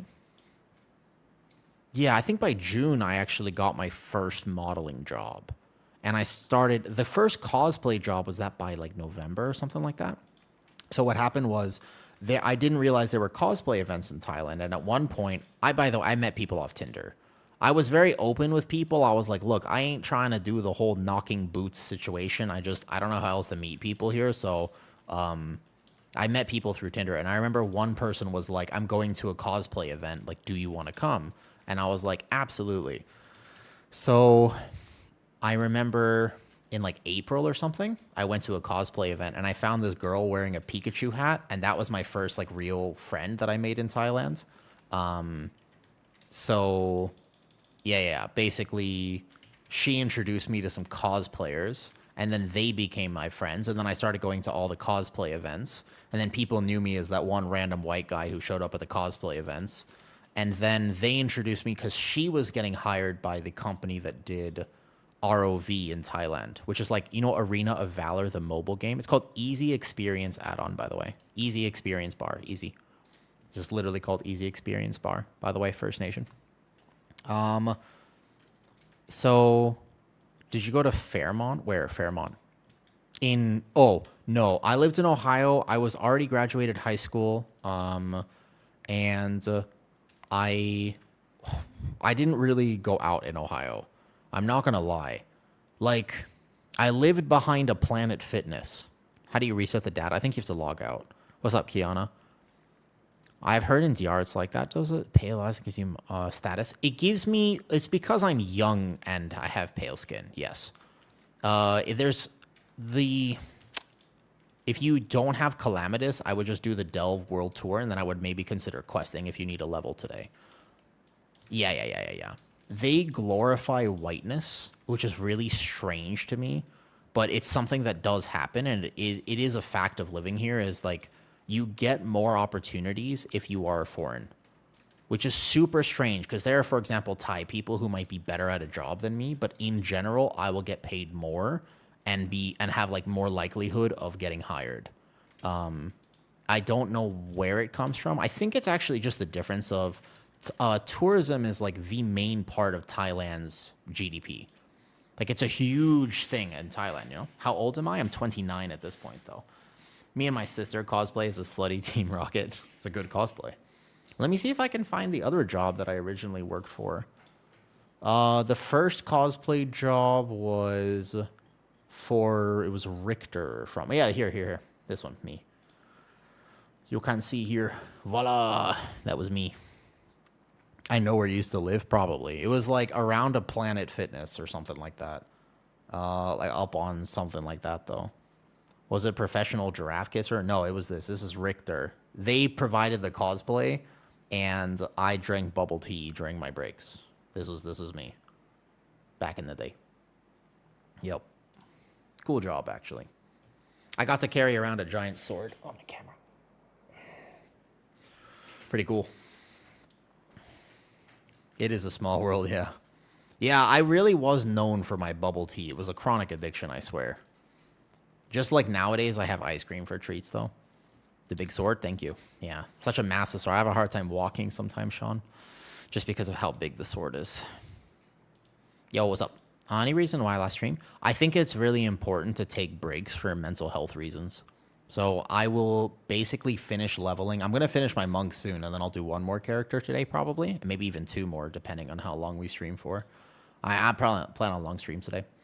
And then I just think it's a good idea. It's a perfect time right now to take breaks. There's nothing happening. This is like, if there was ever a time to just not be playing WoW, this is literally the best time. There's nothing happening right now, though. Take 90 just doing this. You get to 88. You don't want to go to 90. You just get to 88, and I'll show you what you do from 88. If you're here, it'll take me about 25 minutes. I think it's about 3-ish hours, yeah. On like a fresh character. Maybe like slightly more, like 3.5 hours if you consider you have to do the Delve World Tour. I just launched for the first time since season ended today. Take your time then. Yeah. Don't rush. Don't feel like you have to rush. It's actually counterproductive. If you ever feel like you have to like be going so hard, it's not actually good though. Got to the market, you always get bubble tea though. That's true. I had Thai tea this morning. I am drinking tea like pretty much every day now.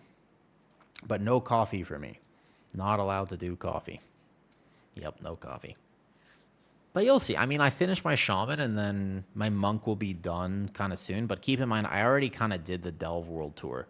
I don't think that I did the Delve to my left. There's one more Delve I have to do, and then otherwise I kind of did it on my own time. So it's possible that I might just go ahead and do them at 8. I also might just do them on my own time later. So while this Delve is up today, I really want to min-max my time because it does rotate every 3 days. And my plan is that this will be my last stream for a bit. So if that is the case, then I want to spend as much time in this Delve as possible. That's kind of my plan. But you can see I'm starting to take a lot more damage. So it's a little bit harder once you get to 87. I think 87 to 88 is the longest level just because of how scaling works. I like to do this until about 20. That's what I'm thinking, though. I think that I'll actually complete my Delve World Tour on a fresh character. I would come straight here and maybe do them later, though. Yeah. Well, to be fair, like in the time it takes you to complete Eversong Woods, I will have completed this. So, I don't think it's really good, though. I had mung bean milk tea. Mung bean milk tea does not sound very appetizing. I'm not going to lie. Hold up. Can we play some... What are we listening to? Not bad. Thoughts on music choice right now? Do we like it? You have to complete the campaign on first character. You make sure that you complete campaign on first character. It's not worth it to skip campaign. You want to listen to Fallout Boy? Good. Good. But yeah, if you are going to take a break from WoW, this is the best time. All gear that you get right now will be replaced pretty soon. So, yeah. Take your time, Teresa. I'm only doing this because I want to level like 10 characters and then also get vaults on 10 characters early on, which is a degenerate way of playing. And it doesn't necessarily spark joy. I just have to... This is like a chore. But I highly recommend that you do not treat WoW like a chore. This is a game that you pay to play. Make sure you enjoy it. Yeah. There's no rush. Yeah, there's no rush. I just want to be able to make content on every character. So I've pressured myself a little bit into doing it this way. It is kind of... It's a big ask. But I don't mind. As long as I can hang out with people on stream and, you know... Get some ice cream or whatever, I'm chilling. I can use the macro. There's no rush whatsoever. Don't worry about it. Alcoholic like me. Yeah, exactly. Best ice cream flavor? Oh, Super asked me to talk about best ice cream flavor earlier. So, good question. I think that my choice of ice cream is in direct opposition to how I am in real life. And what I mean by this is one of the best ice cream flavors is very simply vanilla, which is not exactly a term I would use to describe myself, but actually just straight up vanilla. Like if you could go for like a chocolate chip or like a mint chocolate chip, that's fine. But remember that I am no longer allowed to eat fiber. So actually like chocolate chip is a big treat. I can have a little bit of chocolate, but yeah, actually just straight up like a solid vanilla, like a well-crafted vanilla is probably one of the best flavors. Yeah, no, you can't go wrong with that. Otherwise, I would say caramel, actually. Like a dulce de leche. Proper dulce de leche. Haagen-Dazs dulce de leche milkshake. I have some, I've got some stuff there. Perplexion. Is that an ice cream flavor or a song reference? Well, what are you referencing here? Because I am perplexed by that question.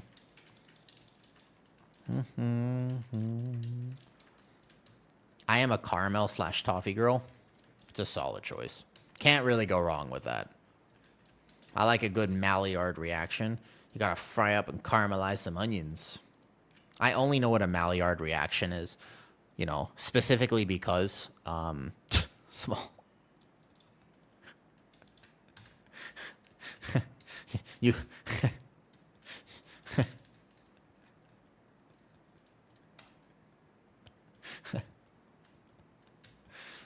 She had dropped her ice cream in the parking lot ever since they told her favorite ice cream is Rocky Road. That's a good story. That's a good one, Unbearable. How long have you guys been married?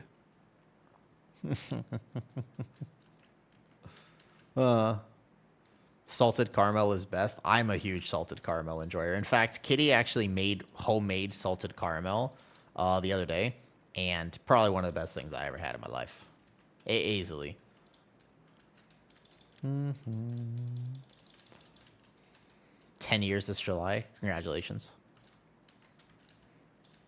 I'm a hopeless romantic at heart. I think I hate the fact that I'm a little bitter because I got divorced. I really don't want to be bitter for the rest of my life. Like I don't like that my marriage didn't work out, because at the end of the day, what an absolute privilege it is to find your best friend, live with your best friend, and get to enjoy your life together. Like what could be better than that? You know? Let's say vanilla fits you. Yeah, that's racist. Sorry, I'm just poking your I'm just poking at you, Wiz.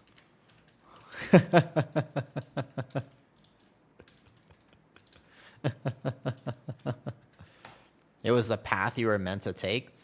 I'm not gonna lie. I'll give you an honest take here. I'm gonna be real with you. Well, there's an onion milk ice cream. There probably is. Now, I'm gonna be real with you for a second. We're gonna have a moment of. You hate the way I say caramel? Why? What's wrong with How do you say it? Well, how do you say it? Snuffleupagus? You say it as what? Caramel? What is it? How do you say it then? If not caramel, is it just caramel? Yeah, I love some caramel ice cream. I like salted caramel. I think it's, if you don't salt your caramel, then it's probably not as good. Yep. So I for example, I'm a big caramel enjoyer as well. Fall Out Boy is your guilty pleasure. If you want to listen to some Fall Out Boy, we can play Fall Out Boy. Yeah? Oh, wait, you're saying I'm still saying it wrong, though. You started playing WoW? No, I mean, so WoW is something I played way long ago. My older brother kind of got into the game, and then I just played on his account. Way back when. Like when I was, but a wee little lad. When I was but a small child. Or shorten the second vowel. Nah, I'm not a sucker for correct pronunciation. Like a schwa. Okay, so let me try again. Cremil. Is it cremil? Like that? That sounds like a fancy way of saying it. Yeah, I like that one. All right, I like some salted cremil. Yeah, that's good. I like cremil. Yep. What about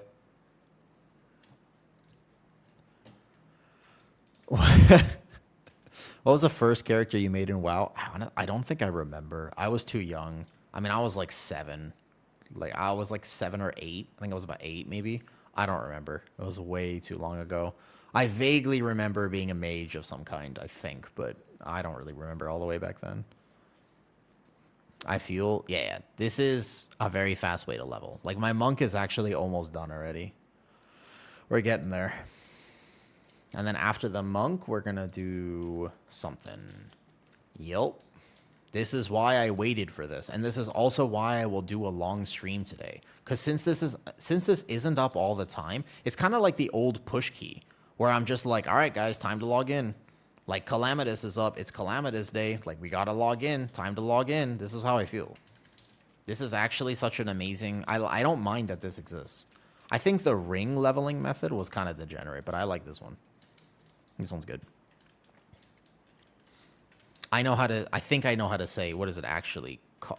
Caramel? Caramel? Not caramel. Is it caramel? Is that actually how you say it? Yeah, it actually feels kind of like it's push week. Like, gotta log in. That's what it feels like. I don't mind that. Okay, Shadow Mel Tech is good here. Flex redeem. What? I felt some Russian in that. No, I've never been to Russia. Caramel. Caramel. That doesn't sound right. Caramel. All right, bet. I like some salted. Okay, so my favorite ice cream to answer your question is caramel. Like this. Better? So I like some salted caramel. Better? It's pronounced caramel. Like that? Got it, got it. I'm really emphasizing the Is that better? That's okay. If you're frustrated with me, just imagine me at family dinners. If you're currently like, oh, woo, imagine me in literally any other circumstance.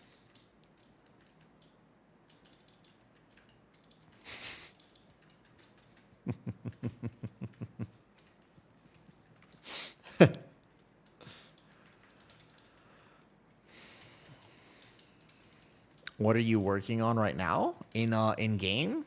I'm just gonna be leveling characters today. I want to actually see if I can finish leveling characters today. The only problem is I had initially planned to do a priest as well, and I'm not actually sure I'm gonna get to do my priest.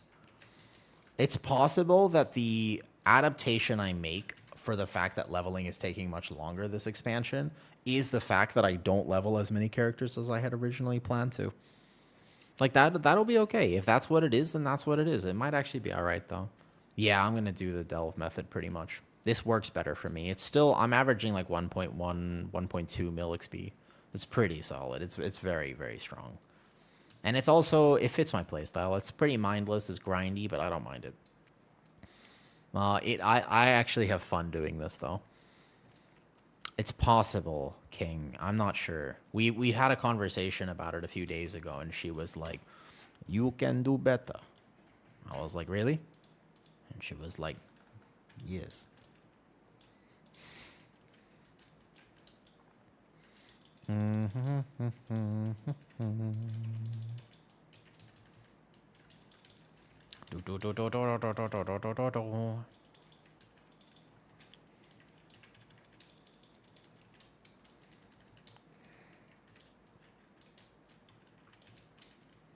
You're getting a little bored on Calamitous? Just start stream, Cheeky. That's all you have to do. If you start getting bored on Calamitous, just start streaming. And then ask people to hang out with you. Because I guess I would get bored if I was doing this on my own. If I was not streaming right now, I'm assuming I would just have some podcast in or something. Like I would be listening to something. I'm just not sure what it would be. I don't know who I would be listening to right now, but I would probably just like play a video or maybe even something on. I guess this is active enough where I couldn't play Hearthstone. So, probably though. Yeah. Payment to quest until 88. I can't do it. Unbearable. I know some people actually really like questing, but for me, it is exactly your Twitch name. I can't do it. It does not work, man.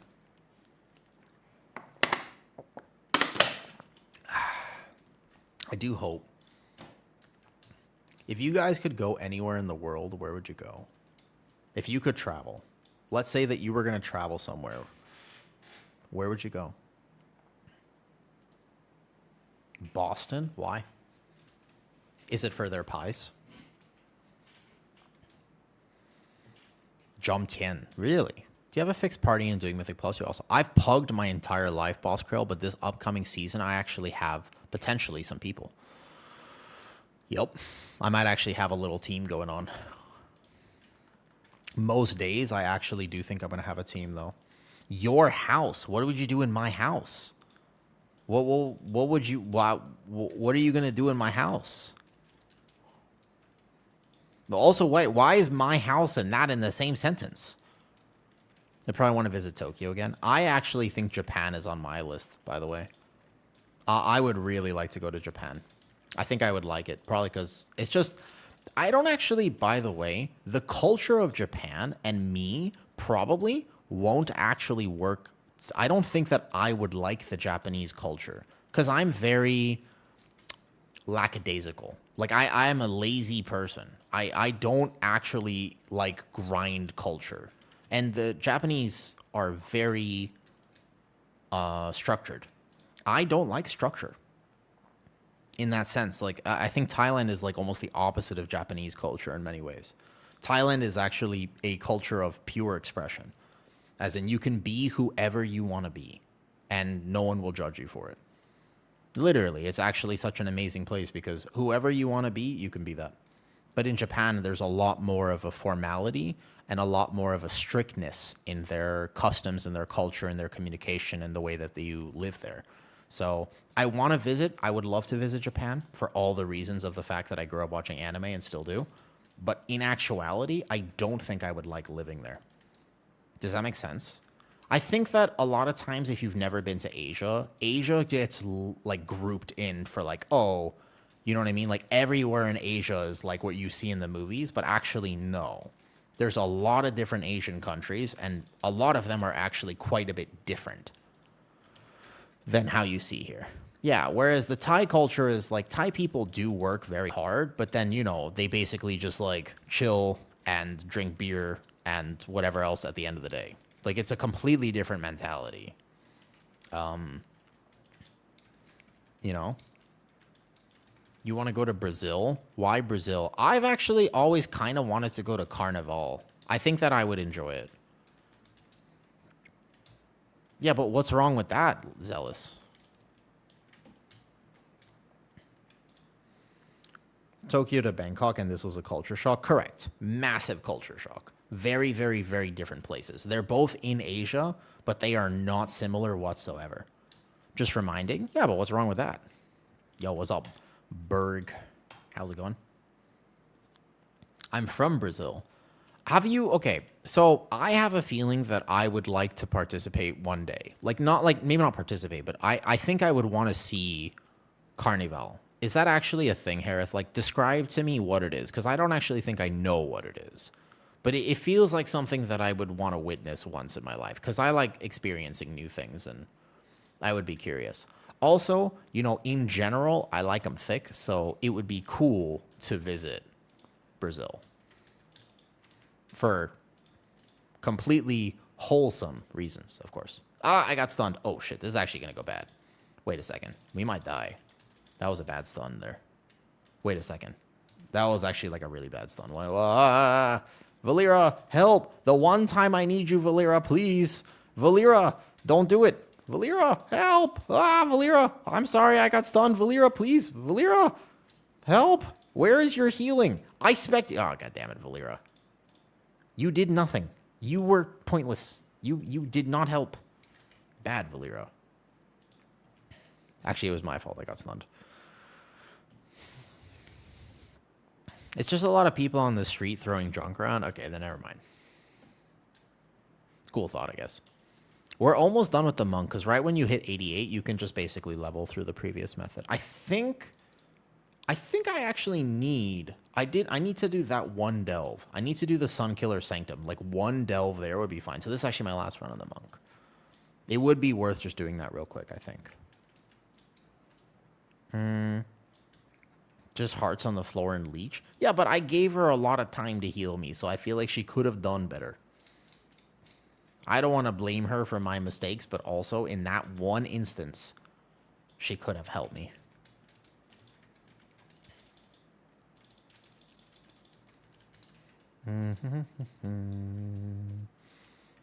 And she went to Brazil and they hate tourists. Really? Interesting. See, there are certain countries that really have an issue with tourism, Jonesy. But one of the interesting things about Thailand is that since tourism is such a massive part of their economy, they really, really like tourists here. And I think that's a very different perspective than most other places, where there's like a big conversation about whether or not tourism is good or bad, right? But actually, like, in Thailand, they're like, please come to our country because that's a huge part of their economy. And so tourists are treating extremely well in Thailand, if that makes sense. Where if they see that you're a tourist, you're going to get like almost special privilege. Do I hear 8? Correct. That is what we're listening to right now, though. All right, we'll go do the other delve, and then we're pretty much done with the monk.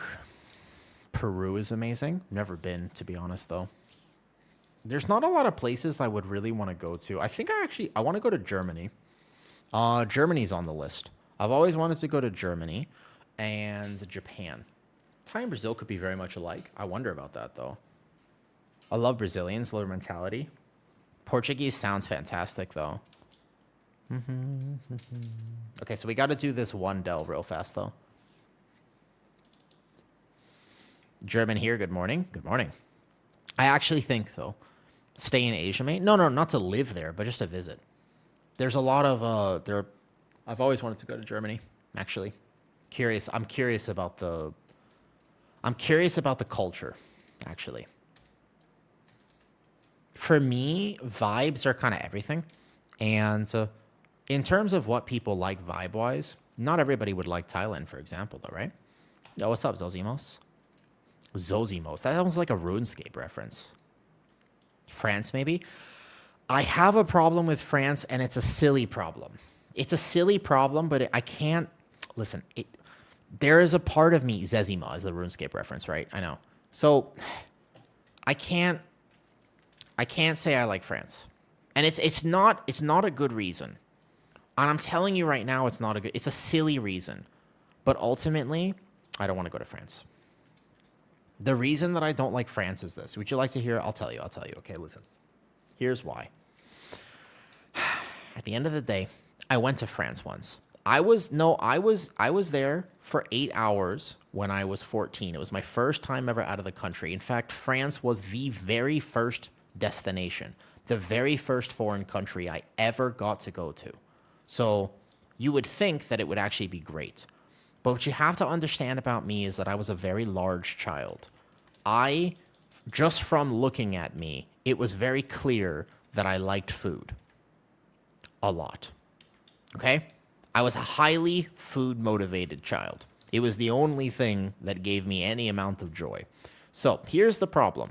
I landed in France, and I had heard about France. And the only thing I cared about going to a foreign country was trying the food. And I was like, it's very simple.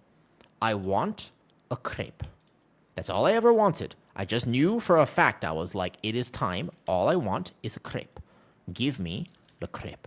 We were there for 8 hours. We had a layover in France. Okay? I know, Shago, but you've heard this story before, and I got to admit, it is not a good reason to dislike a country, but it's an honest story. I know.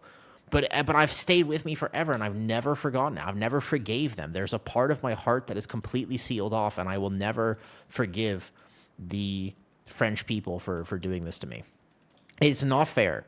And I know it's not fair, but here's the thing. No. Listen, here's what happens. You got to hear the whole story first, okay? Here's the whole point, all right? Wait, I went the wrong way. Okay? So, I was there for just a little bit of time, and I told myself, all I want is a crepe. We went to the Eiffel Tower. We were there for 8 hours, and I thought to myself, okay, we're going to go to the Eiffel Tower whirlwind tour. We saw the Louvre or whatever it was. And then we went to the Eiffel Tower. Beneath the Eiffel Tower, there was what I was after. Finally, a crepe stand. And I was like, hell yeah, I'm ready to get my crepe. So I ordered a Nutella crepe, and they had a giant thing of Nutella, man. No, they had a giant jar of Nutella. I remember there's a photo of it somewhere. And I was very excited. I was waiting there.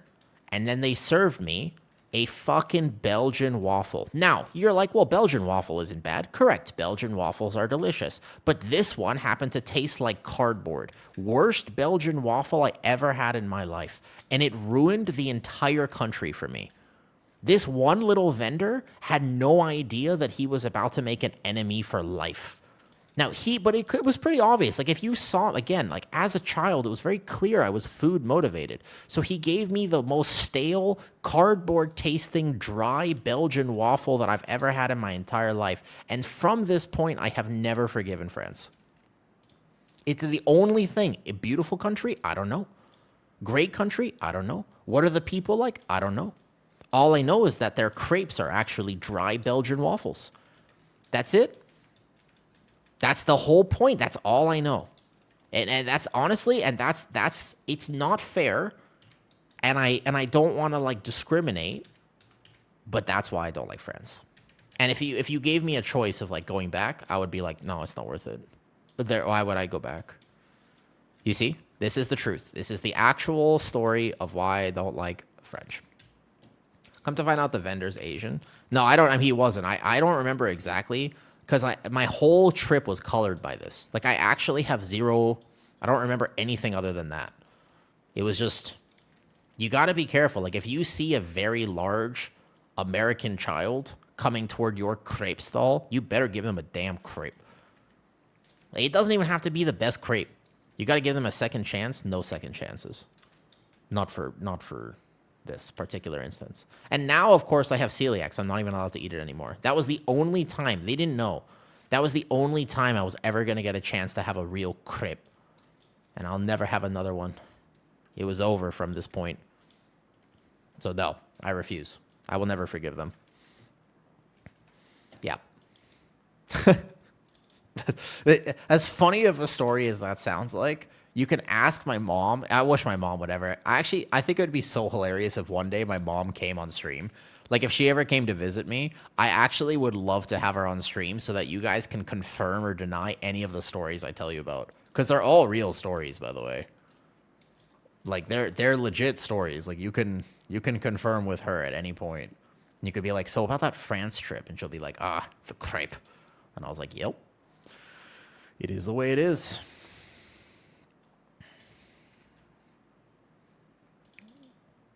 Nah, she's cool. My parents are great.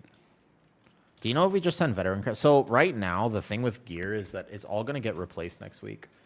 There is basically a thing, though. I wanted a chocolate croissant. It was given in eclair. I couldn't communicate it was the wrong item. Ruin your entire week in Paris. That's the thing. That's the thing, right? Doesn't it? It matters. I agree with you. Chris, it's absolutely a very valid thing. Like, people come to Thailand, and I'm like, okay, so I really love Thailand. And I want to tell people all about Thailand. And it's like, do you know what people actually want to do in Thailand? Guess. Okay, wait, no, don't guess, because you're all going to say some degenerate shit. It's pretty clear. They want to eat. This is a fantastic country to eat your way through. Food is amazing. Food is a very powerful motivating factor for a lot of people. No, shut up. So basically, food is really impactful. Eating your way through this country is amazing, all right? And train Muay Thai? I mean, maybe some people. Now, the problem is, it is a great place to eat your way through. Imagine you came to Thailand and you were like, you got some terrible pad thai. It would be pretty bad. It would ruin your trip. If you were here for like 3 days and you actually got only bad Thai food, it's pretty hard to get bad Thai food, but it does happen though. Right, of course, yes. Come to Peru. I don't know if why would I travel? Well, I don't want to leave my house. You know, okay, so my family right now is actually trying to motivate me to come back to LA for like in August. They're trying to convince me right now, basically, to come back right now. So we turn this in, by the way, and then my monk is done. Yeah. So they're in the process of basically like, you should come back in August. You should like totally come back to LA for a visit, like maybe even for a few weeks. And I was like, maybe, like, I don't know. It seems like a long trip, and like, I don't know, like I wouldn't be able to like play WoW or something. And now my mom is on a crusade to get me back. So what she's doing is this. She said, we can get you a PC. I said, really? She's like, yeah, you can. We'll get you even like a camera and stuff so you can still stream too. I said, really? She's like, yep. I said, interesting. Okay. And she's like, actually, what else do you want? And I was like, all right. I was like, oh, well, I guess I'd be a little worried about this. She's like, no problem. Got you. You can stay with me. I said, really? She's like, yeah. Because like hotels are super expensive. So I was like, okay, I wouldn't go if I have to pay for a hotel for a few weeks. And she goes, no problem. I have an extra room right now. You can stay with me. I said, okay. Interesting. Now, I am particularly motivated, correct, Small. I am super curious about one thing in particular. This is what I want to know. What is it like to play World of Warcraft with actually reasonable ping? I want to know. All I want to know, I cry myself to sleep at night because I just want to know. What is it like? What is it like to have regular ass ping? I just want to know. So yeah, I'm kind of curious. Like that actually would be a huge selling point for me. Okay, where's the innkeeper? Isn't it here? Where's the inn? I'm trying to set my Hearthstone. I always forget where the inn is in Silverman right now. The inn is here. It's like right here, right? Oh, it's up. So we turn in these quests, and then my monk is done, and that's pretty awesome. And then we will spam some more Calamitous, and I might only have time for like one more tune, so we're going to have to make a decision. I think it'll be my Evoker compared to my Warlock. Could be either, but I'm not sure. Bind your Hearthstone. Cool, so my Hearth is set. Couldn't keep my spells because they had no lag. I was super curious, though. I hadn't experienced low ping in Turtle WoW. That was very weird. I want to know what it's like to have actually like reasonable amounts of ping for once.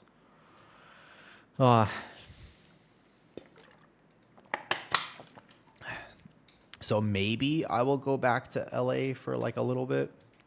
The other problem is, of course, my food. I need to be able to cook for myself. And she goes, okay, no problem. I have a kitchen. You can cook here. I said, okay, all right. It's going to really hurt to experience no lag WoW. I don't even know what that's like. Like the only thing I would think is like, okay, if I actually get the chance to play with no lag, I think I would try to parse 100. Like that would be the week to play, right? Like imagine I was actually able to play with not 200 ping. I wonder if I would even notice a difference at this point. I've been playing like this for so long. But I would actually probably want to go into raid and like min-max. Because let's see. August will be the end of the season. So it would be curious. Sometimes I can't tell how much of a disadvantage it actually is to play with 200 ping. Like I can't. Sometimes I'm like, this is a massive disadvantage, and other times I'm like, nah, it doesn't matter that much. I really don't know. Can I check your ping in game? There should be on your mini map. I had hidden mine. Whereas it's like a hover over bottom right of your screen, it should be there, but I had to kind of mess up my UI, so I need to actually have it showing at some point, though. Do /log. What? Mine doesn't even appear. Yeah, I was about to say, LVUI keeps yours on screen. I don't use LVUI. So we turn in these two, we turn in the Harendir Delves, and then boom. Actually, I over-leveled, by the way. I did too much, because I still have the Harendir Delves, I'm pretty sure. Yeah, I did too much. Mouse over the question icon, where... But I don't have a question icon, because I have an add-on that, like, has it. It used to have it there. I have no question icon down here. Nothing there. So we go over to Harendir, we turn this in, and then Monk is done. Just like that, by the way. Only a few hours, and the Monk is basically already 90. So this is such a sweet way to level, man. Redeem stretch? Yeah, I should, actually. No, not here. Let me turn in this quest, and then I will stretch. Thanks, found it. You're welcome.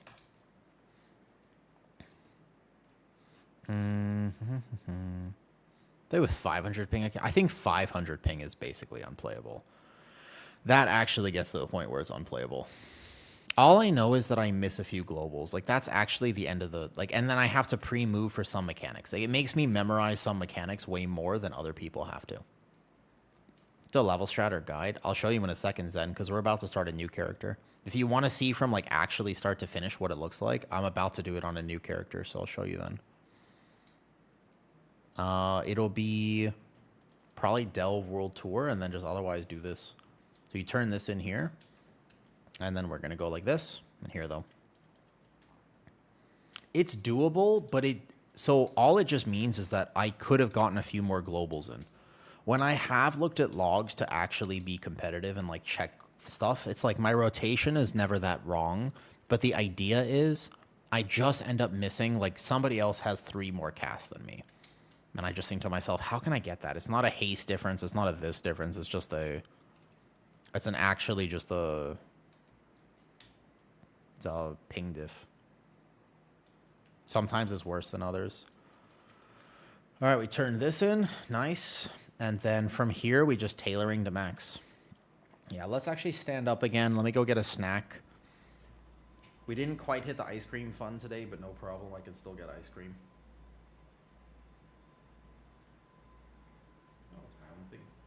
Oh, wait, my camera. Hold up, sorry. Things might get old. Ooh. I'm going to keep myself nice in here. Nice and ready.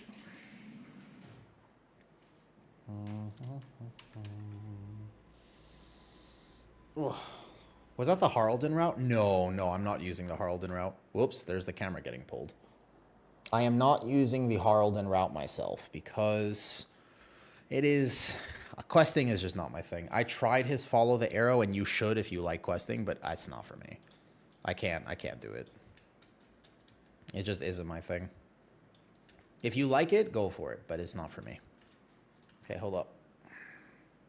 My second monitor has no issue. Stay, maybe.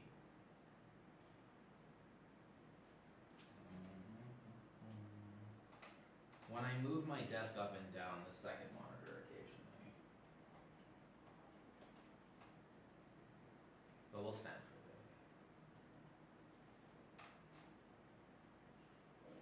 One second.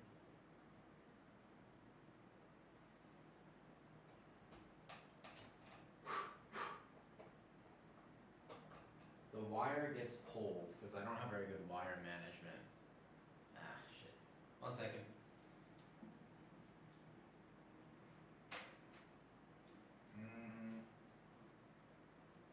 It's not the end of the world if I don't have a second monitor. I just can't really read YouTube chat that well if I have this.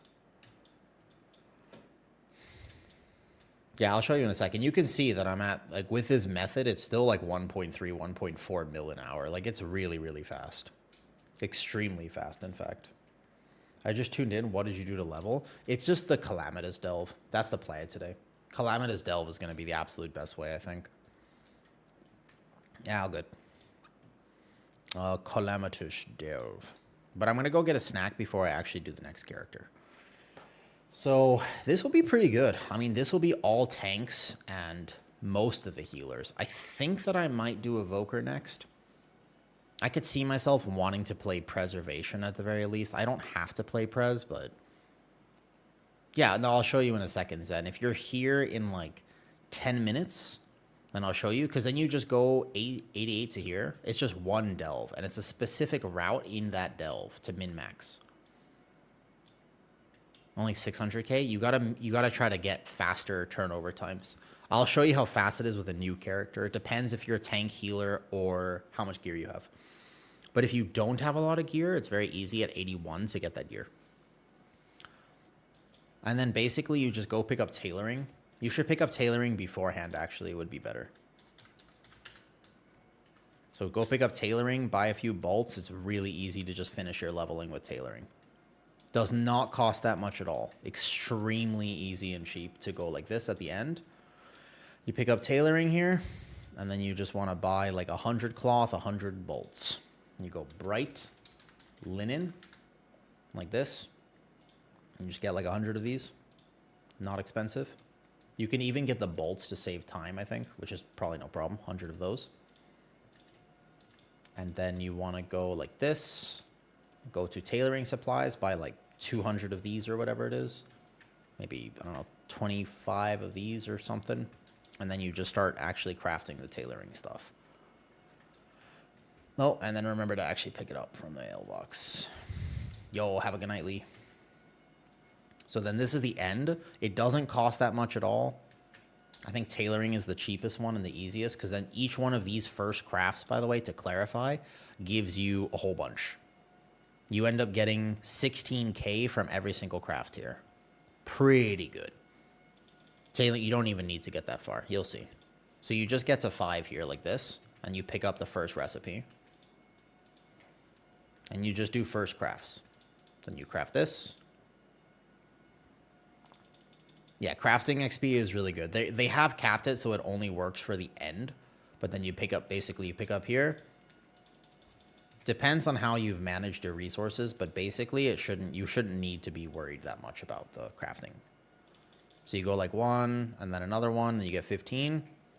And then you just pick this up like this. Boom, boom, boom, boom, boom. You pick up these 3, and then you craft these 3.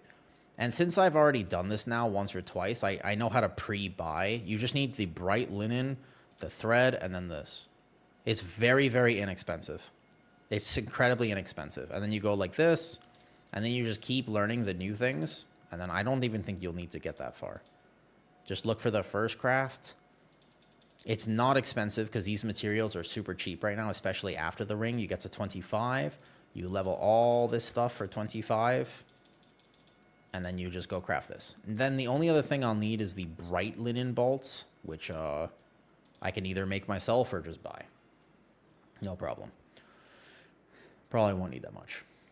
And then I need to go buy some of this resource. The ever-singing dust is the only other thing I actually need at that point. And then I'm done. Yep. So you can't actually get several levels with it, but otherwise, though. Not to take Harmonized Blooming on Resto Druid when Life Bloom gets 3. So that's actually a good question. I was thinking about that too. And originally, you just sort of assume that you definitely play that. But actually, I'm not 1,000% sure that that talent is worth it right now. Because your Apex is already doing so much splash healing with it. I don't necessarily know. It's one of those we've been playing it for so long, Doka, that I don't know for Resto Druid if you definitely play it anymore, because that last talent point is very competitive now. And Mastery has been nerfed since that previous iteration of it. So actually, I'm not sold that you definitely have to play has first craft bonus and you just do this and then watch at max level now. I'm not sold that you definitely play that. So I kind of agree that you might actually drop that talent in favor of either Germination or whatever else. Cool. And then we need Recipe Unlearned. Looks like I could probably just train a few here. Yeah, Courtly Robes and Shoulders and then done. Easy. See? You don't even need to get to 50. You just do this and then boom, max level. Done.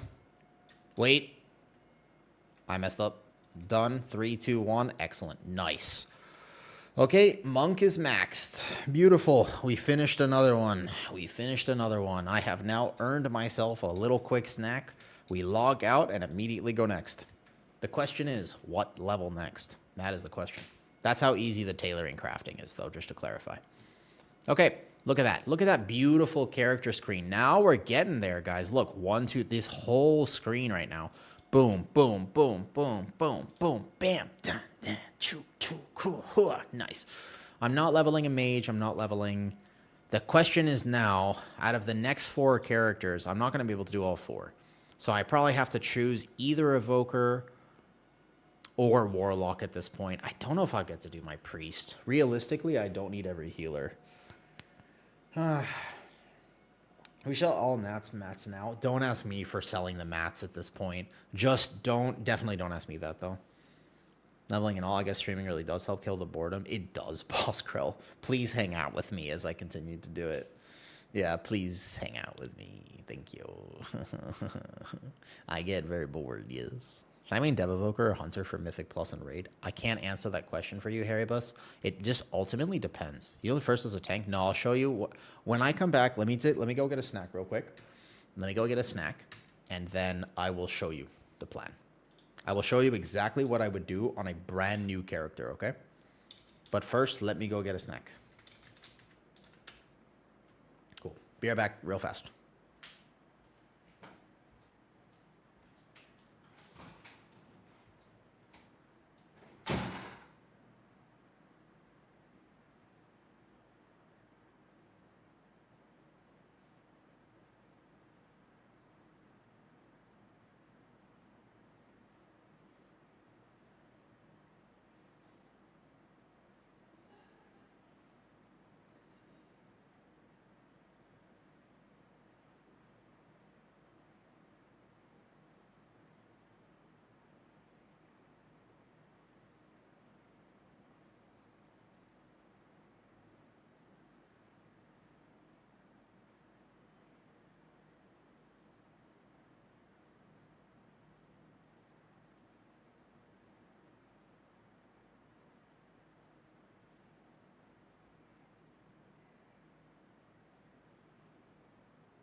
little snack. Let's go.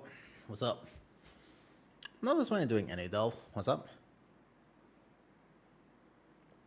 Ah, delicious. Okay. Where were we? So, wild party song. Wait, what? I don't know what was playing. I have zero clue what was playing, to be honest. But I was thinking about maybe playing some actual gaming music and going for it now. No, be careful about saying we know what's better. We don't know what's better right now. You have literally no idea what's better. At the moment, it is actually fundamentally, we just don't know. The tuning on March 17th, first of all, might change things a lot. That's like one of the first things to understand. Right? Like, do you know what I mean? Right now, hard to say still.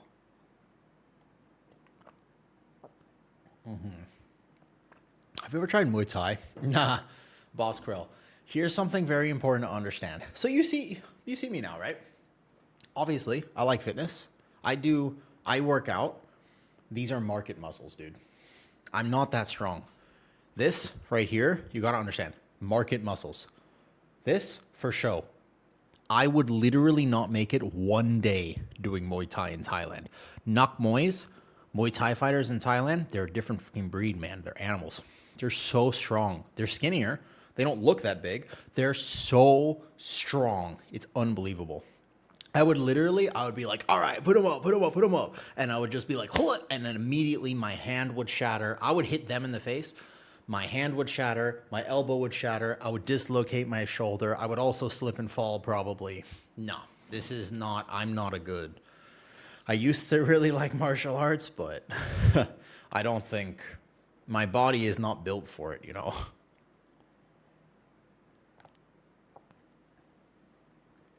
Just for a workout? Nah, kind of.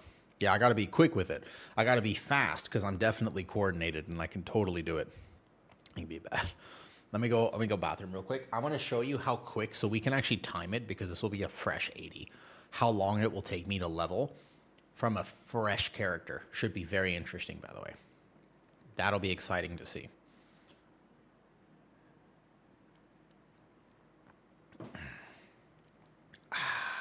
Delicious. Be right back.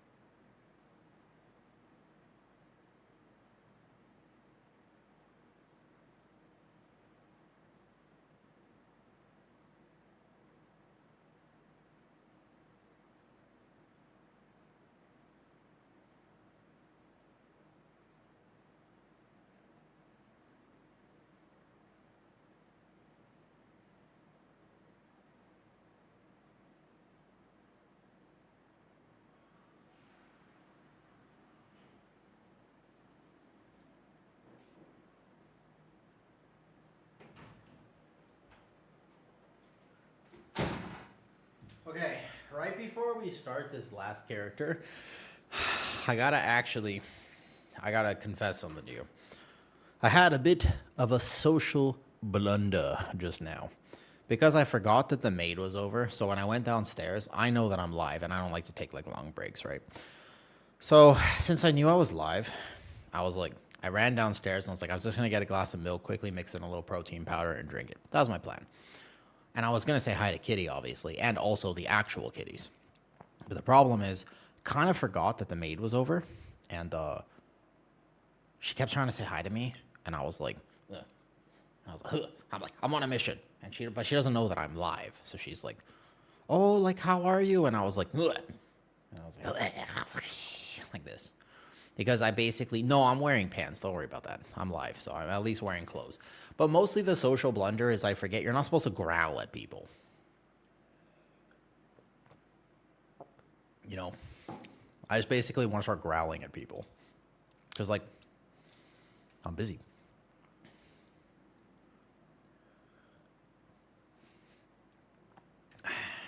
I didn't get to mentally prepare myself for the fact that somebody was going to be over.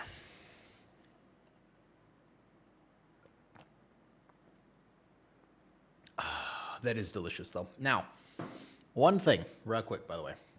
Am I playing heal tank or Aug Evoker for keys? Just so worth the content. I can't wait for the other dungeon guides to come out. Did you like it, Super? Was it worth it to you?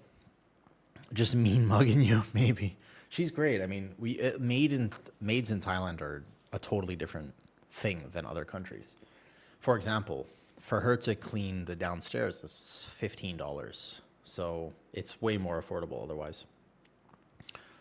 Did you like it, Super? I'm not sure I'm going to continue making all those master classes. I hope that you liked it. It's just, in general, I think there's a different way for me to do it. I think I can do it even better, to be honest with you.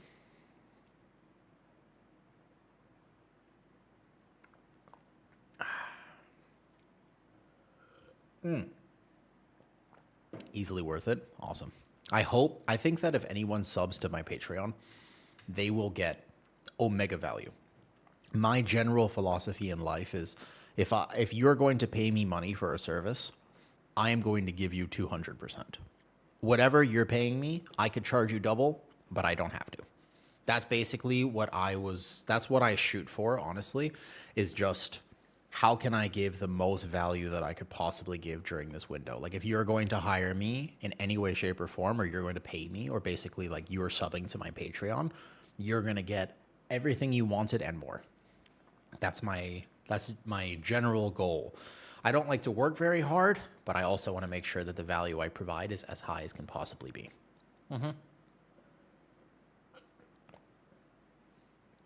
Now, Super, my plan is probably to have those master classes. I don't know if I'm going to upload the rest to YouTube, realistically, right? These are honest, yeah. Speaking of which, can I ask you guys for one small favor, though? This is an actual favor. You don't have to do it, but if you wanted to do it, this would actually be really helpful. You guys know the Bench podcast? I mentioned this earlier. I won't mention it a ton, but Shindig shouted me out on the recent Bench episode. If you guys have not, and you don't mind, and you have a YouTube channel, and you guys just want to basically comment on this video, and you want to be like, hey, Wu Tank is awesome. You should totally have him on. Please do it. Because if enough people comment on that, they might actually have me on, which would be awesome because I actually have been meaning to message Tettle.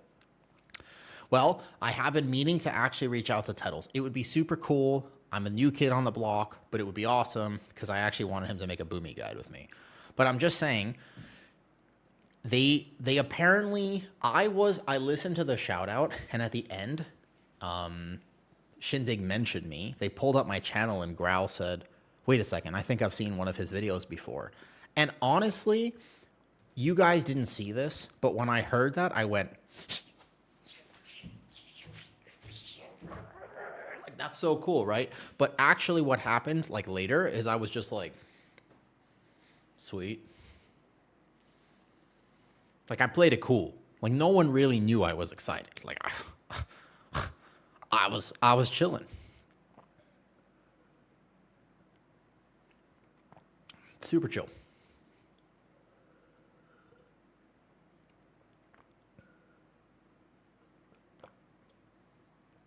Delicious.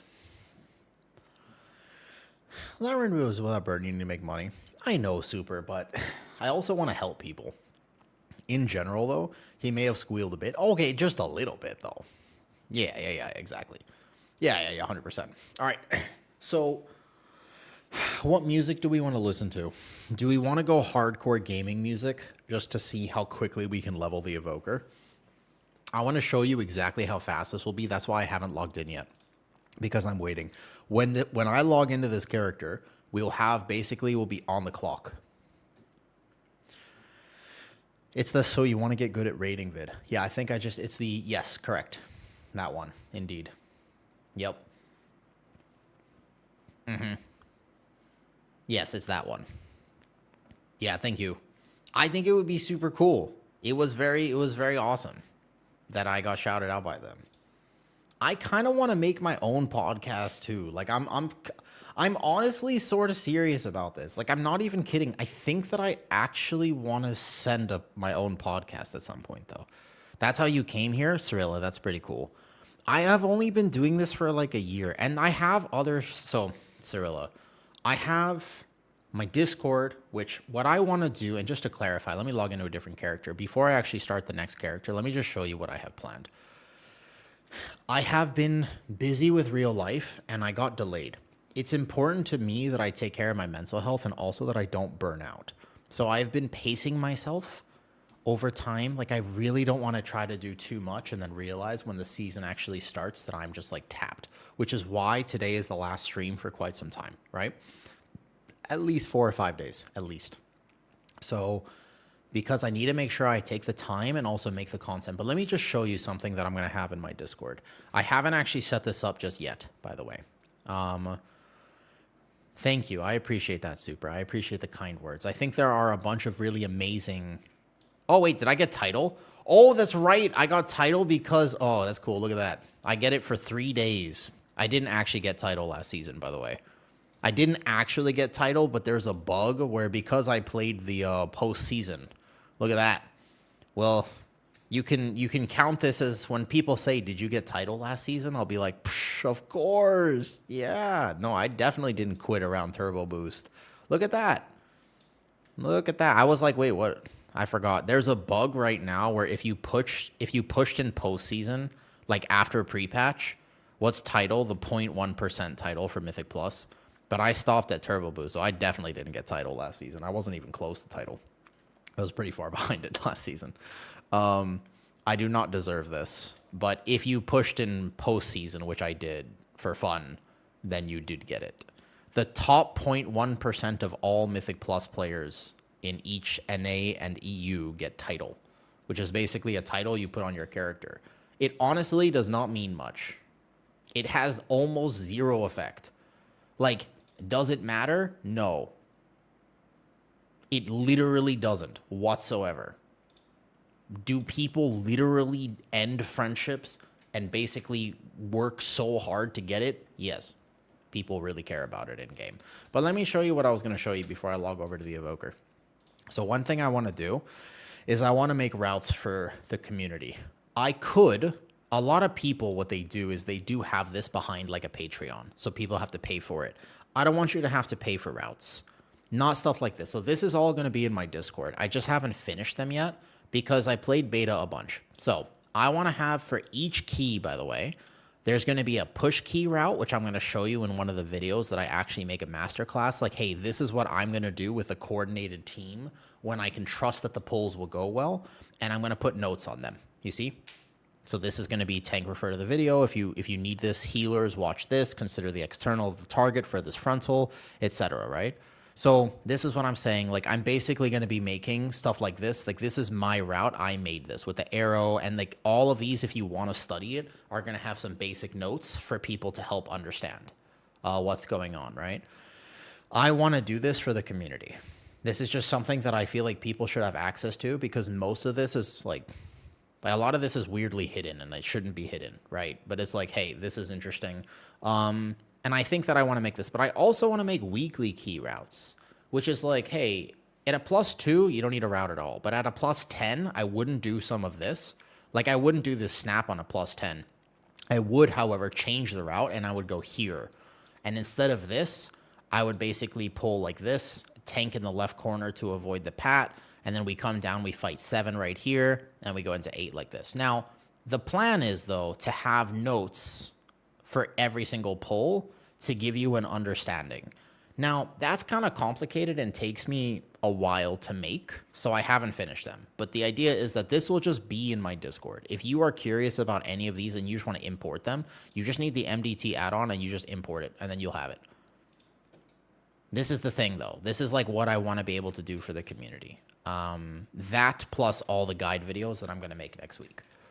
The guide video should come out next week, but all that's in Discord. If you are curious about literally any of it, just get it from Discord. It'll be, I'll have it, I just haven't finished them yet. It's going to take me a while to make. I'll probably work on them over the next few days.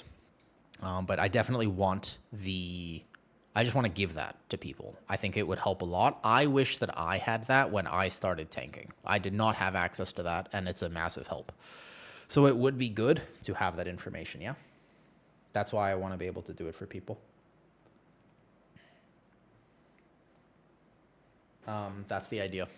Okay. Shall we level a new character? Also, what music are we listening to right now? Let me see.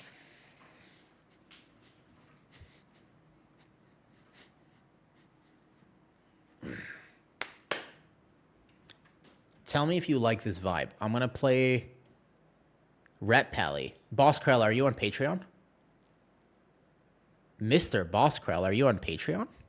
Because I happen to talk to the literal best Rhett Paladin in the entire world. The actual best Rhett Paladin. Melee. And we talked about Rhett Pally.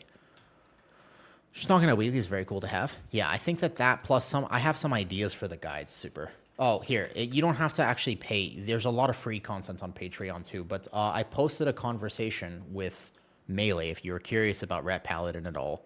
I got the chance to talk to Melee, and he was awesome. Yeah, he was super cool.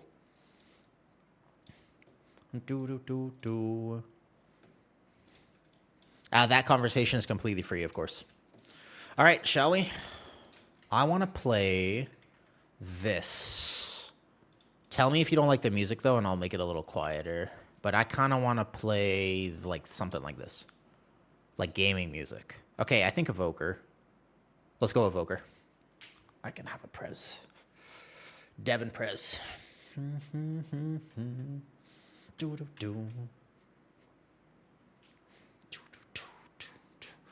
You do not have to sign up. You don't have to pay for it. There's a lot of free content. Some of it will be paid, but you don't have to pay for it. And I know, Super, I know that I get that I have to balance with like making enough money to actually justify my time, because I actually do have a real job, and that job is impactful, yeah? But at the same time, and because I make money at my job, like it actually doesn't make me nothing. So then I'm kind of, every time I decide to stream, for example, I technically lose money because I could be doing something else. But it is a passion project for me. I really like WoW, and I really like being able to play video games, and if I can make a little living doing it, that'd be awesome. I have a new sponsorship lined up, which would be really cool. If you're in the US, it'll only be available to people in the US. But that will start next week, which will be a very cool sponsorship, by the way. And those things help a lot. Let's go ahead and set up this character real fast. I just need to enable bartender.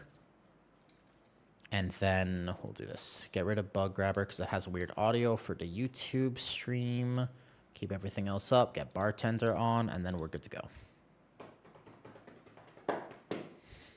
And then let's see how fast I can actually level a character. Do I have my talents on? Devastation, 1 talent point is off. Let's just grab... Need burst damage. I need volatility. Definitely volatility, actually. And then go here. You probably answered it many times. So can you explain the fastest leveling? Keanu. Actually, if you just give me a second, I will show you the method, because I'm about to do it. I actually could just show you the method if you have a second here. Okay, so let's activate Flame Shaper, and then what you want to do here, it will be... I will be there in just a moment. Not that I want to stun probably. And then aside from that, we just want as much movement speed as possible. Movement speed is more valuable in this type of thing. Doesn't really matter what I actually end up deciding to spec. We don't need Zephyr necessarily. We can't rescue anyone. Leech increased by 4%. Sure, let's take this. So what you do is you got a new character, right? Especially because this guy is geared. He is going to absolutely smoke these early levels. Like, this is going to be insane. There's a single delve. When I get there, I will simply do that delve and then repeat. Also, 80s returning players, see a bunch of methods. I will show you this one. This one is the Calamitous Delve variant. And you are going to see how fucking fast this is. Like, this is going to be ridiculously fast. Watch this. I'm not even going to do the Delve World Tour because I have the Dark Moon Fair buff for exactly 60 minutes. So during that 60 minutes, I want to get as much done as possible, though. You know, high-end Feral DPS. Ha! Ha! I just made one. I just had a Feral. I just did Feral with Cybear. I don't know if he's currently doing high-level Feral Mythic Plus, but do you know who Cybear is? Cyrilla. Have you ever heard of Cybear? I literally talked to him 2 days ago off stream. I just haven't posted it. But I actually just made a feral guide with him very recently. Yeah. So we made a basic, we made like a, I'll call it like an intermediate feral guide, because that thing was not so basic, to be honest. No, Cyber is a streamer, content creator. He also played Final Fantasy, but he's kind of known for feral. Otherwise, I would say, I don't know if Miss Marvel is doing competitive high-end content anymore. And then I think the only feral streamer nowadays who does high-end content is Jules. There's not a ton of feral. There used to be a lot more feral players. So Cyber is one on EU. He streams like in general a few hours later than now. But we made a feral druid guide, and we also talked about the state of feral, though. When can I stop? So I'll show you. I would say if you haven't done World Tour, stop at 87. Otherwise, you see that I'm going straight to this delve. I'm not wasting any time. I am actually just walking straight in here, and I'm going to start like this, and that's what my plan is. All right, ready? Let's see how fast this is. I actually think this is going to be insanely fast.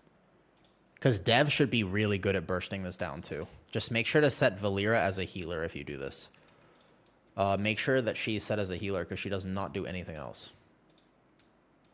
No. Any song that starts with Make Me Wet, I don't want to listen to. All right, bet. Much better. Holy. That was a red flag for music. So from here, I think Dev should be like really, really insanely fast at this. The only problem is I won't have 2-minute cooldowns for every single pull. So you just walk around like this. This is the method, Keanu. You go into this delve, you just pull this area, and then you tag these guys, and then you burst it all down. It takes, watch how fast it all dies. So once it gets here, aside from the fact that Valera will try her best to make this as challenging as possible for you, once you're here, you just burst it down, and then you're done. Every single round like this. And then you go out, and you simply reset. You don't even have to loot, to be honest. Also, I forgot to pick up tailoring again, which is you're supposed to pick up tailoring and inscription. There's a macro to leave, because I don't know where my unit frames are. And then you just leave the delve, and you go again. Let me find the macro. Right here. You can't do that right now. Why? Who am I in combat with? Ugh, Valera. This guy. Cool. Done. And you just keep going again. You just reset like this, though. Found him. Cyber. Correct. I don't know if he's going to do high-level feral content, but he is a content creator for feral. Otherwise, Miss Marvel is somebody who's a bit more of, I think she just might be a cozier gamer now. I don't know what her plans are for Midnight. But you just do this on repeat, and you'll see how much experience we're going to gain and how quickly. Like, let's see how long it takes. Do you reach a cap? Nope. I'll show you. You just literally, let's see how long it takes me. I have been logged in here for 7 minutes. It took me a while to set up the character, though.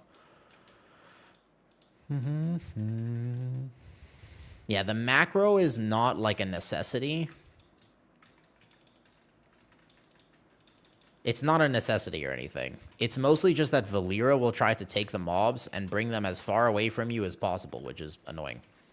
You go like bam. You go like bam. You just kill everything. I think that Dev should be pretty good at this, especially at lower levels, of course. And then immediately leave. And if there's one mob left, then you have to kill it because you won't be able to exit the delve. That same where you pull as a tank. Yep. No, not the whole delve. Whole delve is actually very inefficient. You will get significantly less experience trying to do the whole delve. Just do this. First pull on repeat.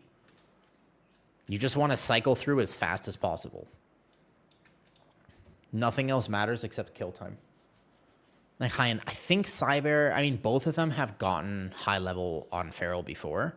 So I would just go around like this. There's another route which I honestly might try for Evoker because I have frontal abilities. There's one that actually groups them a little bit better. I might try like the way that Zorthus was doing it. Otherwise, this round I have cooldowns, so when I hit this cooldown here,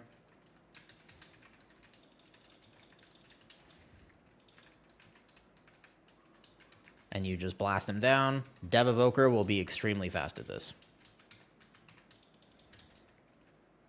Just kick that guy in, and boom.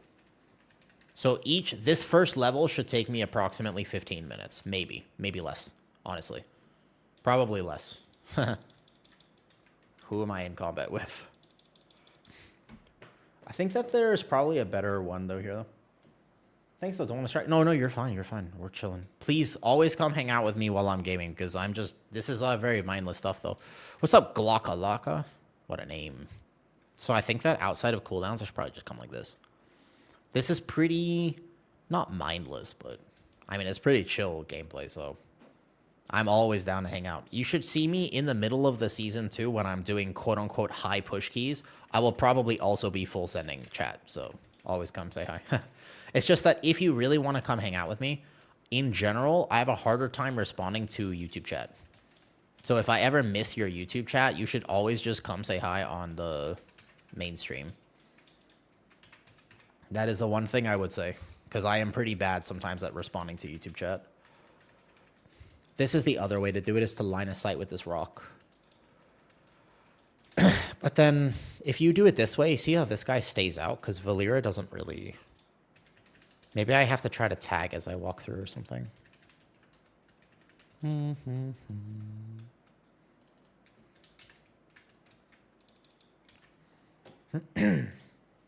Thoughts on the music we're listening to right now, by the way? All good? But hey, you should totally come say hi here. If I ever miss your comment, because sometimes I have a hard time responding to it. Like this. Just come here. But never feel bad. You're not distracting me, trust me. I distract myself. So yeah, this first level will be about 15 minutes. Probably less than that, actually. I still think it's faster to go around. Because then you actually get a few more mobs as well.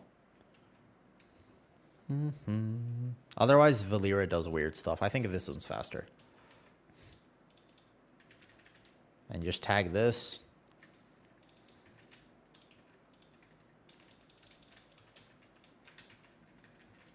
Extra 3 packs from above? No. I don't think so. Because it's just because you just want to repeat this as fast as possible. So it's mostly just about these main elite dudes. These are kind of the only ones that matter. And then if I could, I would actually just reset right now. But I can't, since I can't leave the delve until that guy dies. I have to just finish off a few side mobs real fast. Cool. It's not even worth looting if you don't have this though. I do this all the way until 88. Actually, I haven't done Delve World Tour, so I'll do this for a first hour, and then I'll do Delve World Tour, and then I'll come back here, and I'll do it till 88, though. What are you maining this season? I'm going to main Bear, and then I'll have a bunch of alts. Why last stream for a while? Mental health. I think it's just good to take time off of WoW, to be honest with you. I think it's very important, and I don't think it's talked about enough, that if you really love something and you're going to spend a lot of time doing it, make sure that you actually go without it for a little bit. It's just like in today's world, we really don't understand, like, just managing my own dopamine and managing my own brain. I have to not play WoW for a little bit.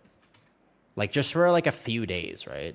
Because I have a very addictive personality, and sometimes I can get very, like, all-consumed by things. You know? So, like, I'll end up, like, completely forgetting to eat or sleep or whatever. Like, that's my personality. So yeah, take some time off of WoW. And this is the best time to do it. Because our Mythic raid team didn't have one. Play some decent disc buffs. I think Holy... You think Holy is boring? I like Holy right now. This only rakes? Nope, this works for every single class. I think some classes might struggle at some higher levels because you scale... It's much easier to do this early on. It's harder to do it later. Because the higher level you get, the worse, the less powerful you become. It's not the opposite, unfortunately. But otherwise, you just pull this first area again and again and again. And you just do this for a few hours and you will be max level. Yes. So this is the best time. If you are going to take some time off of WoW, there is no better time than this right now. This is by far the actual best time. So there's 81. Now watch how long it takes me to level from 81 to 82. Because now that I'm actually here, you can track this properly. It is insane because I have rested XP as well. I'm at 2 million XP an hour right now. So these are going to be insanely fast early levels. Oh, line up is the inverse, and then you'll get more power. I know, it's super weird, though. They should do that, though. The throughput, though, I so much hate Guardian Ancient. Fair enough, though. So watch how long it takes me to go from 81 to 82. Yeah, of course, of course. This character is kind of geared, but not like super geared or anything, right? He's decently geared. I didn't really play him last season. A little bit. And tier set gets disabled the second you hit 81.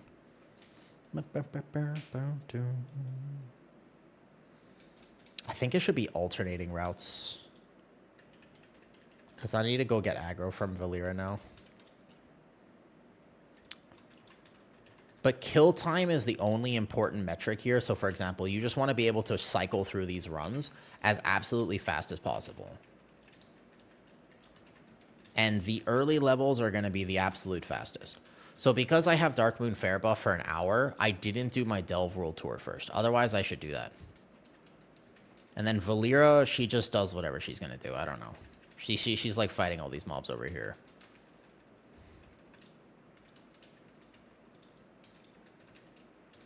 But yeah, I definitely think this is the fastest leveling method by far. Especially because the ring was fixed. But honestly, I didn't like the ring anyways. I thought the ring was kind of degenerate. Okay, so if you have done this correctly, and just as a reminder if you haven't, dude, please, this is huge tech. It'll give you like a whole extra level. Log into all your alts right now and make sure they have the rested experience. Like if you want, just make sure you log in, get rested experience going. It's huge. Like this character has a full bar of rested XP because I logged in on day 1 and then didn't touch him after that. But you can also bank the Dark Moon Fair buff even if the Dark Moon Fair isn't active.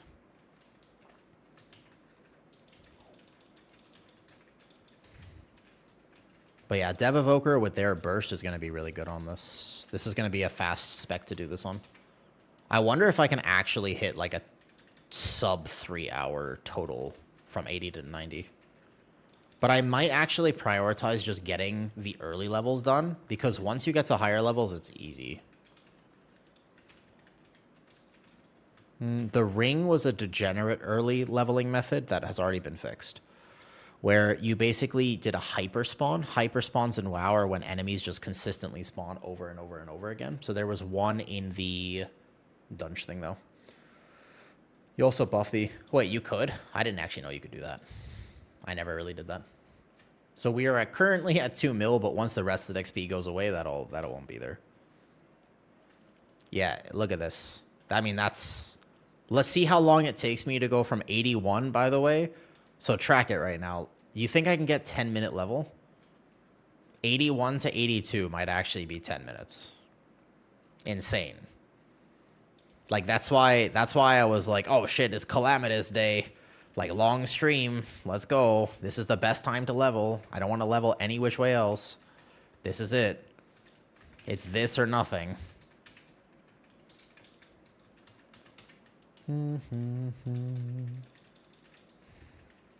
It will so I think even just within a few levels, I won't be as powerful. That first one is the easiest, and then every single level that you get. I would do this... Since I have Dark Moon Fair buff, I want to maximize that. But otherwise, what I would do is I would just go quickly do a Delve World Tour first and foremost. I think that is probably worth doing. It's only up once every 3 days, though. Yeah. Yeah, it is very fast. And you don't have to actually be that geared, because if you're somebody who's like, oh, I'm worried about my item level, I didn't play that alt, he's not geared, right? Then all you have to understand is that you can get, first of all, 4 180 pieces just from having Renown 2, which you'll have if you have an alt. So go get 81, and then you can buy 4 180 pieces, and then just look at the auction house, and the auction house will literally fill whatever else you need. Get a few levels here, and then just go auction house, and you can fill any slot. That's what I did on my monk, who was like 100 item level. And then the monk was like 150, which was easy.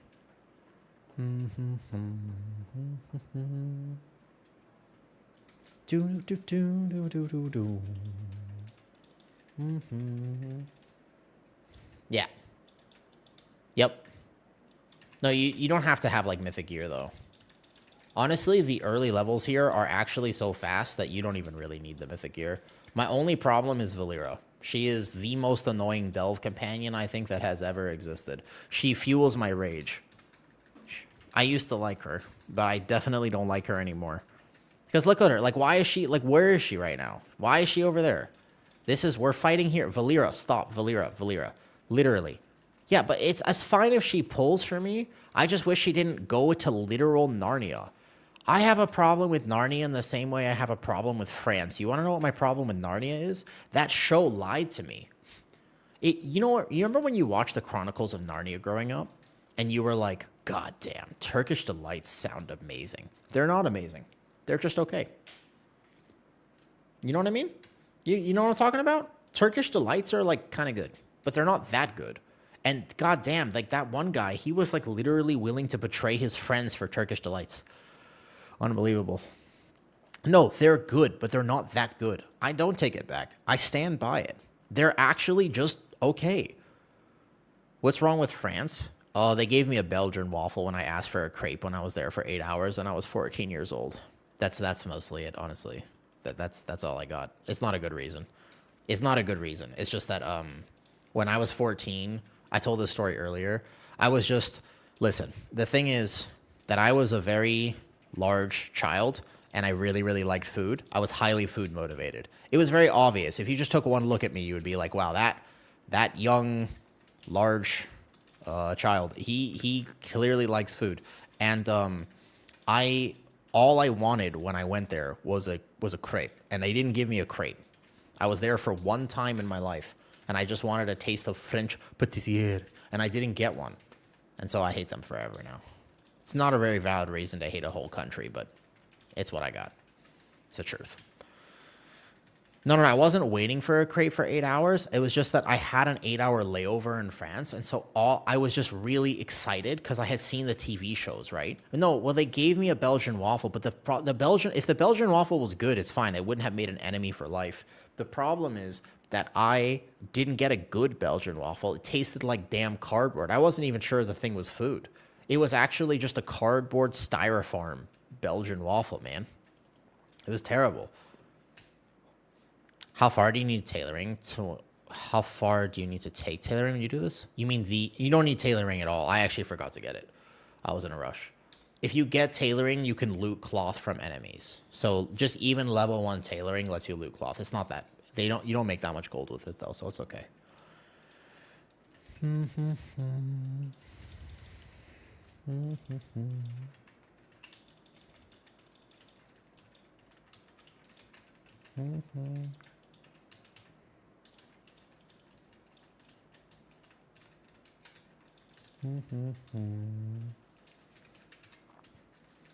I think that it's just like a little min-max for like some gold and stuff though. Yeah, of course. Ask me any questions. No problem. I like it when people ask me questions. It keeps me entertained because I don't really think about how long I'm doing this. This is just background content for me actually just hanging out with people. But you can see that each of my kill times is basically 20 to 30 seconds, which is why my experience right now is 2 million per hour. And you will see that I will hit 81 to 82 in 10 minutes. Literally 10 minutes. That's insane. That is ridiculously fast. I had rested XP for a little bit of it. But now my rested XP is gone. So then 82 to 83 won't take me very long at all. It'll still be like a few hours of gameplay, but it's not that bad. The main thing is that I just need Valera to stop. I need her to stop. What are you doing, Valera? What? I just watch her leap around and randomly pull all these things that we do not need. Yeah, of course, ask me any questions. I'm not somebody who actually min-maxes their leveling that hard. I just, like, this is the type of thing where, because I have a goal, I really want to hit that goal, and I'm just making do with what I got. But I learned this from other people. I've not played for a while. I still have lots of everything. Yeah, 100%. Yeah, of course. You don't need item level. You need scaling. So, Monk, the way that WoW works is, for some reason, they value lower levels instead of higher levels. Every single level up I get actually makes this harder for me, not better. It's easier at lower levels than it is higher levels. What is the macro again? I will link it right after this run. No problem. You can also just right-click your thing, though. Watch me hit 82 in 10 minutes. I'll hold my beer. Yeah, I was just shy of 10 minutes, I guess. How do you get... It's a macro. I'll link it. It just basically is something that just does the thing for you.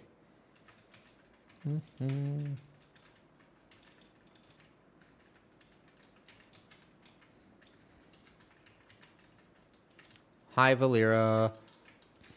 You just see her, like, run around the room in a circle.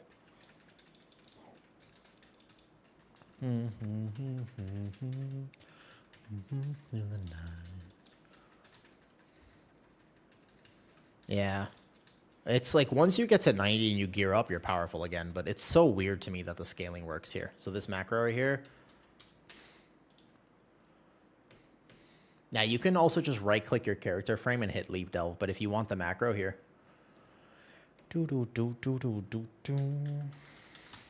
Okay, almost 10-minute level.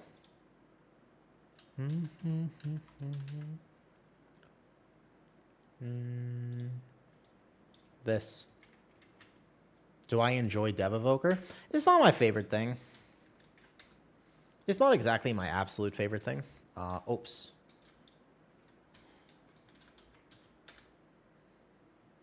I messed up.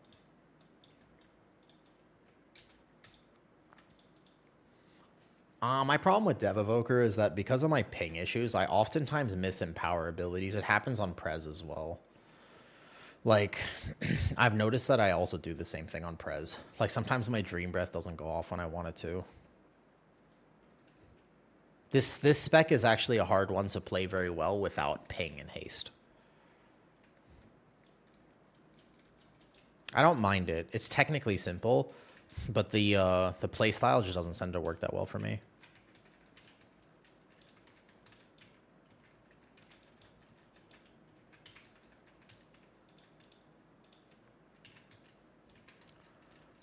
Oh, it was absolute grind savage though. So you, as long as you do the hard thing though, yeah. Last stream for a while. I'm not going anywhere, guys. I don't want going on vacation or anything. I'm just taking a little break from WoW. I will make myself not log in for a little bit. Like, I'm specifically gonna make myself not log into World of Warcraft. That's the plan. If I had to level one more character, I wonder which one I would choose. Yeah, it's mostly about me thinking that it would be good to actually take some time off before the season. I'm not going anywhere. I will literally be home. I will just be probably playing like Diablo 2 on Xbox or something.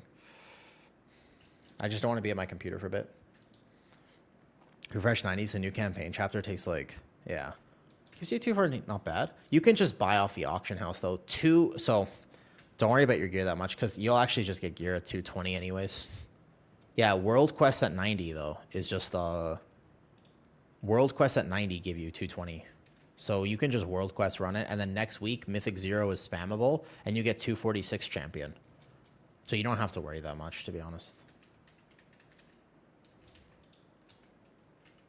What is your MS? About like 200.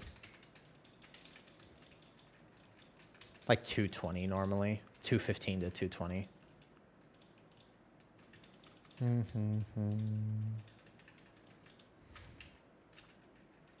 If I can play with an OCE group and my character is OCE, then I can get to like 115 lowest. But normally I play NA, so... Are spammable within the day? Yes, so you can do them daily. Correct. I wouldn't worry too much about gearing. If you have a bunch of alts like me, then the only thing you want to do for gear is get your renown, though.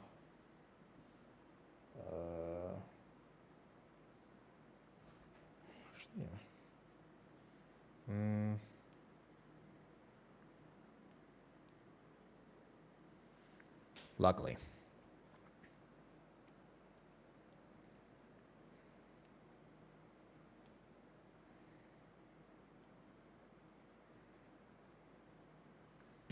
Well, let's see if that works. A little over hour of fresh ding.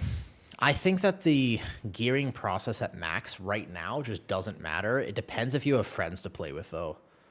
It just completely depends, though. What's your favorite healer in a while right now? Miss Weaver. Miss Weaver. That, actually. I'm burning out. You're right to take a break. Dude, seriously, though, Naymunk, it's so important. Very, very, very, very impactful to just take a break. This season, like, when the season starts, I'm going to be playing so hard. I don't know about you, but, like, I'm so hyped for Mythic Plus. I am amazingly hyped for Mythic Plus. The thing is, I'm so hyped for Mythic Plus that I have a feeling I'm going to go be just degenerately grinding. Like, the second that Mythic Plus season starts, I'm going to be playing some crazy hours, and my old body won't be able to take it. I'm not young anymore. Like, I used to be young, right? But I'm not young anymore. So now all of a sudden, I'm a little worried. I feel like my body is not meant for this lifestyle anymore. You know what I mean, though? Yeah, fuck it. I'm going to be, like, super hard. I'm like, super hype, man. I'm going to be completely... I'm going hard. I'll be hard, probably. Everything related to this, yes.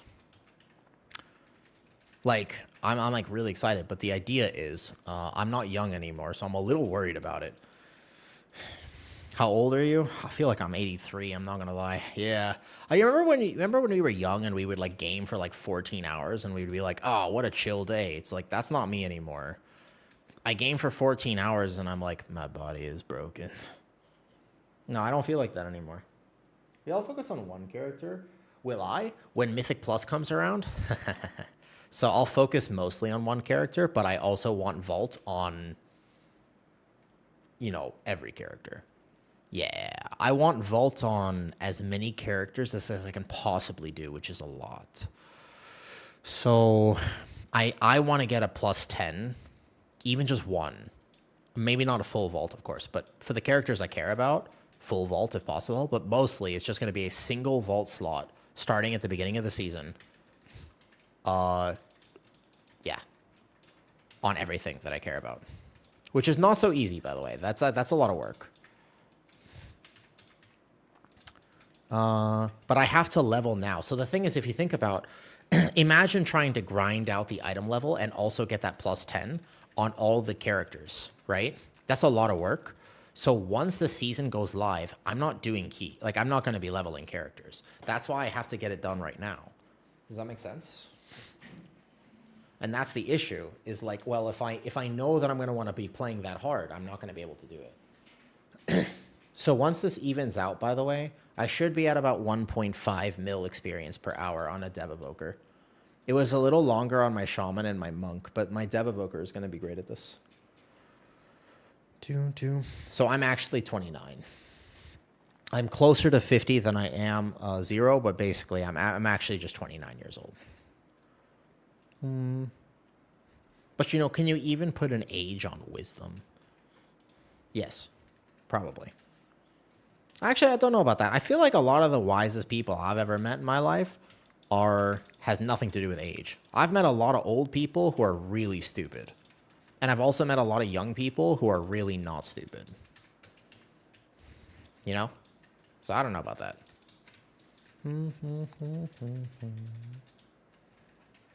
Yeah, I don't really think that age actually equals wisdom. Okay, all I actually want for Christmas is Valera to stop doing what she's doing right now.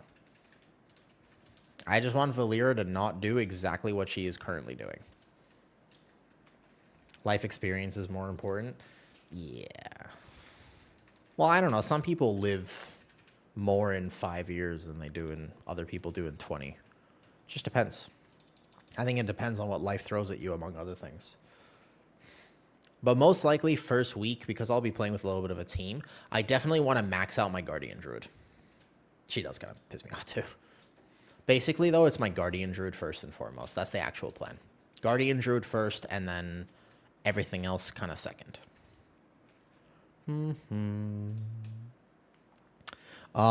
Because you can farm, I believe it's 266. So whatever, look at your item level right now and realize, whatever it is right now, 266 drops from plus 10. Casually, not in the vaults, but just like base item level drop from that key level. So I think that I want to basically shoot for just full 266 slots. the second that Mythic Plus opens.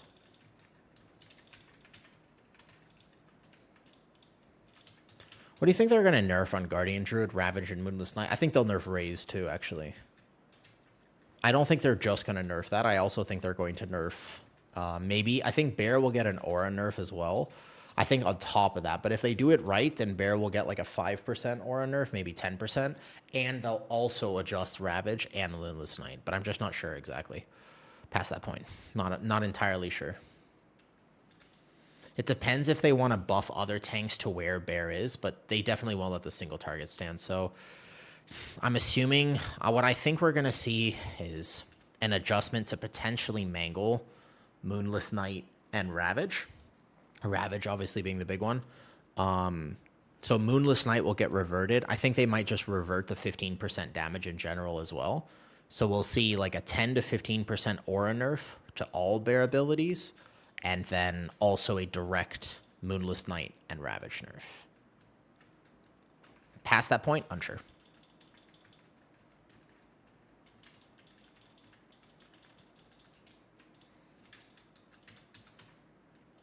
Do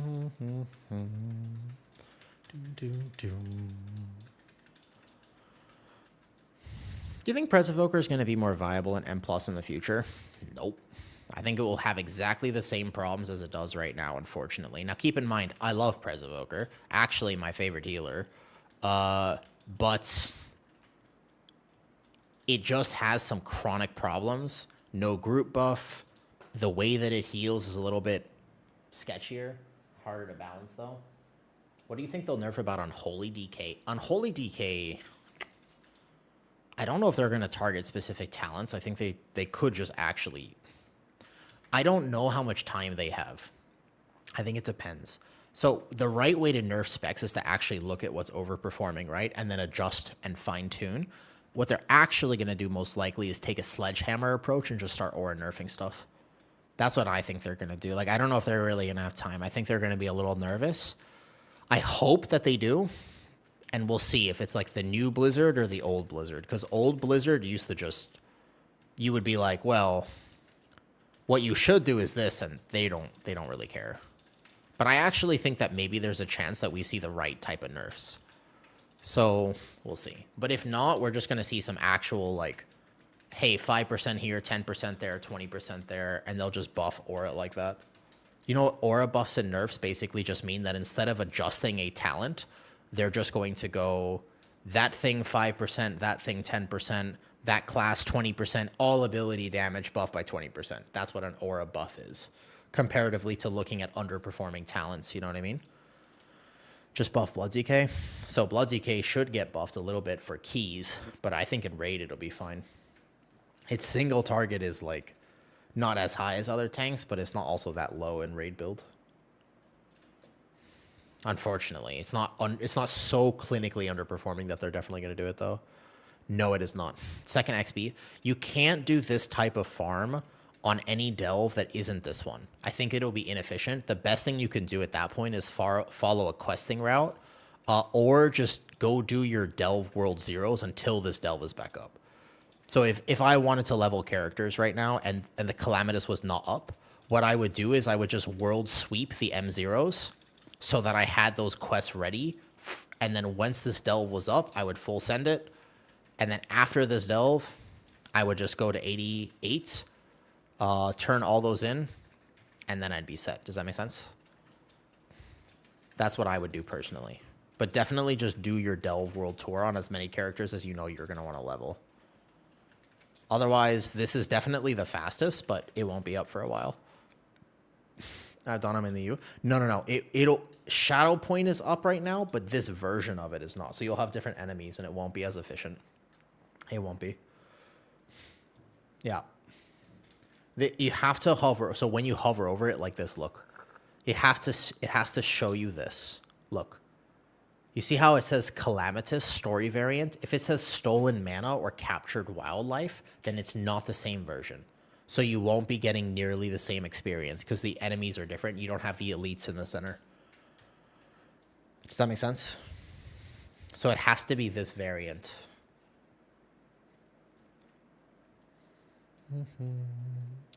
So the idea is that I take characters in the 1 hour I have of the Dark Moon Fair buff, and we basically slam it though. Yeah, so what you want to do then, where the devil in the middle of the dungeon, when does it go away? Every day. It resets every day. So for example, if it's up right now for me on NA, it won't be back up for another 3 days, and it will reset at daily reset time. Which I'm not sure if I'm going to stream like all the way to daily reset time. That's like a several more hours for me, but could. Depends. Because actually what I would do to min-max this delve, to be honest with you, since I still have other characters that I want to level, I would actually take other characters through this. Potentially. And I would consider stopping at like, and do my delve zeros later.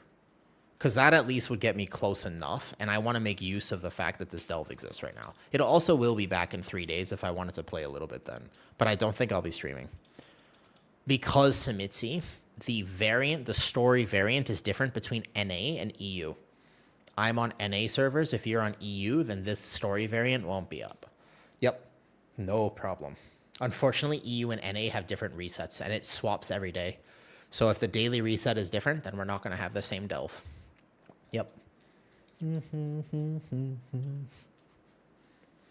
All the people watching on YouTube don't understand why I'm kind of like dancing. It will in a few days. You just have to wait for the calamitous variant to be back up. For the people who normally hang out in my stream, do we like this music? It's a little different than I would normally play, but I feel like it's kind of vibe-based. This is like big vibing music.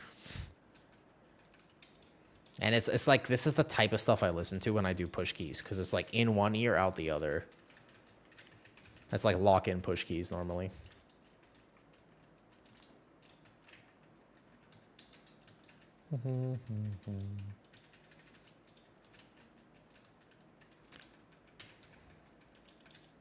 So we're chilling. I get.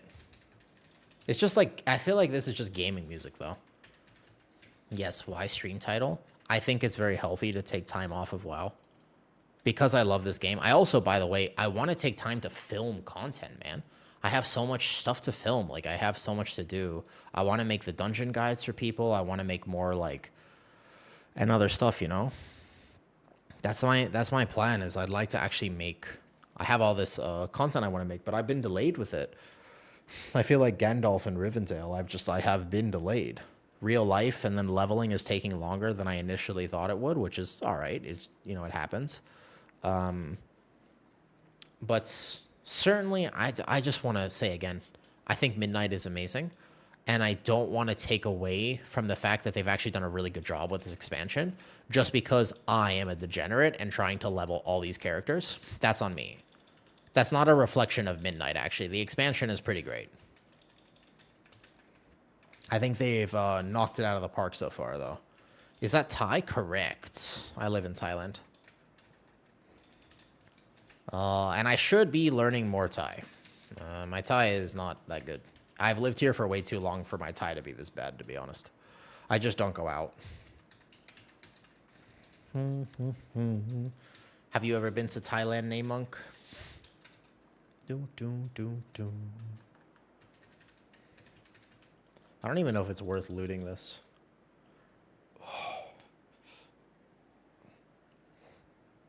We're only 5 hours in today. But you can see how crazy this experience is. You're going soon? Nice. Have you ever been?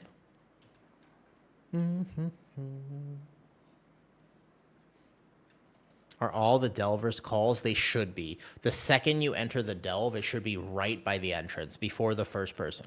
Every single delver's call, you don't have to collect it outside. It should be in the delve. I'll probably sit back down after this. So, about 20 minutes to level here. Not bad. Be your first time. Your brother-in-law is in Chiang Mai. Nice. So are you going to be in Chiang Mai, or are you going to be in Bangkok? They're very different places. There's no other delve that works quite like this. What I would do to level, I made a YouTube video about it if you want to go watch the actual video that explains this delve and the other ones.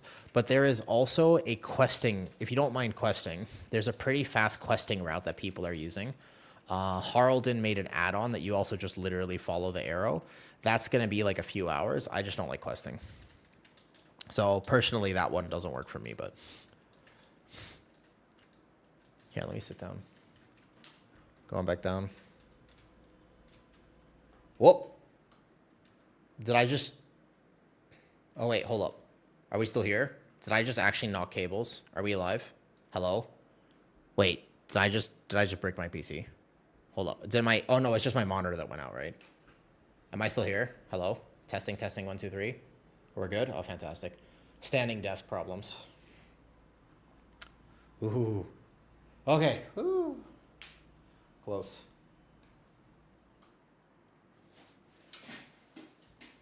Okay. That was close. Thank God. Yeah, I always get worried when I use a standing desk because that happens a lot, actually. There you go. Cool. We good? Nice. I am at ridiculous. I mean, if you look at my XP per hour right now, it's pretty crazy. But I wonder how good Shadow would be at this. I feel like Shadow wouldn't be nearly as fast, to be honest, though.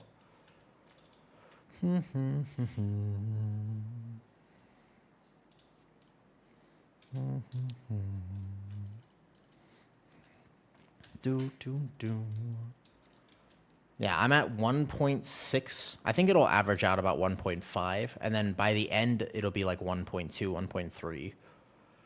It's ridiculously fast, especially for the first hour if I have Darkmoon Fair buff up too. Because you can bank the Darkmoon Fair buff. It doesn't matter now, but for the future, you can bank it. In other words, right before the event ends, what you want to do is just go get the buff. And then even after the event is ended, if you don't log into that character, you'll hold it. So it's the buff stays past the event. You just can't get it again. So I can't refresh it. Yeah. Banks it. You can't bank top hats. The top hats disappear. But you can bank the base buff. So all my characters, I just, right before the event actually ended, I just went and did the carousel real fast.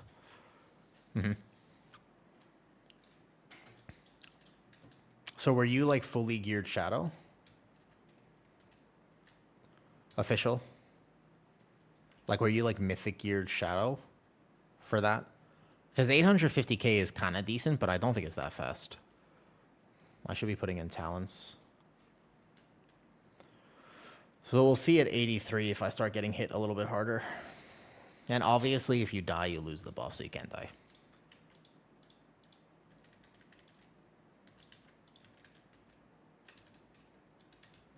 You were like freshly dinged? Okay.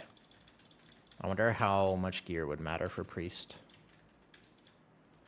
We're doing a dungeon on the Prez Evoker. Surely it's not as bad in non-Mythic Plus. No, free. Again, Prez Evoker is the exact same conversation as Blood DK. It isn't bad. It's just not as good, which is a completely different thing. They're not the same thing. You have to clarify. Prez is not bad in Mythic Plus. It's just not as good. Does that make sense? This is like a pretty important thing to clarify. I like Prez. I healed every single beta key on Prez. Just like I tanked every beta key on Blood DK. It's not only playable. It's not just like it's playable. It's like, oh, it's good. Like there were some keys I was owning as Preservation Evoker.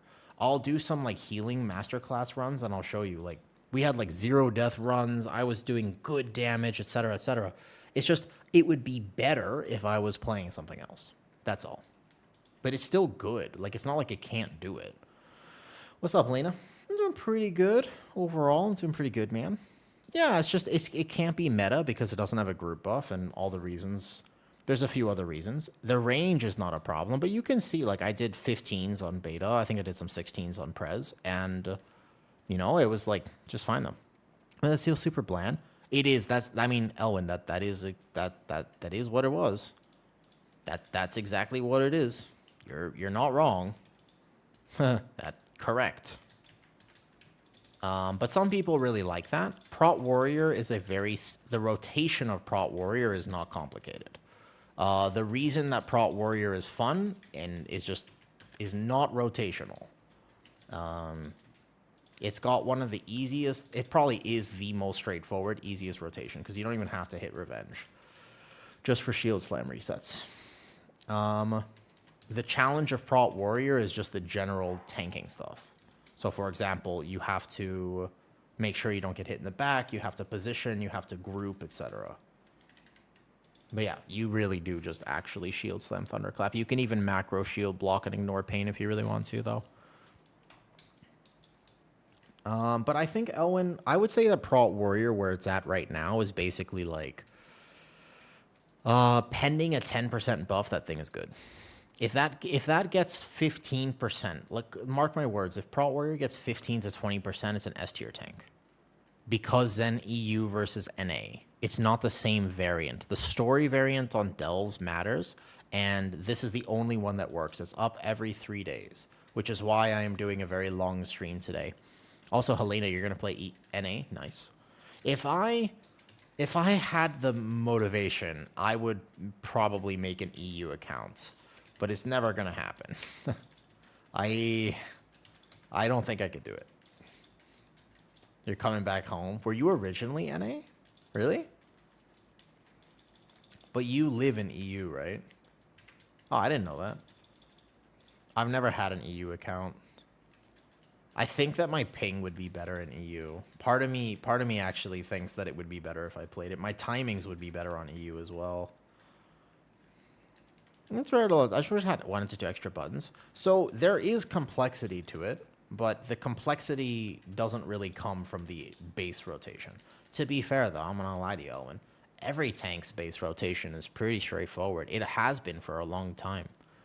I mean, Warrior, for example, Elwin, it plays exactly the same as it played last season. It's not any different. There are 2 delves per zone? Correct. You can check the variants on each delve by just hovering over. So you can see that this one is the Sun Killer Sanctum, but it's got the gravitational effect. You can see that this one here is the one I'm doing right now, and you can see the story variant is Calamitous. If Calamitous is up, then you can do this method. Tank is like the rotationally, yes, Nate Monk. However, I would say that all tanks are still the hardest role to play in Mythic Plus. Although healers, depending. So in lower keys, it's harder to play healer. It's kind of sweaty and high APM. Warrior it's slower now. Warrior is also a very spammy tank, not so dissimilar to Paladin. It's not actually that dissimilar. But yeah, they're both very high APM tanks. I say Warrior slowed down a lot, actually. They mess with its rage gen and pacing. The lower key harder. Yeah, so when you tank lower keys, you don't take as much damage. And since tanking is mostly an independent role, as in it's hard and there's a lot to manage, but ultimately you're in control of your own destiny, right? Like maybe you need some heals, maybe this, maybe that. Maybe you want to get that stop or that kick. But in general, you take care of yourself. So you're thinking, like rotationally speaking, you're thinking from your own perspective. Whereas healing is completely dependent on your team. As in, if people are standing in mechanics, it is harder to heal. If people miss all their kicks, it is harder to heal. If people miss all their stops, it is harder to heal. And healing can become very toxic because actually healing a plus 10 can be harder than healing a plus 20. When people use defensives, you know that that cast is not going to go off and the mechanic will be done right, etc., right? So healing is the only role in WoW that is truly variable on your team. Whereas tanking is like, at a plus 10, you're going to tank this way. And then at a plus 20, now you have to be on point with your defensives. So I think that tanking gets harder as key levels get higher. Whereas, I mean, it's still hard even at a lower key level, but yeah. I think on leveling Mistweaver, I like Mistweaver Monk, and if you want a guide on Mistweaver, I got to make one with Megaset, which was awesome. But you'll notice basically, like, as a healer, your HPS, even at a plus 10, might actually be higher. Like, you might literally have to do more healing at a plus 10 than the person is doing on the MDI. Does that make sense? It's kind of crazy how that's true, but it is true. Exactly. Yep. Correct. The literal amount of healing that you have to do can actually go up. as the key level gets lower, not down. Whereas a tank, the amount of damage you take is simply not as high. So there's a different thing there. Yeah, it's weird how that works, though. Sometimes off GCD, like the soft defense, like Norpain Ironfur, it is off the GCD. Elwyn, they are. Like you, that's why you can macro ignore pain. It's also why you can macro shield block and ignore, and you can also macro demon spikes because they're off GCD. If they were on GCD, that would be toxic as hell. Same with Shield of the Righteous, although I think that Shield of the Righteous actually has its own internal cooldown. But it is also off the GCD, so you can technically macro that too. I believe that Paladin Shield of the Righteous has something like its own internal, though. On GCD, like Frenzied Regen. Yeah, Frenzied Regen being off the GCD would be pretty good, actually. I would like that. Could be kind of broken, but that one would be cool.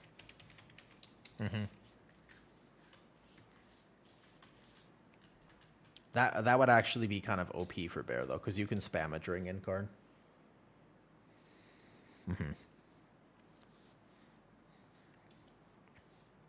I really want the soda water next to me. I just need to go grab something. We're making good time, though. Look at this XP per hour. I have actually been logged in for less than an hour, and I'm already almost 84. So basically, 1 hour from 80 to 84 is pretty massively good. That's insane, isn't it?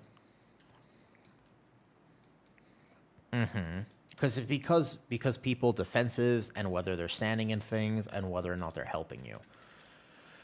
So let me put it this way, Free. When you're learning how to heal, you should examine the difference between healing a group that is 3 DKs and healing a group that is 0 DKs. Like imagine healing a triple elemental shaman versus triple DK comp. It's just a massively different experience. Yeah, I normally do as well. As a general habit is I'll walk into a pull with Frenzied Regen. Tank the bombs, exactly. And you're not supposed to do that, because at a higher level that would happen, though. Yep. Well, mages are a good example of how their defensiveness is very active. So a bad mage is very squishy, even though they're actually not squishy at all.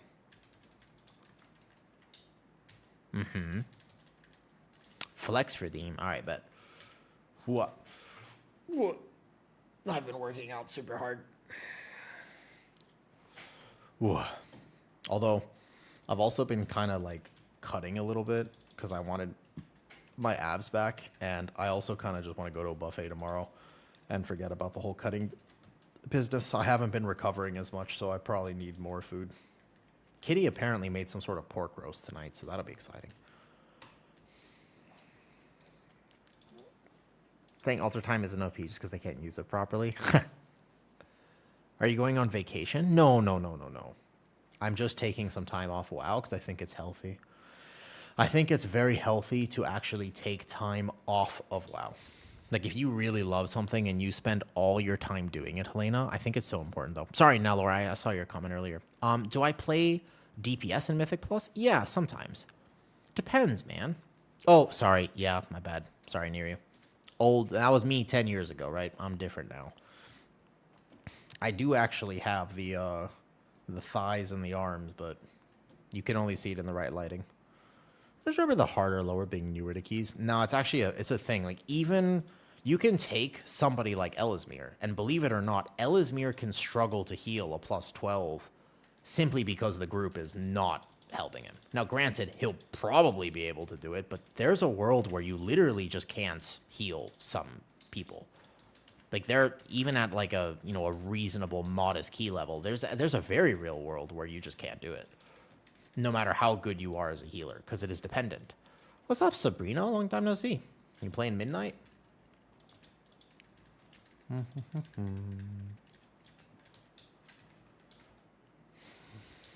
Hello. Yeah. At a certain key level, they can't fail the mechanics, but at most key levels, they can. So yeah, no. I do play DPS. I'm just not sure what DPS I'm going to play this next season. I'll play everything now, Laura. I'm going to enjoy healing, tanking, and DPSing this next cycle. I'm just not sure what. Part of me wants to think about maybe doing... I want to switch from melee to range DPS. Any recommendations? I think that's a very much dependent on... Do you want to basically choose a meta option now, Lore? Or do you want to choose just something that's fun? Dragging me back? Your vids make the game look fun again? It is fun. I mean, I think the game is fun personally, though. Play Demo Lock main, nice. I mean, Demo Lock, who knows how hard that's getting hit. It's going to get nerfed so bad soon. I think it depends. Well, I mean, it depends a little bit. Because, like, if you want the play style, like, what if he said that he only wants, like, now, Laura, what if your goal was, like, plus, I don't know, I'm going to make something up. What if you said, I just want to get to, like, 3k IO, right? So let's say you wanted to get to 3k IO, but you wanted a playstyle that was actually similar, though.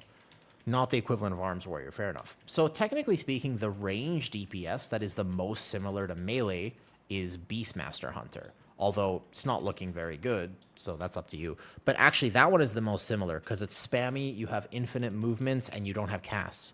But if you want actually something that is a bit more... meta viable, I would say mage is always a good choice, and you have 3 different mage specs to rotate between. So mage is basically always a good choice, and then the other one, fair enough, okay, that's absolutely fair, reasonable, Nalor, and correct. I would say then the best bet is going to be Devour, Demon Hunter, or Mage. Locke is very tuning dependent. It looks good right now, and actually Locke has a bunch of cool tech that it can do that it couldn't. It was not always able to do that. So I would say Mage or Devour, Demon Hunter technically counts as range. Yeah, well, you gotta prioritize always in real life. Health first. Wow, we'll be here for a while. Mage is definitely the best option, though. Otherwise, I think Devour is almost certainly going to be very good. It seems to be new player friendly, although it has some issues with keys. Ultimately, I think that people will... I think that Devour will kind of end up being all right. I think Dev is probably one of the best specs at doing this, so it's going to be kind of sad if I had to go do something else. The other spec that I was going to level, by the way, I don't think I'll have time for Mage. Technically, if I kept streaming for long today, I could do Warlock. That would be the other option, is I could come do the same thing I'm doing right now, but on Warlock. Luxon's vanilla, even when Locke was very bad. Yeah, a good off-meta spec will always outperform a bad meta spec. So definitely choose just based on what you're going to be best at. If you're looking just for performance, that is. If that makes sense. It depends if you're looking for performance, though. Dev Evoker is so fun. I don't know if... I don't love the playstyle of Dev and Keys myself, but I don't hate it. All right, my Dark Moon Fair. So I've been playing for 1 hour. 1 hour, and that was including setting up the character. So basically 1 hour from 80 to 84 with 0 experience. I didn't do the Bs or nothing. That's crazy. This is a very fast leveling method, especially for a spec like Devastation Evoker. Hunter is dead. Actually, so... Hunter is interesting right now. Hunter is now, if you don't know this, with the pruning... Hunter is now one of the tankiest specs in Mythic Plus. Still not the tankiest against a rot damage, but technically speaking, Hunter is weirdly one of the tankiest specs in all of Mythic Plus, which is kind of interesting. Not normal, but that is a thing now. On top of the fact that it is very tanky, it does provide the new Hunter's Mark is a better version of itself. So it kind of has a prio group buff now. It's not as good as some other things, but it does actually have a group buff. Where's the last mob? So it actually has some utility. It's not got no utility, at least. It's a bug. So I wouldn't say that it nothing, though. But in terms of whether it's going to be meta, probably not. The group buff is not actually nothing. It's just mostly a tuning thing with Hunter still. Whereas Mage... I don't know, Mage just has the advantage of being Blizz's favorite class in World of Warcraft. I think Hunter's main issue is actually its type of damage. Teamuk just resubscribed. Yo, last stream for a while? No, I'm not going anywhere. I'm just taking some time off, though. Yo, what's up, Teamuk? Thank you for the resub. Yo, good night, Sabrina. Mage is the true hero class. That's true. Hey, Fledgy, good morning, good morning. Good morning. What is this? What is this? American? Are you up early in America? Good morning. Interesting. It's 5:30 p.m. for me.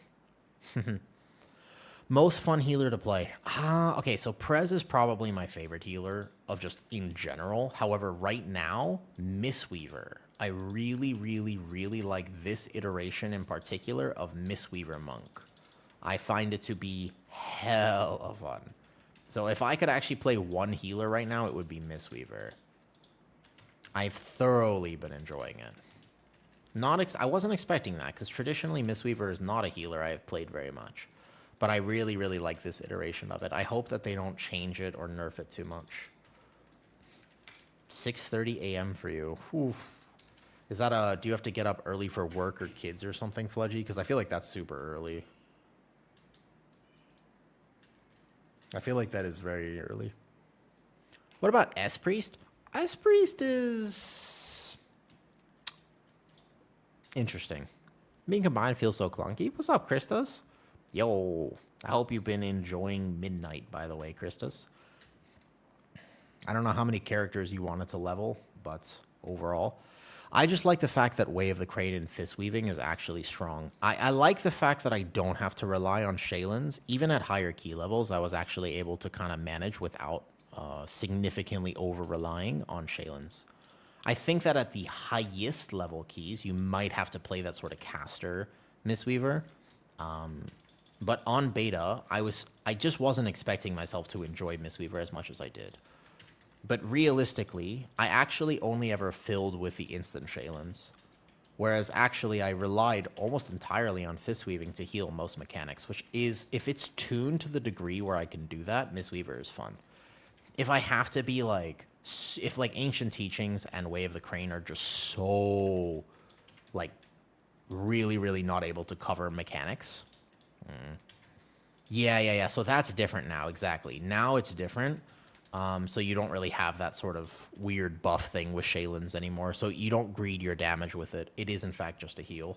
And they've changed how much it heals and the type of healing it does, which is almost a little weird. Tracking XP per hour with an add-on? Correct. If you see my top of my screen right here, you can see 1,500,000 XP per hour right now. Kind of massive. And the early levels, especially on Dev, with some rested experience, I am averaging 1.5 mil XP right now per hour, which is why these levels are absolutely blowing by. 1 hour, basically, for 4 entire levels is kind of amazing. Yep. So I like this current iteration of Mistweaver, personally speaking, though. It's called Easy Experience Bar, I believe. Just like Easy Experience Bar. I can link it in my Discord. I think people keep asking. So I can link it in Discord. I wasn't using it for a bit, but it's kind of nice to have. Especially just when I was actually tracking, because I have so many characters, I wanted to know, like, what is actually the best way to level. So eventually I wanted to, like, compare and contrast, and for me, this is by far the best. I'm just a very slow quester. I don't know why my brain doesn't work with questing. I just don't. I quest super slow.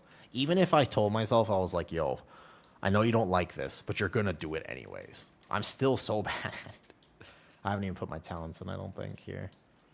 Do I actually need any talents here? Not really, no.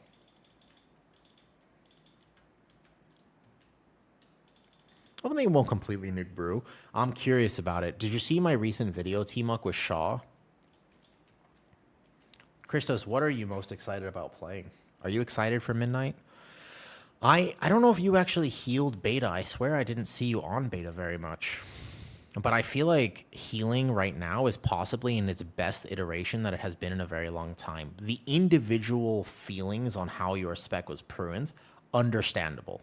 Because especially if like Resto Shaman is a lit, I know you like Resto Shaman. I do too. I don't love what they did with Resto Shaman, personally speaking. That I think is the hardest sort of pill for me to swallow, is that Resto Shaman exists at the moment. But healing in general, not necessarily class design. not the class design, but the actual healing these keys is just so much better. It's challenging. It's a hard healer season. I think this season is going to be a very much a healer season. But like super fun. I found myself healing beta more than I did tanking beta. I think healing is way more fun than tanking right now. Shaman DPS specs, weird right now. Strange. Resto Shaman, also with Prez, actually. If you don't know how Prez got gutted too. Prez and Resto Shaman were the two healers that lost, I think. They just don't feel good right now. Yeah. I want to talk to... I asked Rain or like Shamlock or some other people if they would consider just having a conversation with me about Resto Shaman. I want to know what these sort of very high level, extreme title type players have, what their thoughts are about Resto Shaman. If you don't know who those people are, they're like way above title players for Resto Shaman. How are Shaman DPS? So Enhance is weird. I swear Enhance is not good. And mostly just because... Oh, Melkor, I had a question for you. You said that you play World of Warcraft from Thailand, right? And it's because Enhance seems to be so RNG. I don't know if it's just a hero talent thing. I don't know if the spec is actually just RNG or what. I don't know if it's still just hard to play. But the weirdest thing that I am noticing, personally speaking, about Enhance playing with them is that sometimes they just do no fucking damage. And sometimes they do great damage. And that variance was not like once or twice. It was actually just throughout the beta cycle. With all their hot fixes to Totemic and everything that they went through, it was still just like, I don't know if I should take this Enhance. They're either going to be decent or just terrible. Ellie gets brought. Ellie seems decent. Enhance, I don't like right now. I don't actually know how Enhance plays, though. It's actually the only spec I have never played before. Literally. And doesn't seem true right now. I don't know, because it's the only spec I have never played in WoW. Interestingly enough. I just know that the variance that I saw was just insane. Like, literally, one of them was below tank damage, and the other one was decent. I couldn't tell why. But hey, Christos, thanks for saying hi. I hope that you do enjoy Midnight, and I hope you've been enjoying your stream and stuff during this down period. It's Fiancé. Hello.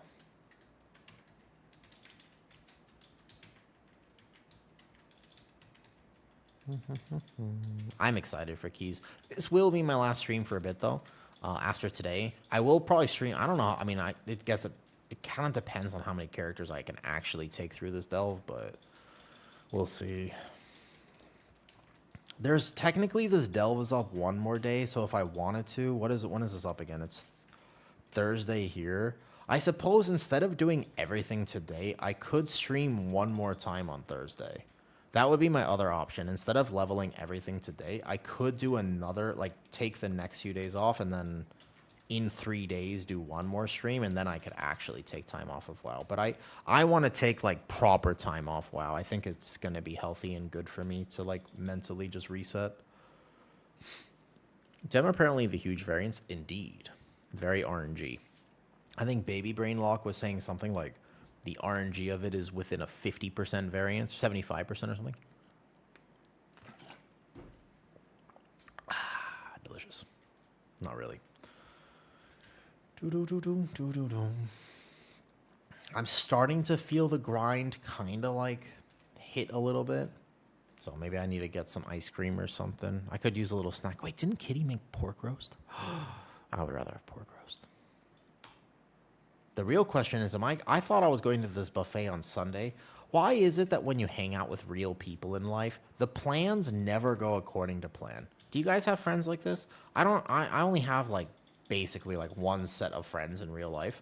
And every time I make plans with them, the last time that we were supposed to see each other was at the beginning of January.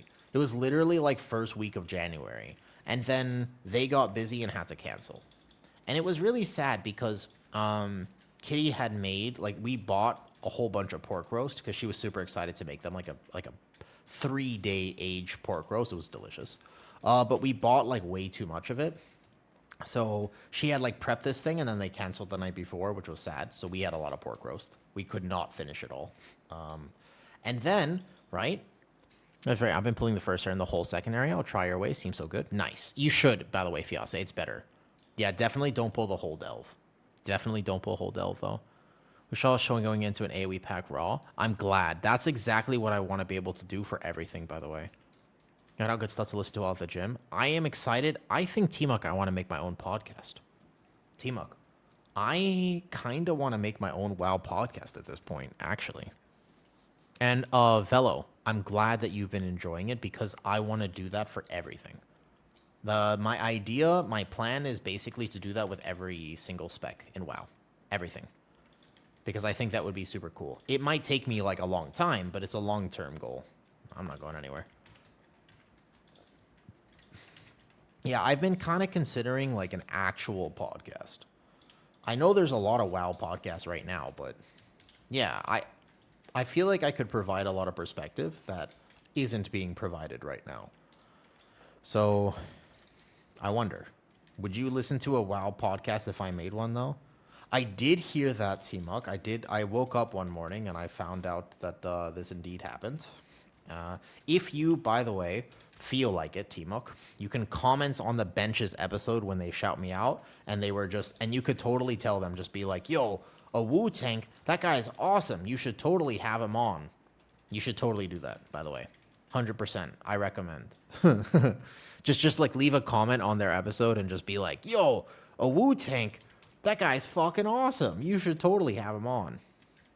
Yeah. I would recommend. All right. Totally do it. Yeah. Because it would be awesome.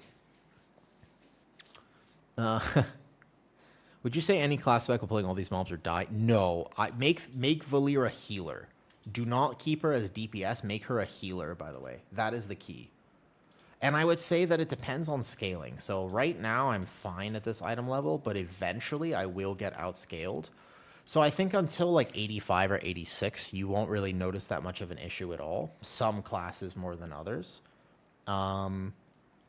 It depends a little bit, but I would say if you really wanted to, if you were struggling, there's a few things that you can do for gear. Main one is just check the auction house. Oops, I forgot these two.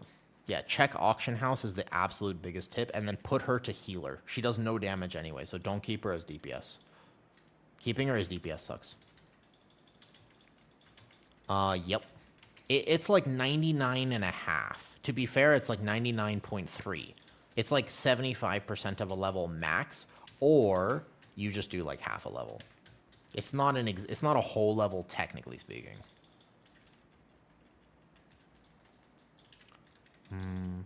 But yeah, Velo Bolum, I hope I can continue putting out awesome content like that. I've got a lot of cool plans, and hopefully over the next few days, although I won't be logging into WoW, I will be making a lot of content because I have so much to do. So even right now, for example, I don't even have to get to 85, watch. I don't know, I lost track. I think this is 8, 9. Is this my 9th character? I sort of, if I start thinking about it, T-Mug, I get overwhelmed. Yeah, if I begin to actually consider how many characters there are now, I don't even want to think about it. But you can just very quickly open the auction house like this. It's pretty easy to do. You just open auction house, you go to filters, upgrade, and you can see anything that's here. You don't have to buy any of it, but if you decide that any of this is worth it, just buy it. It's not that expensive, right? These are like 50 gold. So you just quickly glance at it real quick as you're leveling, and you could be like, oh, look at this. So there's some wrist there. There's a neck piece there. Might as well buy that. And then here, and then whatever else. If you want it, just grab it. These are nothing. They cost literally nothing. Not nothing, but you know what I mean. I don't know what my current item level is. They won't be massive, but they'll be something, right? You can also get the 180 pieces from the vendor if you care. But you shouldn't need that much. Like, there should be a 180 helmet, neck piece, gloves, and belt from just having Renown 2. You don't need anything else. Didn't I buy this one already? Yeah, so even that just now will give me, like, however many item levels.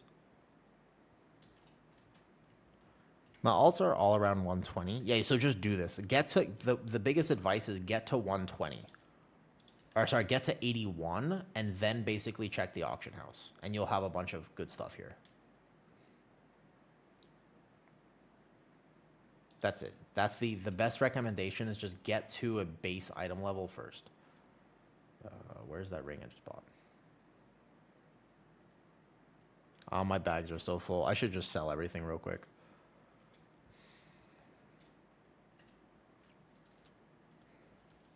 I didn't clean out my bags before the season, which is an efficiency loss because now I got to do it now.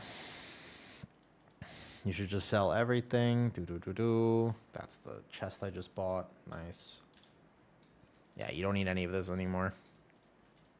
Rest in peace, all this gear I worked so hard for. I kind of wish they found a way to make gear worth it without actually being negative about it. I don't think that's ever going to happen, though. Do I get a different profession, only got 50%? You can technically do that if you want. You can kind of do that. But if you have messed up, basically, then the next best thing you can do is just... you can only get 75% capped. But once you do that, otherwise you can just... Yeah, full send, like inscription or something else. Can. I think it's capped at 75%, so people weren't too degenerate with it. That was the idea behind it. Okay, can't sell those, can't sell this. Can sell all this. Nice. Okay, done. Perfect. Onwards and upwards. My ults are all around 120. I'm trying to speed level more since I have 70 ults. Yeah, it is. There's so much, but I would just do this Calamitous Delve. This one seems to be the best, especially if you can get a little bit of item level. The other thing is that you can bank Darkmoon Fair the next time it's up if you need it. I just want to see, Fiancé, if I can get all my tunes leveled like right now. That would be my absolute best case scenario, is see if I can get all my tunes leveled this week. But I do also, I think it's so important, and I really want to make sure that I take enough time off of World of Warcraft, because the last thing that you want to do is be burnt going into the season, man. Depends on how many I actually wanted. So I wanted every class, but honestly, leveling took longer than I thought it would. So I'm not going to get every class. Today is supposed to be the last stream for a while, although I guess I could hop on just like one more day of doing the Calamitous Delve and like choose. I would choose probably my Warlock after this, but that means that my Priest, my Rogue, my Hunter don't get leveled. I wanted everything, but I think that's a bit of a hefty goal. Like probably asking myself a bit too much, huh? Like I don't actually think I'm going to get every single spec leveled. Because keep in mind that not only do you have to level the thing, that means you also have to gear the thing. And that means so in the first week, I will be getting a plus 10 on all these characters, give or take.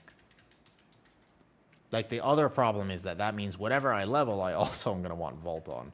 So I think it was a great goal, but I think that leveling took a little longer than anticipated. And realistically speaking, I'm assuming I don't end up getting... I'm assuming I probably don't end up getting the, what's it called? Like 3 or 4 characters. So I'll do almost all the characters. And if I had to pick, I think that Priest might... I like Holy Priest. I'm not a huge fan of Disc. So maybe Priest doesn't get leveled. Of all the healers, I think Priest would be the one I let go. I've got all my tanks. And then I've got Shaman. So... this would be... I'm going to have to make a decision. I kind of wanted my Warlock, and then my Hunter would be fun as well. Spec are you having on beta? Depends tank, healer, or DPS. I was enjoying different ones, though. This beta cycle, I really suddenly started enjoying, out of kind of an unexpected way of... I wasn't expecting it, but Mistweaver Monk was my favorite healer. It was a challenge for me to play because I don't think I'm good at it. It was one of my least played healers, traditionally speaking, but I really liked it. See, now I'm getting scaled, by the way, because I didn't have pop coolants there. So I've already leveled, like, my supposed mains, like the ones that I'm most interested in, I've already leveled. Which is going to be my Bear, obviously, and a few others.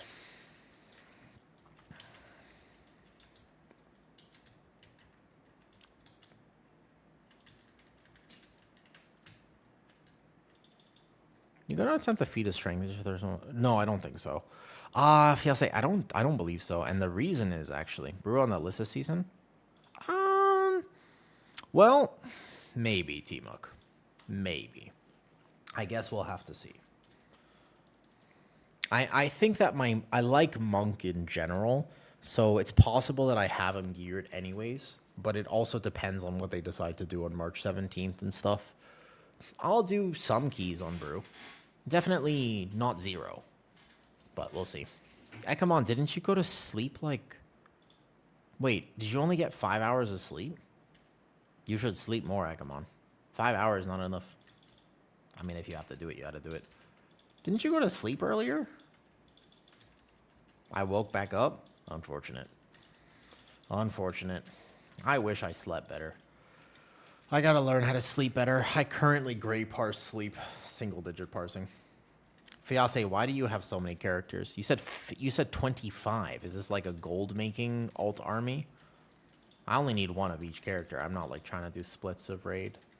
I'm not really a big raider, so they're just for keys for me. Starting the gym. I work out plenty. I did such a hard workout yesterday, and then I didn't really sleep well last night, and I was like, shit. I was really hoping I would sleep well last night, and I didn't end up sleeping that well, so I'm kind of sore today.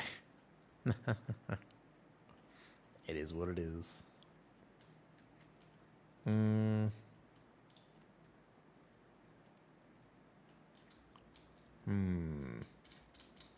Well, I should probably do some jumping jacks or something.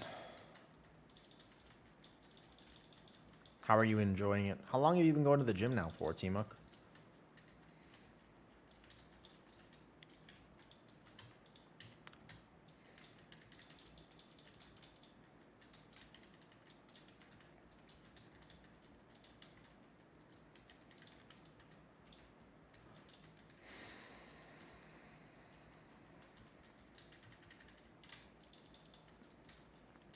Late December, enjoying it? Nice. Good. Glad to hear it. Taking care of your health physically, very underrated. I don't think people realize how closely tied physical and emotional health is. Like, mental health is not different than physical health, you know?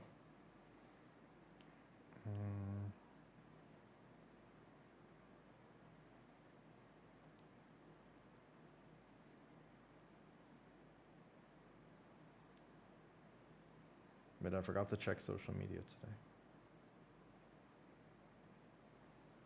What's up, Soul Fruit? Yo, what's up, Aladdin? Oh, cool. Nice.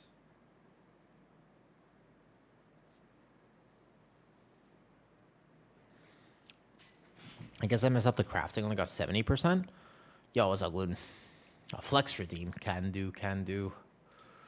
Whoa. Sorry, visually seeing progress. Yeah, when you first start going to the gym, you have like the beginner effect where your body is basically like, oh my God, thank you so much for actually doing something nice.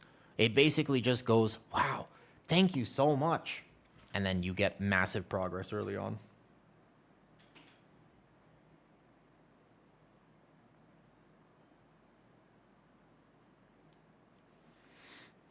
I need salt.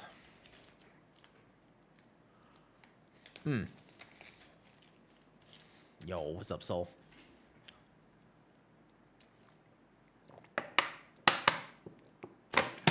Well, let's see. If we do the math, I believe EU and NA both get this delve exactly one more time. You have 70. What do you mean 70? My plan was to raw gold farm old raids. At the time, I need a lot of alts. Damn, whoa, 70 alts. What the hell? I'm back in the day, so I felt like my body. Yeah. Well, for me, like, working out is my therapy. I need to work out sometimes. If I actually take, like, if I'm like, oh, I'm going to be lazy for a month, I don't feel well. My joints, like, I end up in a bit of pain and plus and stuff like that. I don't like it. Yes. No, captured wildlife does not work, Podden. Has to be this one. Which is a very good farm, but since it's only up once every 3 days, it actually ends up being something where it's like I will plan my long days of gaming for this. So there's a world where if I really want to level more characters, maybe I'll end up streaming potentially like the next time this is up on NA, which will be in 3 days. But ultimately, I don't think so. I think that I might just be satisfied with what I have done, though. What is this? This will be, I don't know, actually, yeah, Aladdin. It might be. I have some gaming music on in the background, though. Any potential alternatives? If you do not have this particular soul variant up, highly recommend then. The next best thing you could do, of course I know Z's Aladdin. What do you mean, do I know Z's? Aladdin. I've been working in health and fitness for over a decade. What do you mean, do I know? What do you mean, do I know Z's? Pfft, what? What type of question is that? I've been working in health and fitness for a very long time. What are you talking about? I never met him myself, but yeah, of course. So what I would do is there's a questing route, which is honestly pretty fast. It depends if you hate questing, though. Of course, I'm a man of culture. Not only do I know Z's, but I also watched every episode of Queen's Blade. Duh.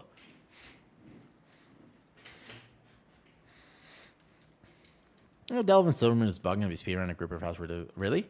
Oh, to level up your delves. Got you. Wait, you know what that is, Aladdin? I see that you're also a man of culture. Gotcha. Because that's not a given that everybody would know what that is. Some people are like, oh, it seems like a relatively, it's a good anime. It's got a good plot. I watch it for the plot. I want to know who wins the competition. I need to know what happens to the government in that show. That's why I have to watch it. I don't even like the fan service. I just basically need to know what happens. I watch it for the plot. I don't know if there's another point in doing it, but the little delve objective can be completed by everyone in the group. Interesting. If you click it at the same time. Oh, that's cool. I think the only reason to level up... I think it's for next week, because the max vault reward next week, I'm imagining, will probably be from either heroic, like max level delve, or it will be from, what's it called? Probably be either max level delve normally during heroic week, or it'll be from the actual heroic raid. But I don't know. I'm not going to raid this season. It's going to be a weird season for me. I hope I don't end up getting inted on gear that much because I don't want to raid this season. Is anybody else like that where you're like, I just don't like raiding. Like, I want to be able to push Mythic Plus. I want to be able to do high Mythic Plus, but I don't want to have to raid. And I don't know if that's actually possible, but I kind of hope it is. I've never been like that. Nightmare Prey come out next week? Yes, but I don't know if I hope Nightmare Prey is not the best.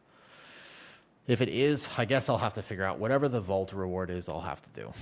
But I have so many characters, so I don't want to have to do vault on everything, though. Based on if I need gear from raid before it. Not a bad... Gluten, I feel you on that. I kind of agree, you know. Into this game for the 20 years, really? I don't like it. It doesn't feel rewarding to me. I don't know why. I know some people love raiding, but I'm just a Mythic Pluser. I want to tank keys. I want to heal keys. I want to do keys. That's it. That's why I play the game. For me, personally, that's it. Give heroic in the vault, but there's got to be other options for it. Like, if I don't need full vaults on everything week 1. It would be cool, but it's actually week 2 from Mythic Plus that really matter. Otherwise, like, week 1 doesn't matter too much, normally.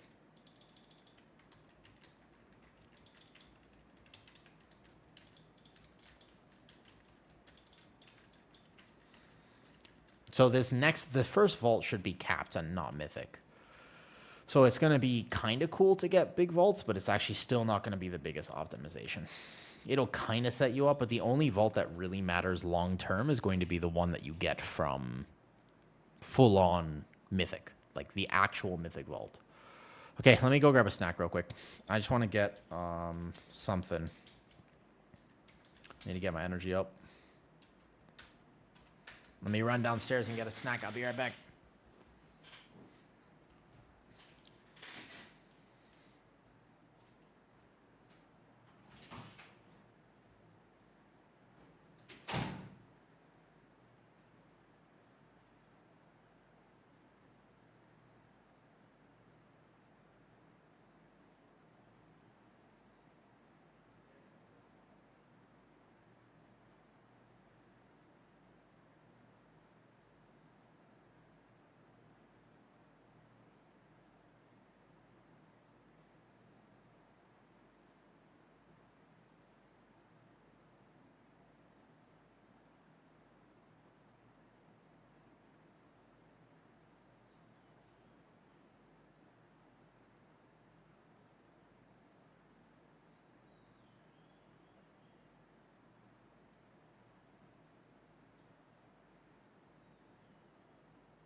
So here's the decision making that we have decided on.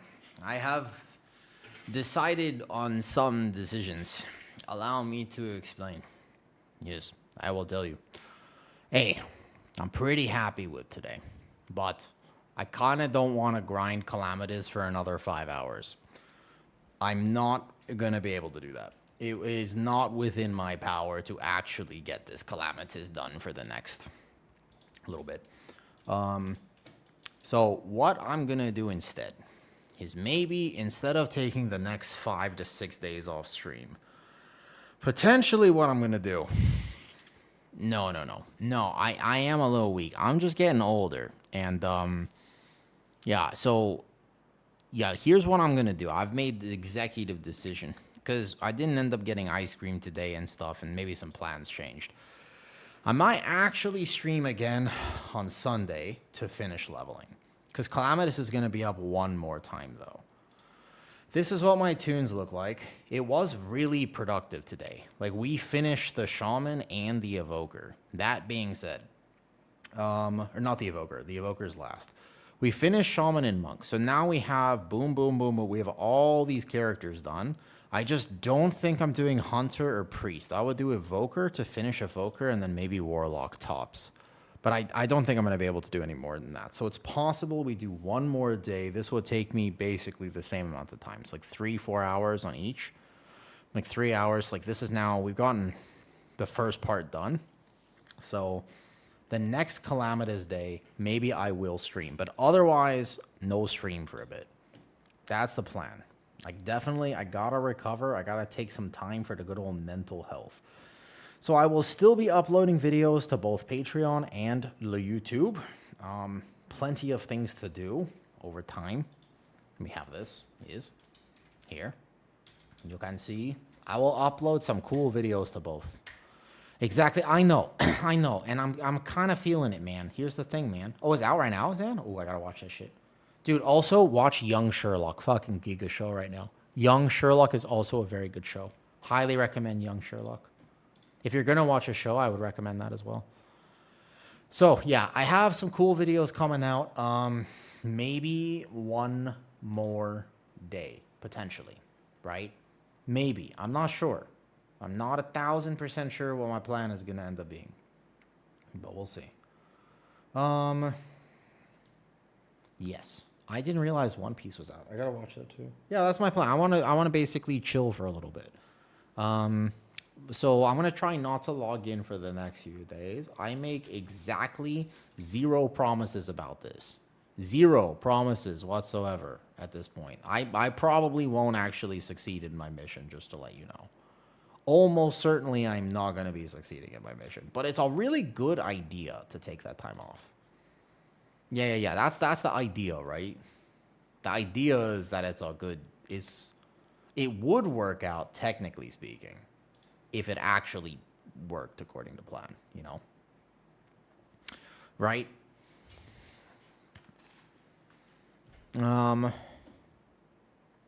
So if everything went according to plan, that'd be good. Thank you guys for hanging out. Do you think VDH is bad this season? No, VDH is fine. VDH is actually good right now. Don't believe the hype that VDH is bad. All right, first person on the recommended. This guy. I don't know who this is. Who is this guy? Let's go make a new friend. I have no idea who this is. Watch anime, take brow break. Yeah, maybe I'll be back in 3 days, maybe not. Never say never, you know? All right, bet. I don't know who this is, but cool. First person in my recommended.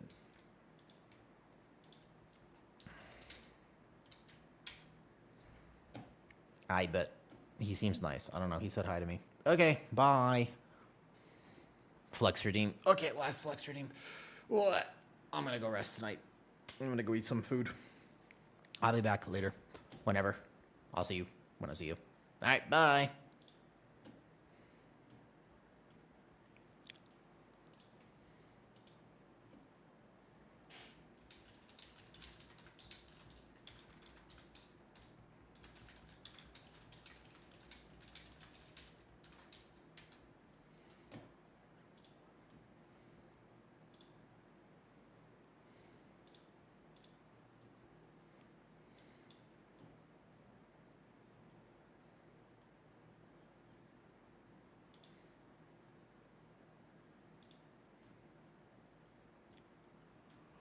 Okay, bye YouTube.